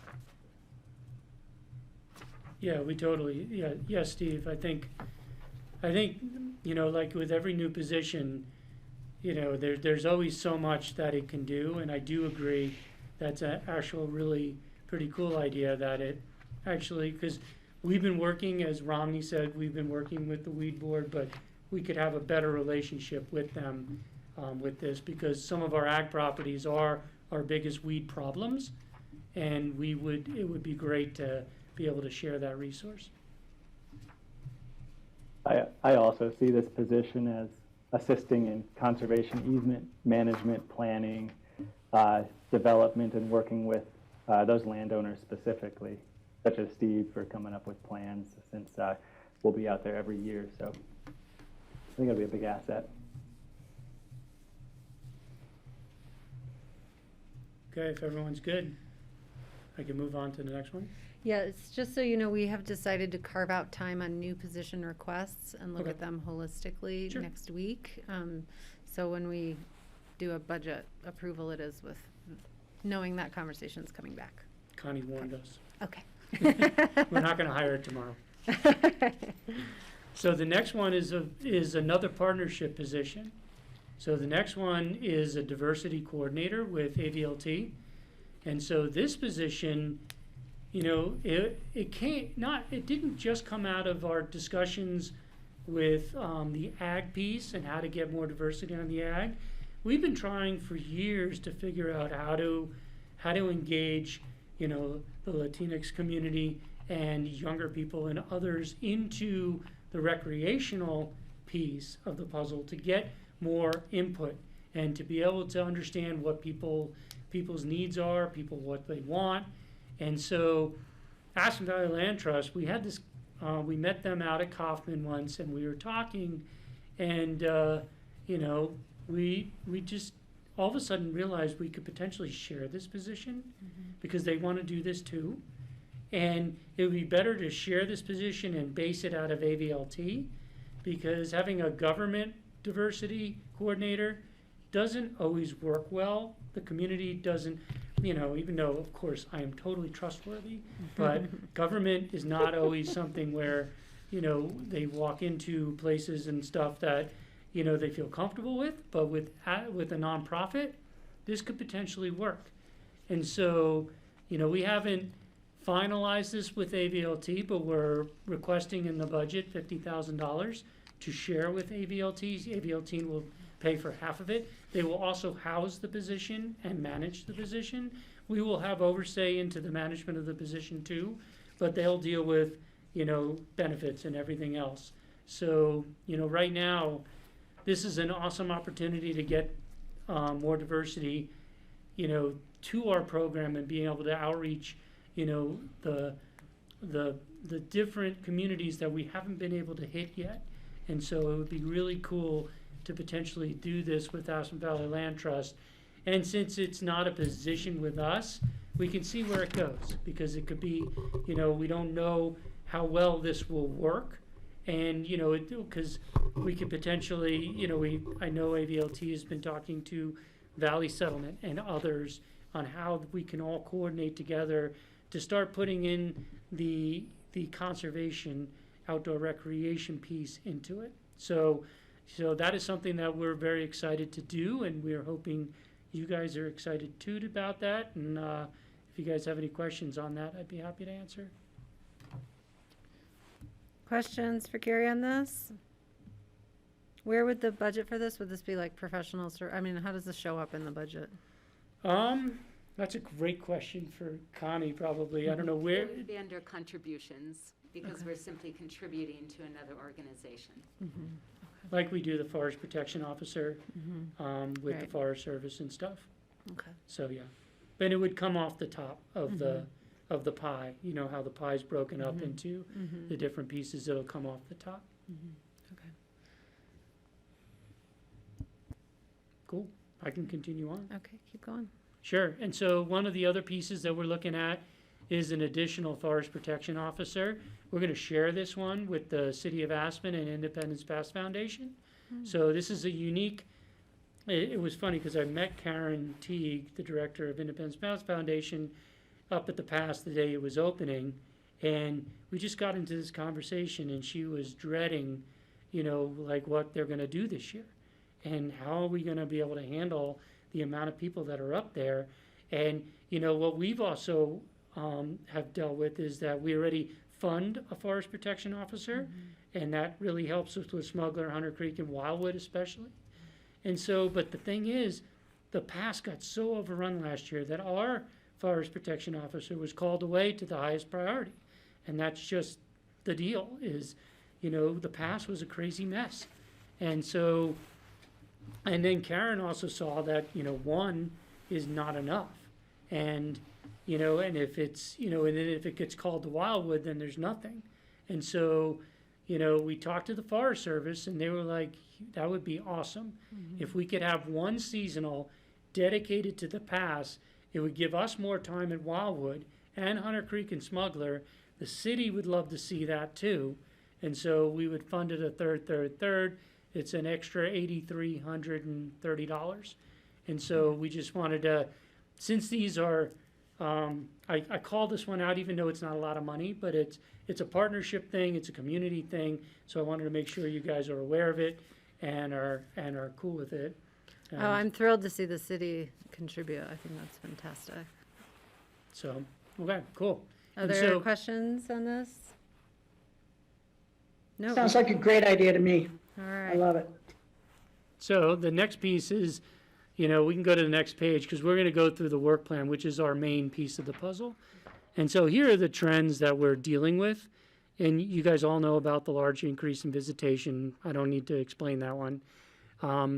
The big one we're going to really start to do is we're trying to develop a conversation about, you know, management of public recreation in Pickens County across the jurisdictions throughout all of Pickens County. You know, our trailheads, everyone's just like, I can't park here. The road's packed. Private landowners getting parked in. There are people parking everywhere. And is that really, how are you going to manage that in the future? And from the open space perspective, you know, we have a charter, and the charter doesn't necessarily say we can just use our fund everywhere. And it also, you know, we have been very organic about helping around the county. And, you know, we've done Prince Creek.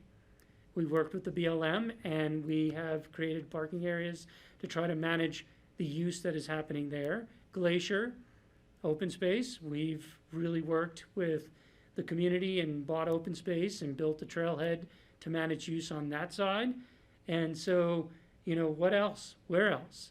And there's so many other places. So the retreat in November, we'll discuss that and just start the conversation. So I think you guys have all been invited, and hopefully you can attend, because it'll be a pretty cool conversation.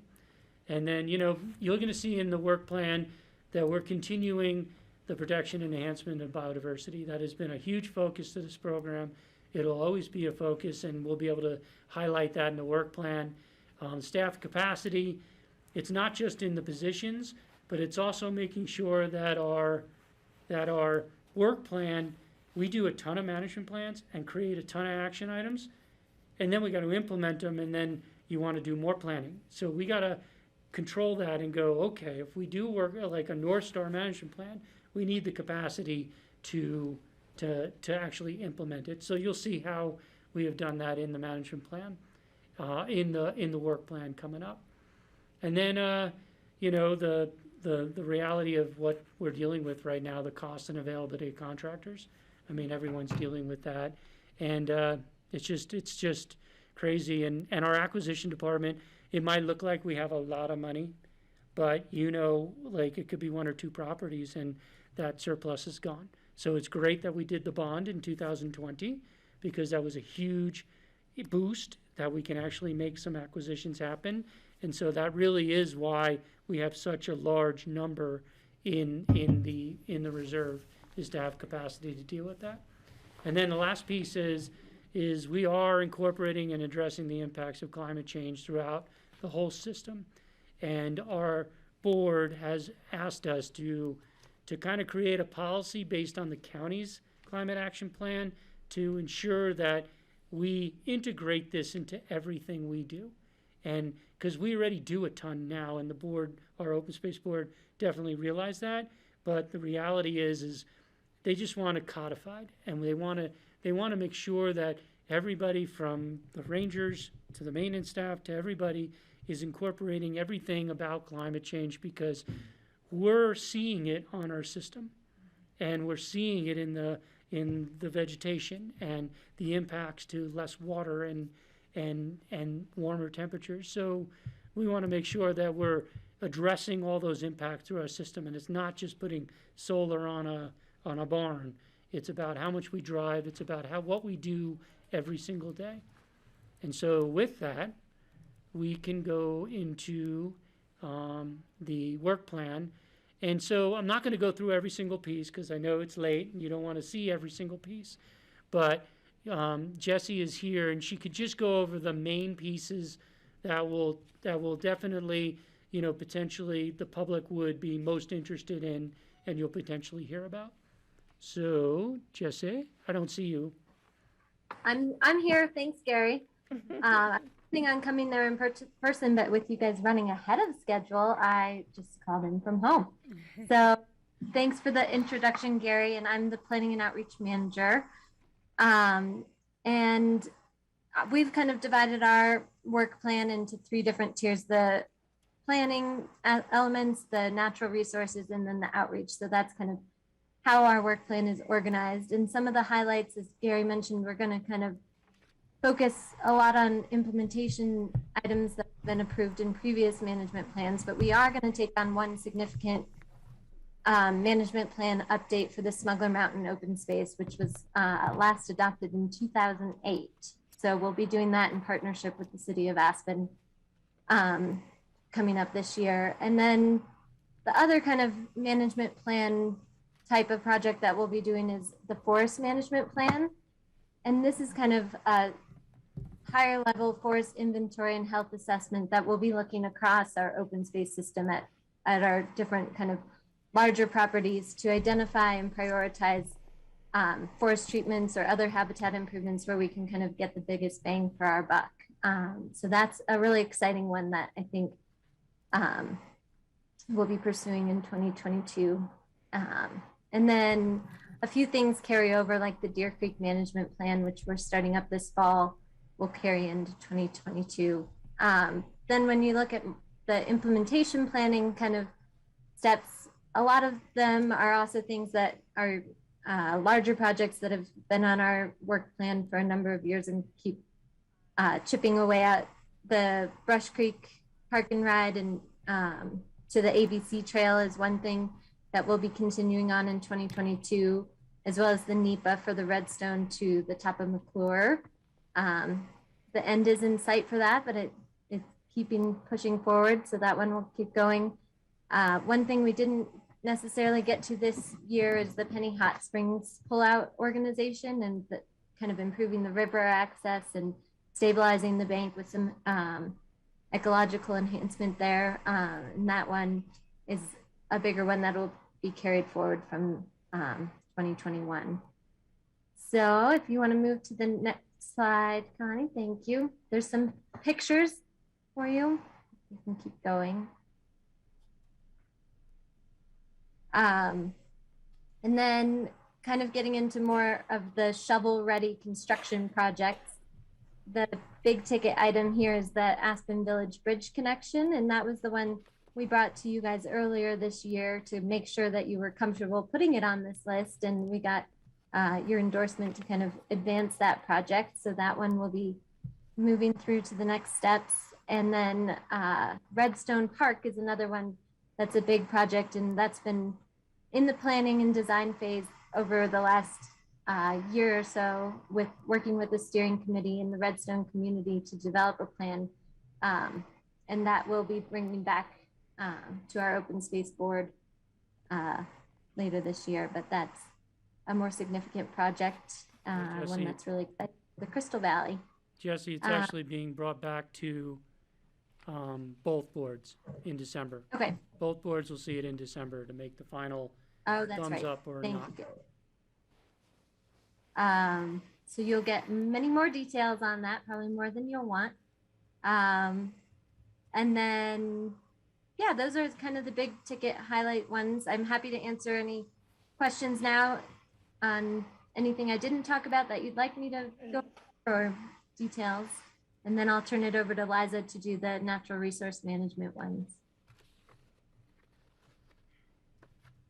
Any questions for Jesse on this? I'm not seeing any. Okay, well, we can always circle back at the end, but Liza will tackle the natural resource actions. Yes. All right. Great, thanks, Jesse. You can actually go back one slide. These are all begin on that previous slide. So the way we have the natural resource projects, go back one more. Oh wait, my thing is just like, yeah. So we're looking at that bottom portion here. So beyond just the ongoing administrative items, the big two projects that will sort of be kicking off. One is the Thompson Creek open space. And so I have been working with that Crystal River Restoration Working Group that was asked about earlier. And as of this summer, our last meeting was in June or July. And it was a big step that this group was able to identify Thompson Creek open space as a priority location. There has been a long process of narrowing down where to focus efforts. And so we're going to try to conduct some riparian enhancement work on that property. The money budgeted here is really just to help us for 2022 to build upon the research. We need a little bit more hydrologic information and move towards a conceptual design of how to best work and enhance that Little Thompson Creek open space area, which is focusing on Thompson Creek open space riparian area and the confluence as well. So not extending into the ag lease areas or the area farther downstream. And then the other one is, Can I ask a question about that one? Yeah. Sure. Is that above or below the highway on Thompson Creek? That is below the highway. So it's between the highway and the river? Exactly. Yep. So that's where the open space property is. And there's a triangle that has separated the ag lease area from Thompson Creek proper. And it just happens to be triangular because of the topography there. And so that in the management plan that we currently have for Thompson Creek open space is slated for any sort of ecological projects that we want. And so it has actually helped the Crystal River Working Group realize that this is a place where we can feasibly start to get some on the ground projects sooner than some of the other areas along the Crystal River that they're also looking at doing some work. So it's kind of looking at it as a little bit of a pilot project for that group because we have, open space has the direction to do this work anyway. Okay, thanks. Great. The glacier habitat improvements, this also comes from the recently adopted management plan. And so this particular line item will dovetail with the irrigation improvements on the ag side and the agricultural operations. And so our goal is to have an integrated property, but this money is specifically for looking at wildlife habitat improvements. So again, this is more of the planning design phase. And you can go to the next slide. Here's some photos. And look at those maybe on your own. We'll go to the next slide. Great. And then this next section is the actual project implementation. All of these items are continuation of projects that we've kicked off within the last 3 years of really doing some on the ground restoration. So I'm happy to answer any major questions, but these are all projects that you all have seen before, have heard about, and we're just continuing on these multi-year efforts to get our native vegetation back on track in the right trajectory, doing a little bit of research and a lot of riparian restoration projects. So those are ongoing. And then the final section here, we have in our reorganization put together the stewardship, the monitoring, and research in this category.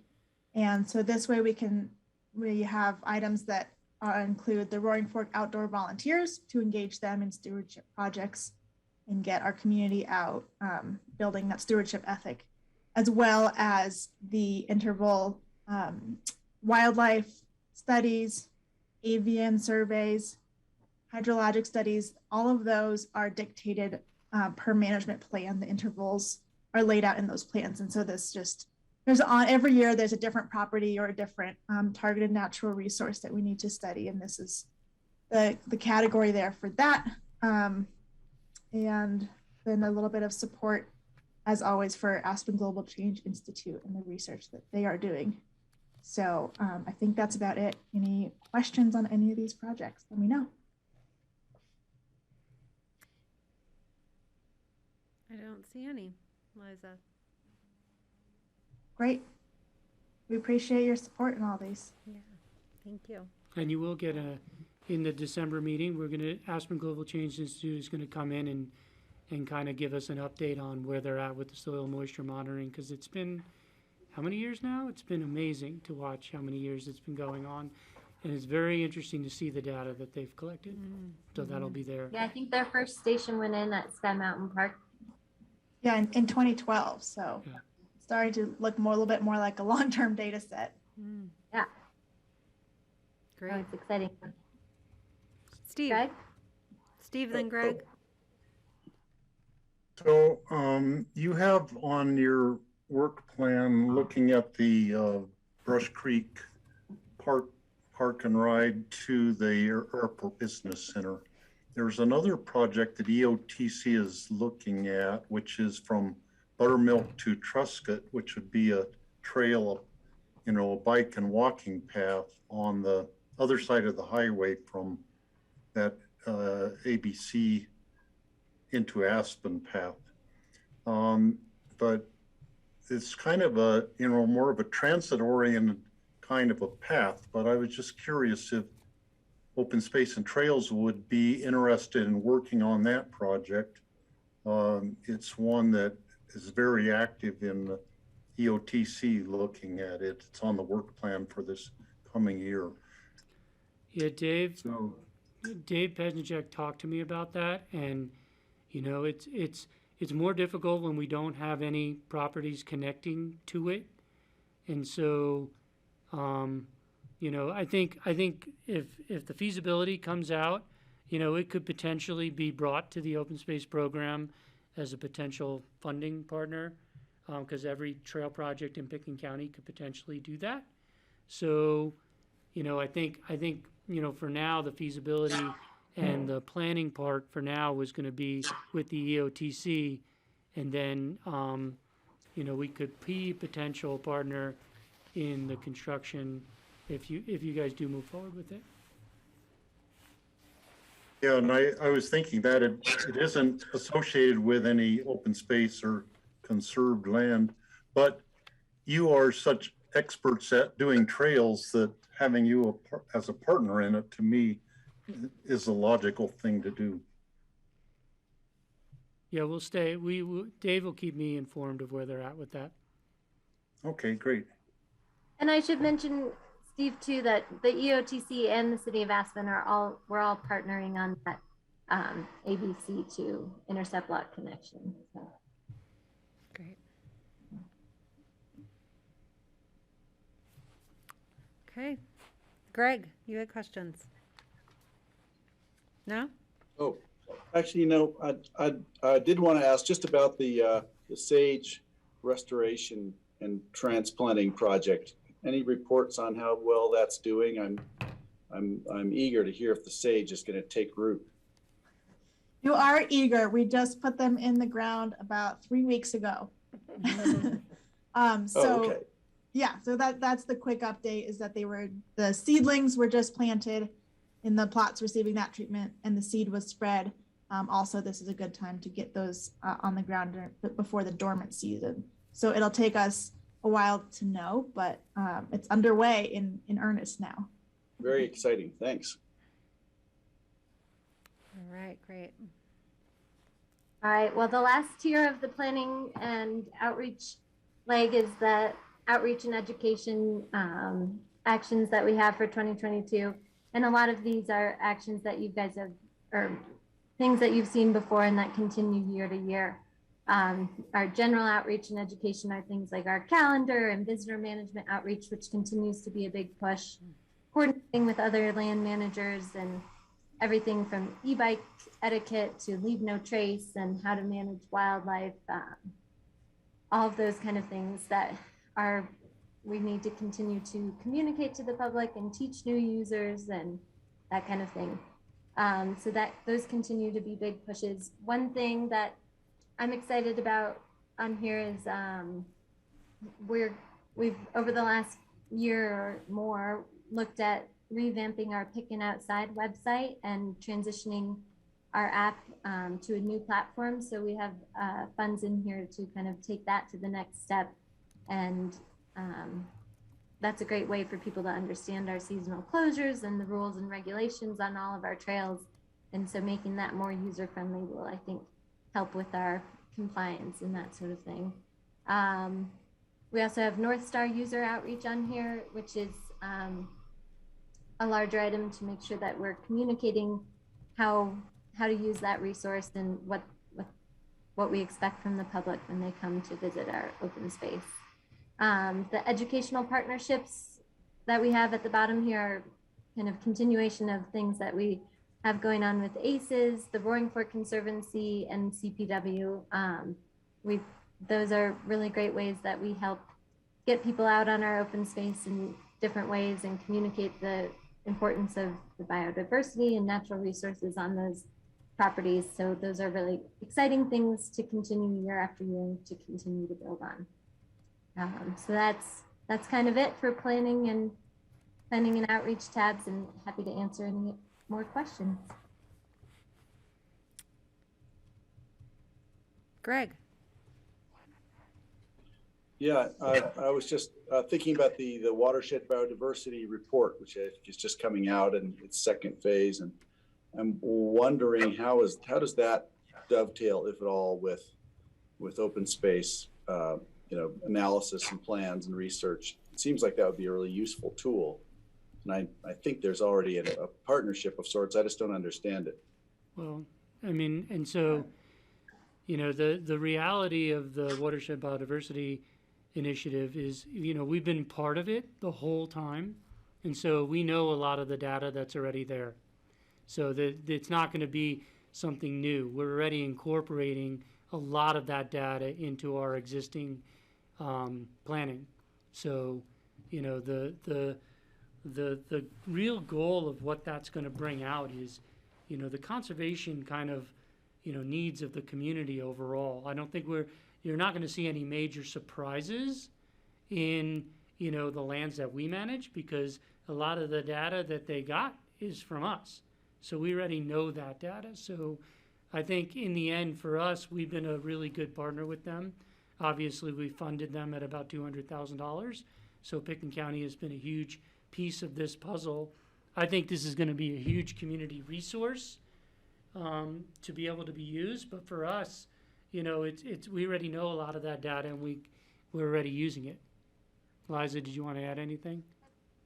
I'll just add one thing that is a bit new from that. I've been participating in those meetings, and a lot of the field work they did, maybe 2 years ago now, has created a good map of forage quality across the watershed, and that's focused on elk and mule deer. And that is something that was a data gap that we identified early on that CPW does not have, that we do not have. And so a big effort from that project was the creation of this forage quality map. And that is just one of the many layers, essentially, that gets rolled up into the overall analysis, but that is the only thing I'd add to Gary's point. But yeah, he's got the big picture right.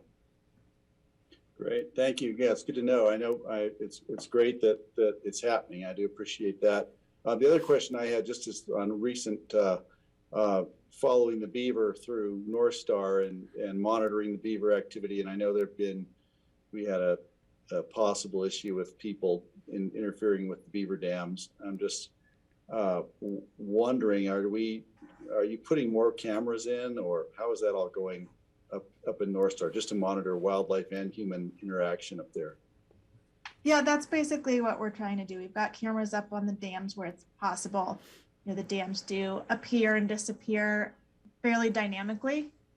So ACES is actually helping us sort of map out and keep track of where this is the busy season, dams are going to appear and disappear, and that's a bit natural, but we do have the cameras up to monitor, and the rangers are out there, and so it's tricky you can't just wait out there in case somebody happens to come by, but this has definitely been a good effort. And we got some amazing wildlife photos over the winter from our camera that was looking at that beaver dam, and the bridge effect that it has of connecting the two sides of the river was very cool.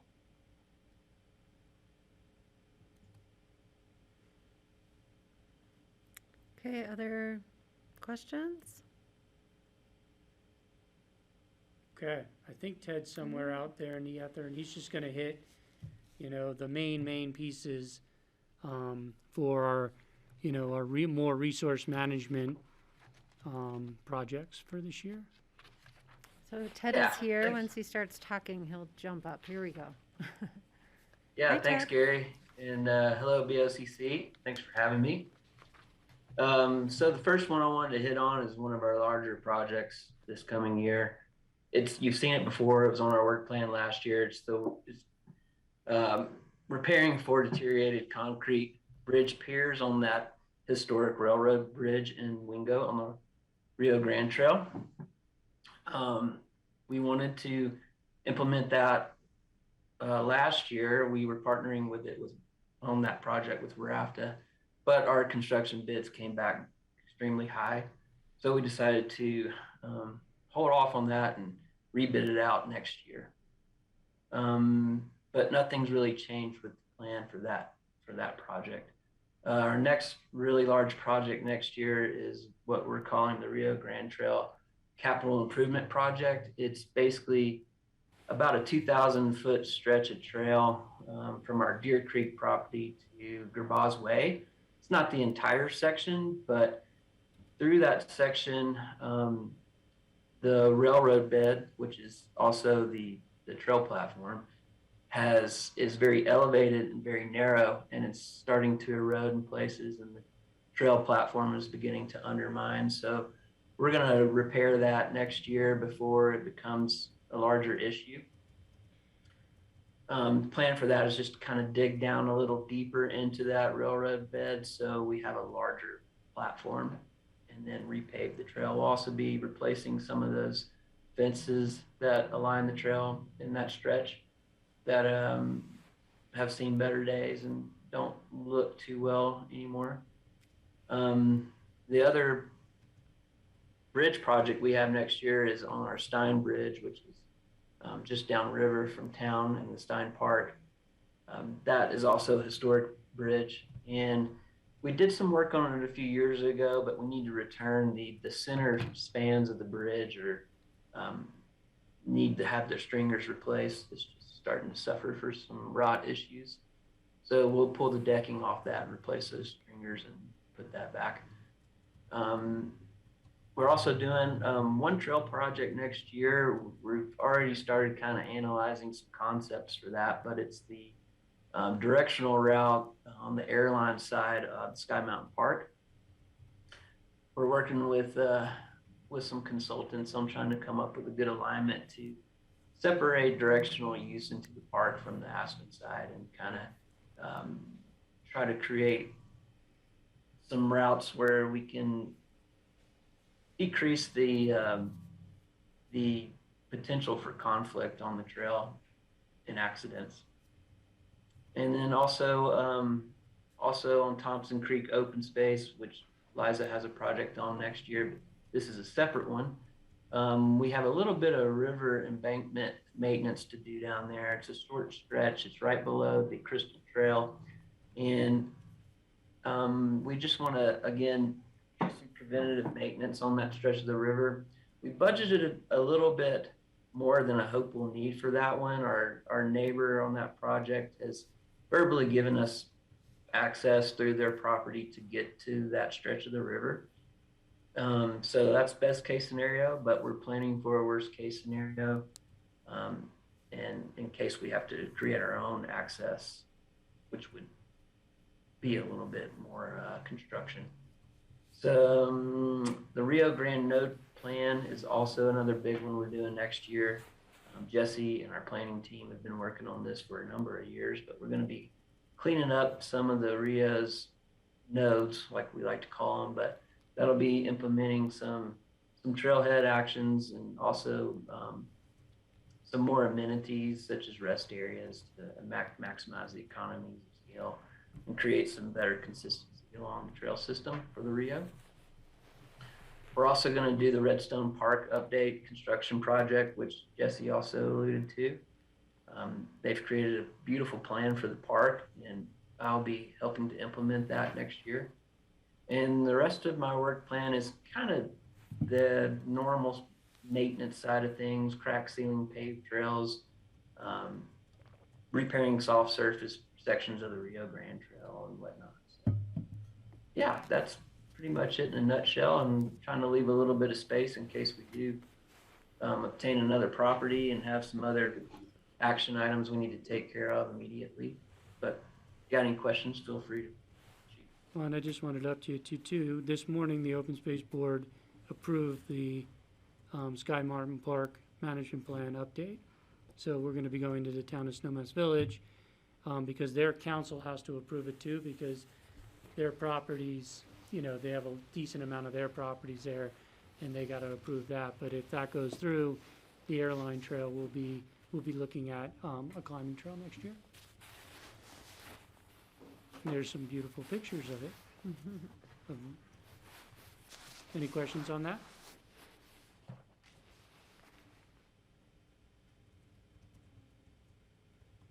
Are you guys collaborating with Open Space on the Thompson Creek embankment and restoration programs? With Healthy Rivers? Yeah.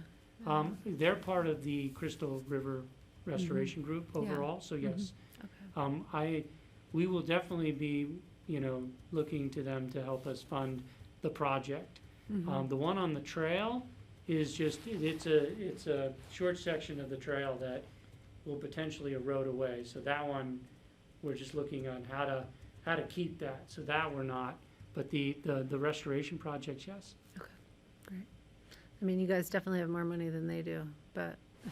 Right, but it's, you know, it's one of those things where, you know, how do we mix together and maybe, you know, in the end, we do that and they do something on the private properties that we can't do due to our charter funding. Sure. So that's why financially, I don't know we're going to look to them, but partnering, yes, on the design and stuff. Okay, great, thank you.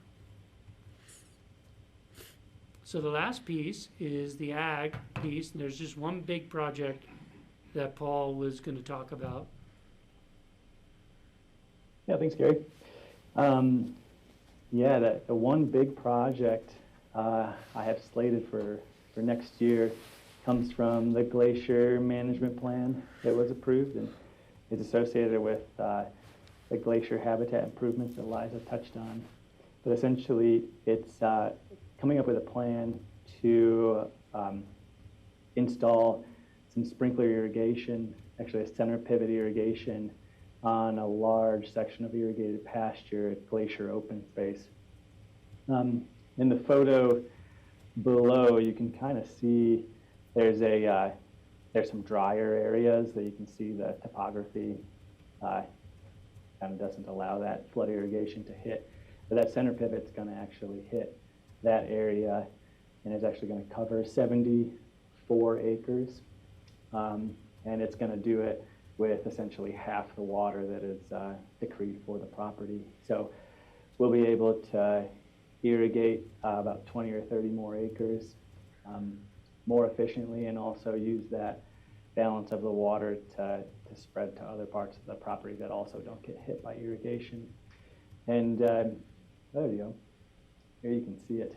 One of the other cool things about this is that we have enough gravity from the top of the home supply ditch to run the sprinkler without a pump to pump that water, and which is a huge cost savings. If you can ask any rancher in the area, I asked Tom Clark down the road how much he charges, or how much he's charged to run his sprinklers. He said it's about $1,000 a month. But we just need electricity to run the tires to run it, and we've been talking a lot with the Natural Resource Conservation Service, their EQIP program, and they're on board to work out a way to hopefully fund this. And we generally, well, they said generally they fund about half the cost of a project. So we've budgeted $200,000. That's what we're anticipating the cost of the entire project. But we're anticipating a good chunk of that to be taken up by the federal government with the help of our lessee, Marigold Livestock, as well. So and you can see this, everything on the left-hand side, that's just future expansions of that irrigation system. But the first phase, we got to go through the big piece. So this will do a huge amount of acreage early in the season, late in the season, and improve that property immensely. I can answer any questions about that. Any questions on this project? Steve? So I'm really glad to see this, and the fact that you'd be able to do it with gravity feed. That is totally the way to go to avoid huge pumping costs. And talk, you know, I know a lot of ag producers around the state, and those who don't have to pump water to their sprinklers have really a huge economic benefit over those who do have to pump. Just a huge cost. The monastery, all of their irrigation on the monastery is all gravity feed. They don't pump any water at all. So I'm glad to see this, and you have a system for getting the corners too, which is good, because that's always an issue with a center pivot. Yeah, we'll actually be maintaining some of those old flood irrigation ditches so that we can send, if we want to, pulse flood irrigation flows across the field to either maintain the riparian wetland that gets serviced by that water down below, or flush out prairie dogs or ground squirrels if we need to, in a quote-unquote humane-ish way. So. Other questions? Greg? Yeah, Paul, just wondering if there's enough, you have enough head on your water. It feeds by gravity, but also can you actually power could you power the wheels on the device, the pivot with micro hydropower, for instance? Yeah, you know, we've actually just started talking with SGM about if that would be feasible. And the answer is I don't know yet, but we're looking at that for sure. I think there's a lot of benefits to this center pivot, yeah, but we're gonna try our best. Yeah, there are systems that do it that way, but I don't know how much pressure they need.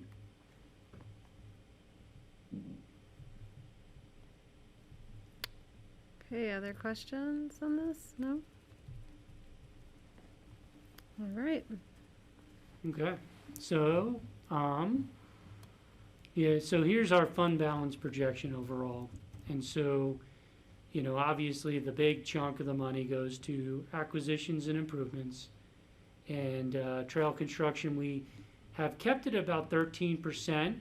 We can obviously move it to 40, but we try to keep everything in the trail, not in the trail, but in the property acquisition piece, because that's where the big money usually goes. And we will know about a trail project coming up in the future if you guys want to move forward with the Brush Creek Park and Ride to ABC, you can play with those numbers at any time. And so the maintenance is the one number that kind of stays static, and it is just seems to exponentially increase over time. But the good thing with maintenance is I feel we have finally caught up. As you guys, if you remember, in 2016, we went back to the voters to reauthorize the program, releasing the maintenance fund from 15% maximum. So we've been holding a lot of projects and a lot of repair projects off in years before that. We're finally catching up, and we feel pretty comfortable that we could keep it at 30% for the next 4 or 5 years and be able to handle that. So, so we don't get closer to that 35% maximum, and we also put money back into the other two pieces. But overall, here's it in the projection view that people see it in, and we haven't, you can see how Connie has put, obviously we're going to get an 8.4% bump, and we might be getting one in 2024 as a big bump because real estate prices have gone up. But I don't want to project that because there's always a lot of unknowns. I'd rather stay conservative, and we'll see what happens in 2024.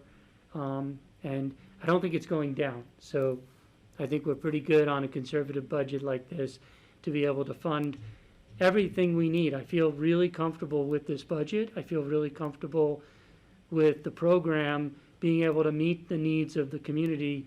Obviously, the community loves open space and trails, and I feel like we're doing it. Our rangers have been on it, and our maintenance staff has been on it, and we've been chugging along. And I think I really thank my staff. COVID's been tough, but luckily for us, we're able to get out in the field, and so that we're pretty comfortable with this budget.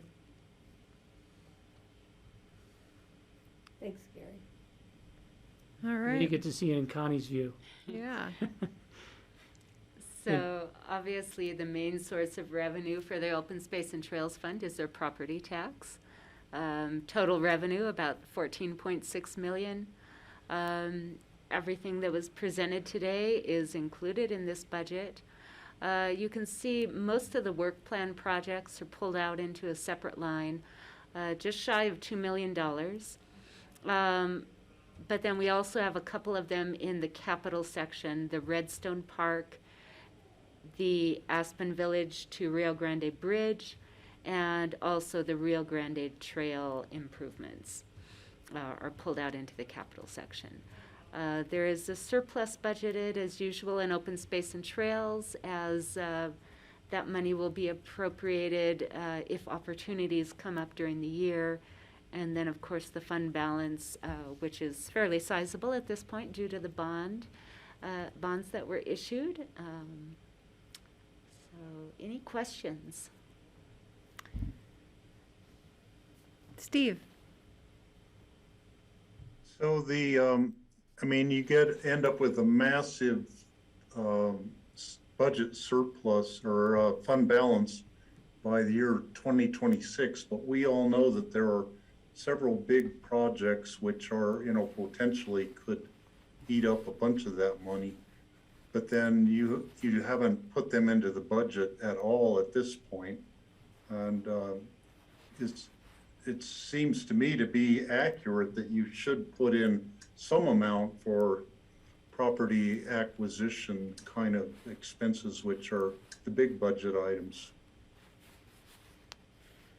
Yeah, that's a tough one, Steve, because we don't know what we're going to buy. We've never done that in the past. I know some people get a little concerned about big balances in this open space fund, but, that was the point of the bond, was to create that big balance, and now it's time to go spend it. You're going to see the ABC to Brush Creek Park and Ride Trail. That's not, if you guys move forward on that, that'll be a significant cost. And the property values have gone up through the roof. So we'll be most likely, I doubt we'll see that same budget surplus in 2026. Plus, a lot of the maintenance projects are not all spelled out. We had a $3 million surplus in the maintenance budget, and, we just don't have all the projects named, but I base it on past projects, and I foresee us, I foresee us spending, that down. I'm hoping to keep a little bit of a surplus and not spend it down to zero, but that 3.4 million in there, if you look in our years past, you can see how it drops off in some of our, project piece. Like we have 1.4 and then 362. There's going to be more money in there, but we just budget it annually and come to you guys to approve that. And then, I realize if a big project does get approved, then at that point, we would authorize the spending of some of the fund balance to pay for a big project. Correct. And this at least allows us, we're getting into more of the landowners that want it all in 1 year. We used to do ones over time. We're not seeing that anymore. They're like, well, if we can get our money now, we want it now. And so having that surplus, we'll be able to do that. Because if you see, we only get about $6 million a year into the fund for the acquisition piece at 57% of the fund, right there. So, if we spent that every year, there's some of these properties, like we bought Sewell for 10. So, if we couldn't do that because of that bond, now we can.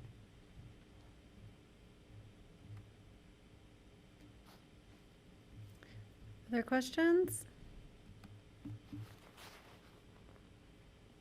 All right.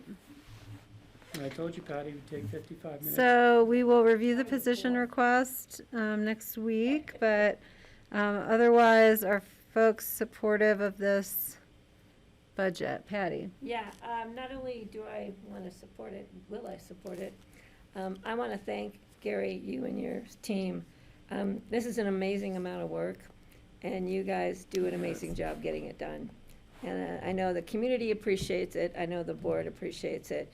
I just think it's awesome. When you look at all this work plan and all the time and energy and all the diversity that goes into it to keeping this program up and running in the amazing fashion that you do, it's exceptional, and I want to thank you guys. Thank you, Patty. We're trying to be as transparent as possible Yeah. about everything we do, so. I think you guys do an amazing job. It's pretty cool, from all levels of the community who utilize these open space parcels. Thank you. I don't care how much time it takes.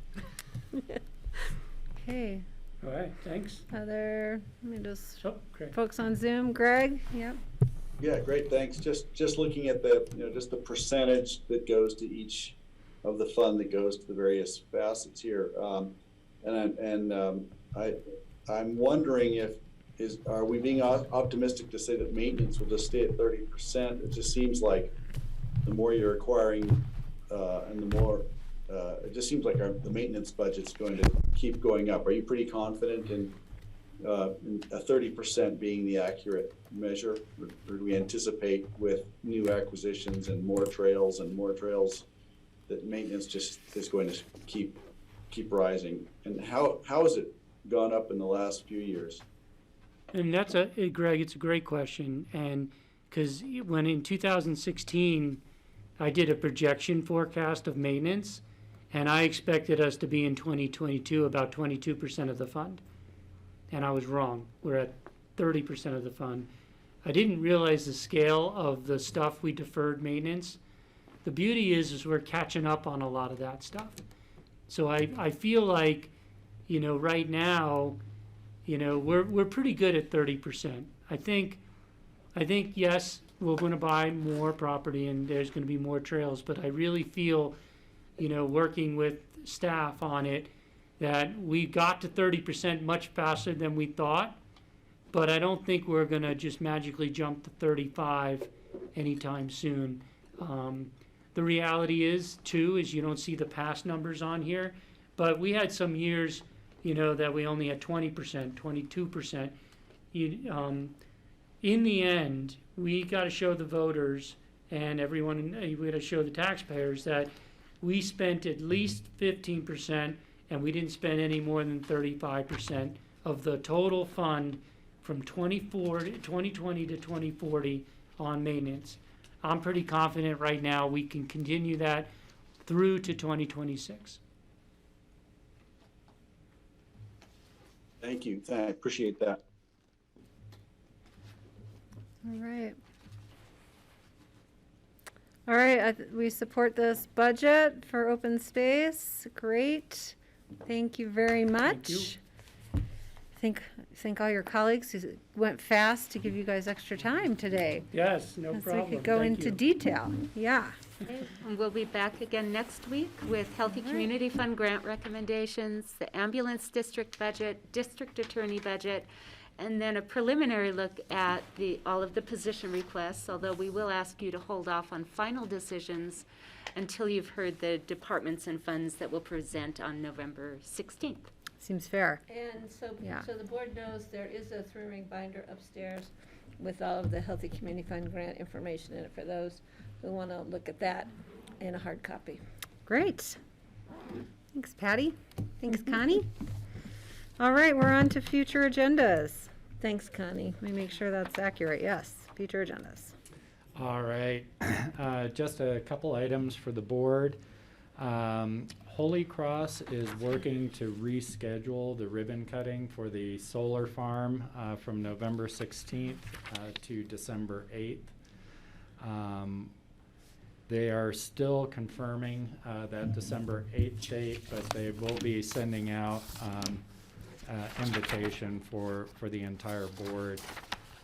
They will be looking for somebody from the board to make comments at the ribbon cutting, so that might be something that the board wants to chat about during open discussion. I'm not sure they're going to look for everyone to say something. I think they're looking for one board member to represent. Wednesday. What time is it? They have not confirmed a time yet. Got it. And then just wanted to make sure there's a little bit potentially of confusion about the last meeting of the year. It will be December 21st because we do have to certify mill levies on right. that date. That's a statutory requirement. Yeah, and I think we were hoping it could be the 15th, but we won't have the mill levies in to certify before that, so it will be the 21st. We usually do a quick half-an-hour meeting. It is a really quick meeting. Generally, it's an only- Yeah. administrative function of the board more than a policy function of the board to certify the mill levies of other I'm districts. looking to Steve. Steve, didn't we pursue something at CCI to make this an administrative task? Do you have any recollection if that was a bill that went through or we were considering, CCI was considering pushing it through? As I recall, it was passed by the state legislature, and I believe we would have to pass a resolution or something to make that actually happen here. I see. But I think we better check into that. Okay, yeah, I'm not aware of that bill, actually. I missed that one, so we'll take a look. I'll send a and, quick text to Eric Bergman and see what he tells us. Yeah, and if the board is interested in making that an administrative function, we can explore doing that before the last meeting of the year. Okay. That would certainly make it a lot easier. Okay. And that's all I had Thanks for for future that. agendas. All right. I will say, I think there are some corrections to the November 9th agenda that you all have in front of you. And I'm kind of looking to Patty because you went through all of them. I had to miss the discussion. John, I believe, I gave it all to Charlotte, so I don't have my notes. I have my notes, I think. Yeah, but I think all we were gonna do that day is add an exec, right? So on the 9th, as I understand it, the climate action plan has been pulled. I don't think ComDev was quite ready to come to present that to us, so that hour has been freed up. We talked about adding an exec at the end of that day for discussion of the housing acquisition, well, Midnight Mine and the housing acquisition that we needed more time for discussion this morning. I'm looking at board members to make sure that all sounds good to you guys. And then I think we could still have additional,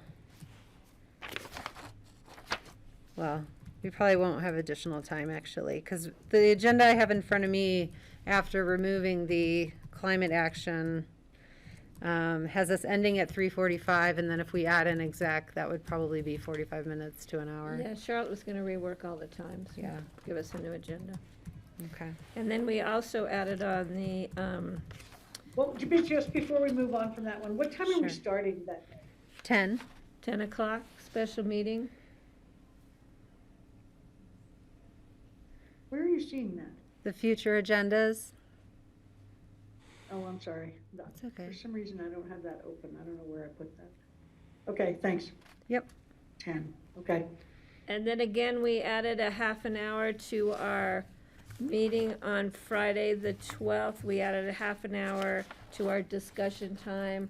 So our meeting will go from 9:30 to 1. Just in case we need to have more discussion about appointments to the Airport Advisory Committee, Board, whatever we're calling it, Commission, Board. And I would note, when we last talked about these airport interviews, we didn't have a clear path for how those interviews were going to go. We talked about perhaps putting together a slate of questions. I haven't received any questions from anybody, so I'm just anticipating that you will ask your questions of the candidate as they are brought up. We only have 15 minutes per person, so I would just ask that you really hone in on your burning question for any particular candidate. And then, of course, if we have more time after giving everyone a chance with a candidate, we'll go back around to everybody for second questions. Does that work for folks? And Kelly, I asked Rich Engelhardt to send me again, John, can we make sure a copy of the bylaws? Because Kelly, you had pointed out maybe we need to review the bylaws and just see if there's something that jumps out at us that might form a good question for us to ask. And I didn't have the bylaws at my fingertips, so Rich was gonna send it on to me. So If would any- everyone like the bylaws? Would everybody as- like a copy Okay. of the bylaws just to review them before? Yeah, okay. That would be great, John, thank you. All right, does that sound okay with everybody? I'm just sort of proposing this on the fly for that interview process. Because I'm going to assume you may not have the same question for every candidate. Someone may have the same question for every candidate, but someone may want to hone in on something particular based on the candidate. So we'll do one round, everyone gets their question in, then we'll do another round if we have time. Okay. And then, let's see, was there anything? Oh, I wanted to check in on people's pulse on the short-term rental conversation. We had left it that we were going to bring it for a first reading. Even, we still sort of have some of those other details, I think, of policy that we were still discussing. But in order to get it out into the public realm, and I want to understand the timeline from this board. I think that time might be saved December 15th. We were going to add it to that agenda. Is that soon enough or not soon enough or too soon?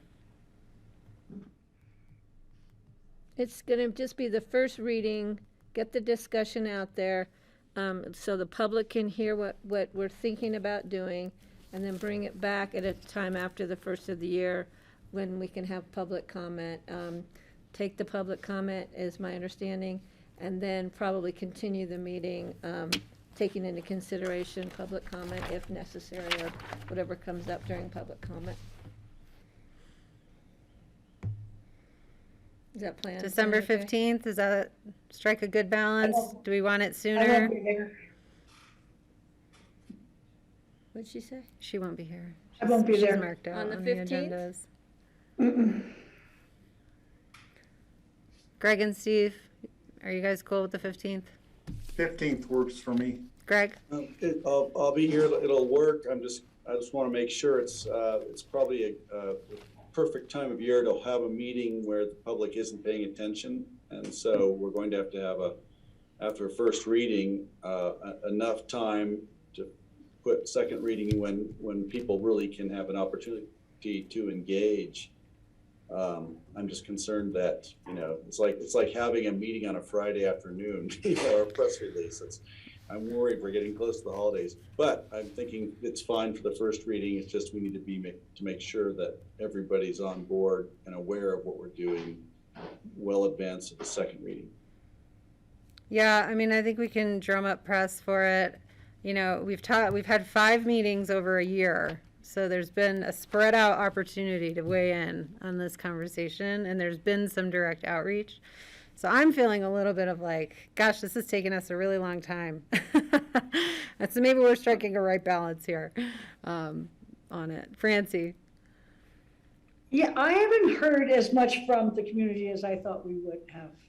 I just feel like people are not aware that this is really happening. I agree with Greg, and I think we could really get ourselves into trouble if we don't make sure that people know that they've had an opportunity to weigh in. And, I mean, I just see a whole lot of response after the fact if we don't, do what Greg said, make sure that people know, hey, you need to talk to us, let us know what you're thinking.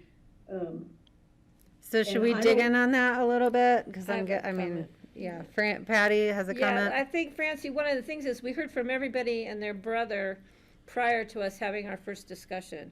So I think a lot of people feel that they've already weighed in. We have a file, I'm sure that Charlotte has a whole file of all the letters that we all received, all the emails, all the messages that we got. So, but that was Redstone. I'm thinking about everybody else. Well, too. We were getting things not just solely from Redstone, but you're right. We got most of them from Redstone. We have a process that we use. If my concern is, I don't have a problem notifying the public, but then the public's going to expect us to notify them on every issue we take forward that they may not have been paying attention to. So maybe what we do is run a short ad in the paper or something, John. I don't know what ComDev might be comfortable with, just saying we're bringing this forward on first reading. I don't know. I don't want to set a precedent that we have to do that for every issue that comes before us. Yeah, we can also push out. We know that there are going to be some of our civic organizations, whether it be through realtors, our ACRA. chambers, that And we caucuses. could push out along with, caucuses, just to let them know that these are being considered and what the timeline is, and that may encourage some more feedback to y'all. Yeah, because we have like 5 weeks until the meeting, so we could do that easily. So hopefully, Francie, that hopefully we'll get that message out there a little more than we normally do. I mean, we have draft code changes. We have things people to look at to comment on.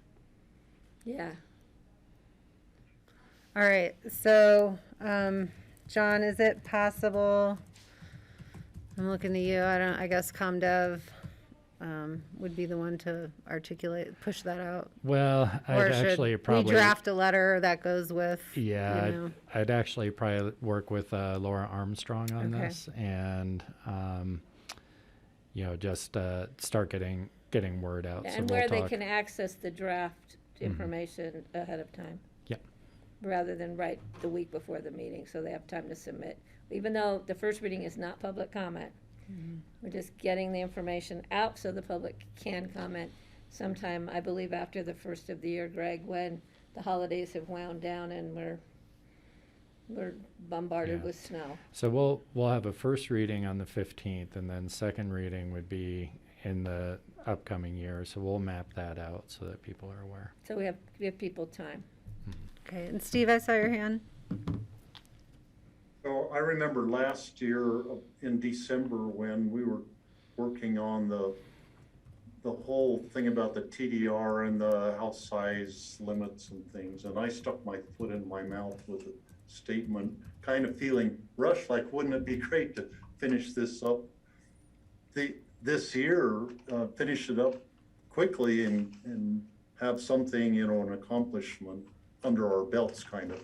And I don't want to have that happen this year, we need to take our time on this and give, you know, doing a December 15th meeting then gives actually extra time before a meeting in January. It's more than 2-week time period that people would have to be looking at it before the second reading.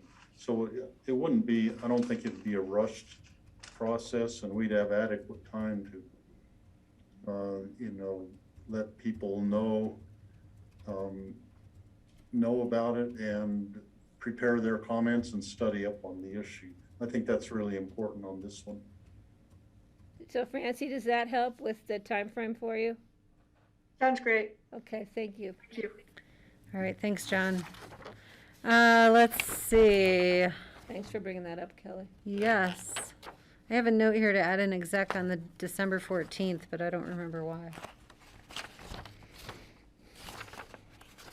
When's December 14th? I know, right? I It's a think John just Tuesday. wanted another one. Oh, I think John Ely just wanted, he was gonna talk to Charlotte and book it. And I can't remember what purpose. Okay. And then I'm going to start thinking about first quarter. So I've sort of noted, even from our discussions today, if you could add in the notes, you know, I'd love to have the Watershed Biodiversity Initiative come report out to us if they have a report, if they're ready to do that. And then our conversation about creating an ag advisory board as well. And then, of course, I have a sort of a running list of things we didn't get to this year that I'll pass on to Patty. Yeah, I was gonna say, are you planning to just carry over your No, chairmanship? You're doing such a good I job. feel like I've been I don't know, I carried over for Steve last year, and I think I'm getting tired, and you all deserve someone who's not tired. So, any other future agenda matters? And All right. just a Yeah. note here, another note, Francie, for you. We do not set board appointments or committee appointments or anything for the BOCC until, John, when do we do that? The first, second or third, fourth weeks of January? So nothing is set in stone as to who's gonna be doing what? Yeah. Yeah, the first. Okay, good. Just, sorry. just so you know, you have some time Microphone, after the first of the year when we look at who sits where and does what and how. So no need to panic just yet, Vice Chairman took over. Yeah. Great. All right. I think that's it for future agendas. Yeah. And open discussion. I hit my open discussion yesterday, knowing this Okay. meeting was going to be long today. Okay. Board members, other open discussion items?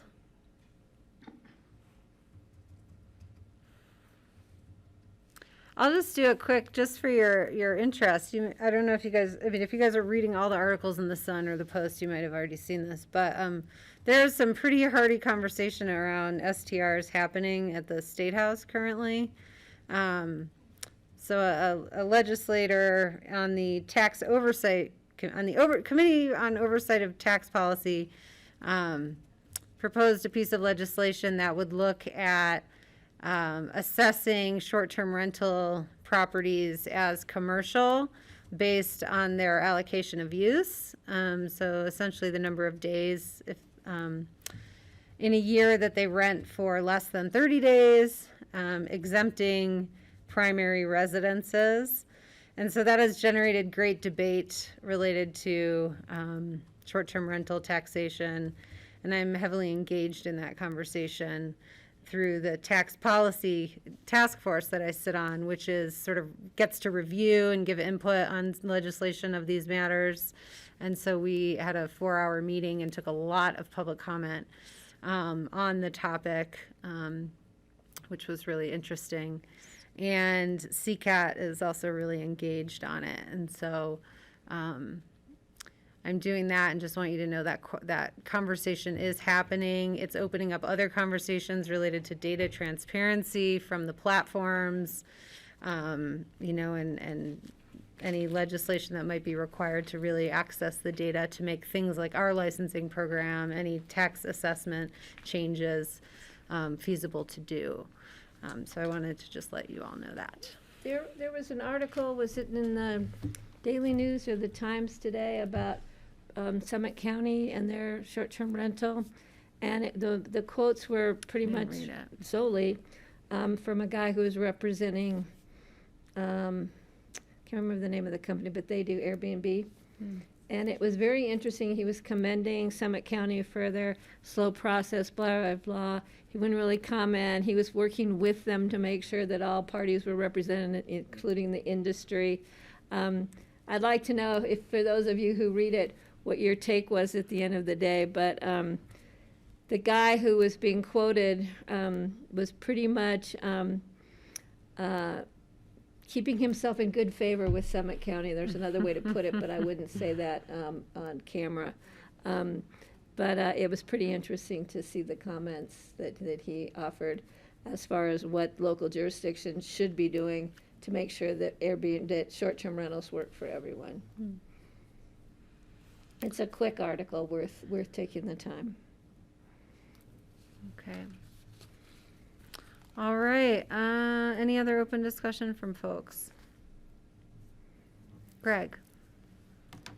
Yeah, just as another article in the Colorado Sun, I just wanted to point everybody to, if you have a chance to see it, it's entitled that oil and gas regulators are dialing back the rules that keep industry from sticking Colorado with the bill for orphaned wells. And it sounds as if the Oil and Gas Commission just kind of caved to some criticism from operators and producers, and any regulations just seem to be kind of toothless now. It'd be worth looking at this, just because we may be called upon through CC4CA or another group to testify about it or to weigh in. But really what it comes down to is that we're not going to be holding oil and gas producers responsible for wells that are not that are not sealed properly or not maintained properly. And so it seems like has been a setback. I just wanted to call your attention to it. I don't quite understand it completely yet, but I haven't finished the article either. So just wanted to point you at it. I'll mail it to you if you need me to. Thanks. Okay, thanks, Greg. And I want to say an idea that came up for me today when we were hearing about the landfill was to see if we want, if CC4CA would be interested in having Kathy do a presentation, or Michael, on the diversion programs that we have to other counties. Anyway, just a thought. Okay. Anything else, folks? All right. Thanks for all hanging in there today on a good budget discussion. Stay warm. It's supposed to get warm, actually. Yeah, everyone have a great weekend, and we will see you next Tuesday. Thank you all, and thank you, Grassroots. Thanks. Take care. Thank you, McKellar. Thanks, Grassroots. All right.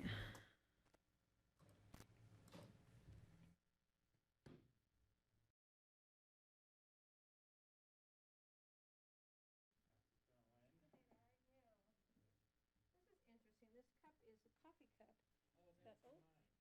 It's got orange count.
you.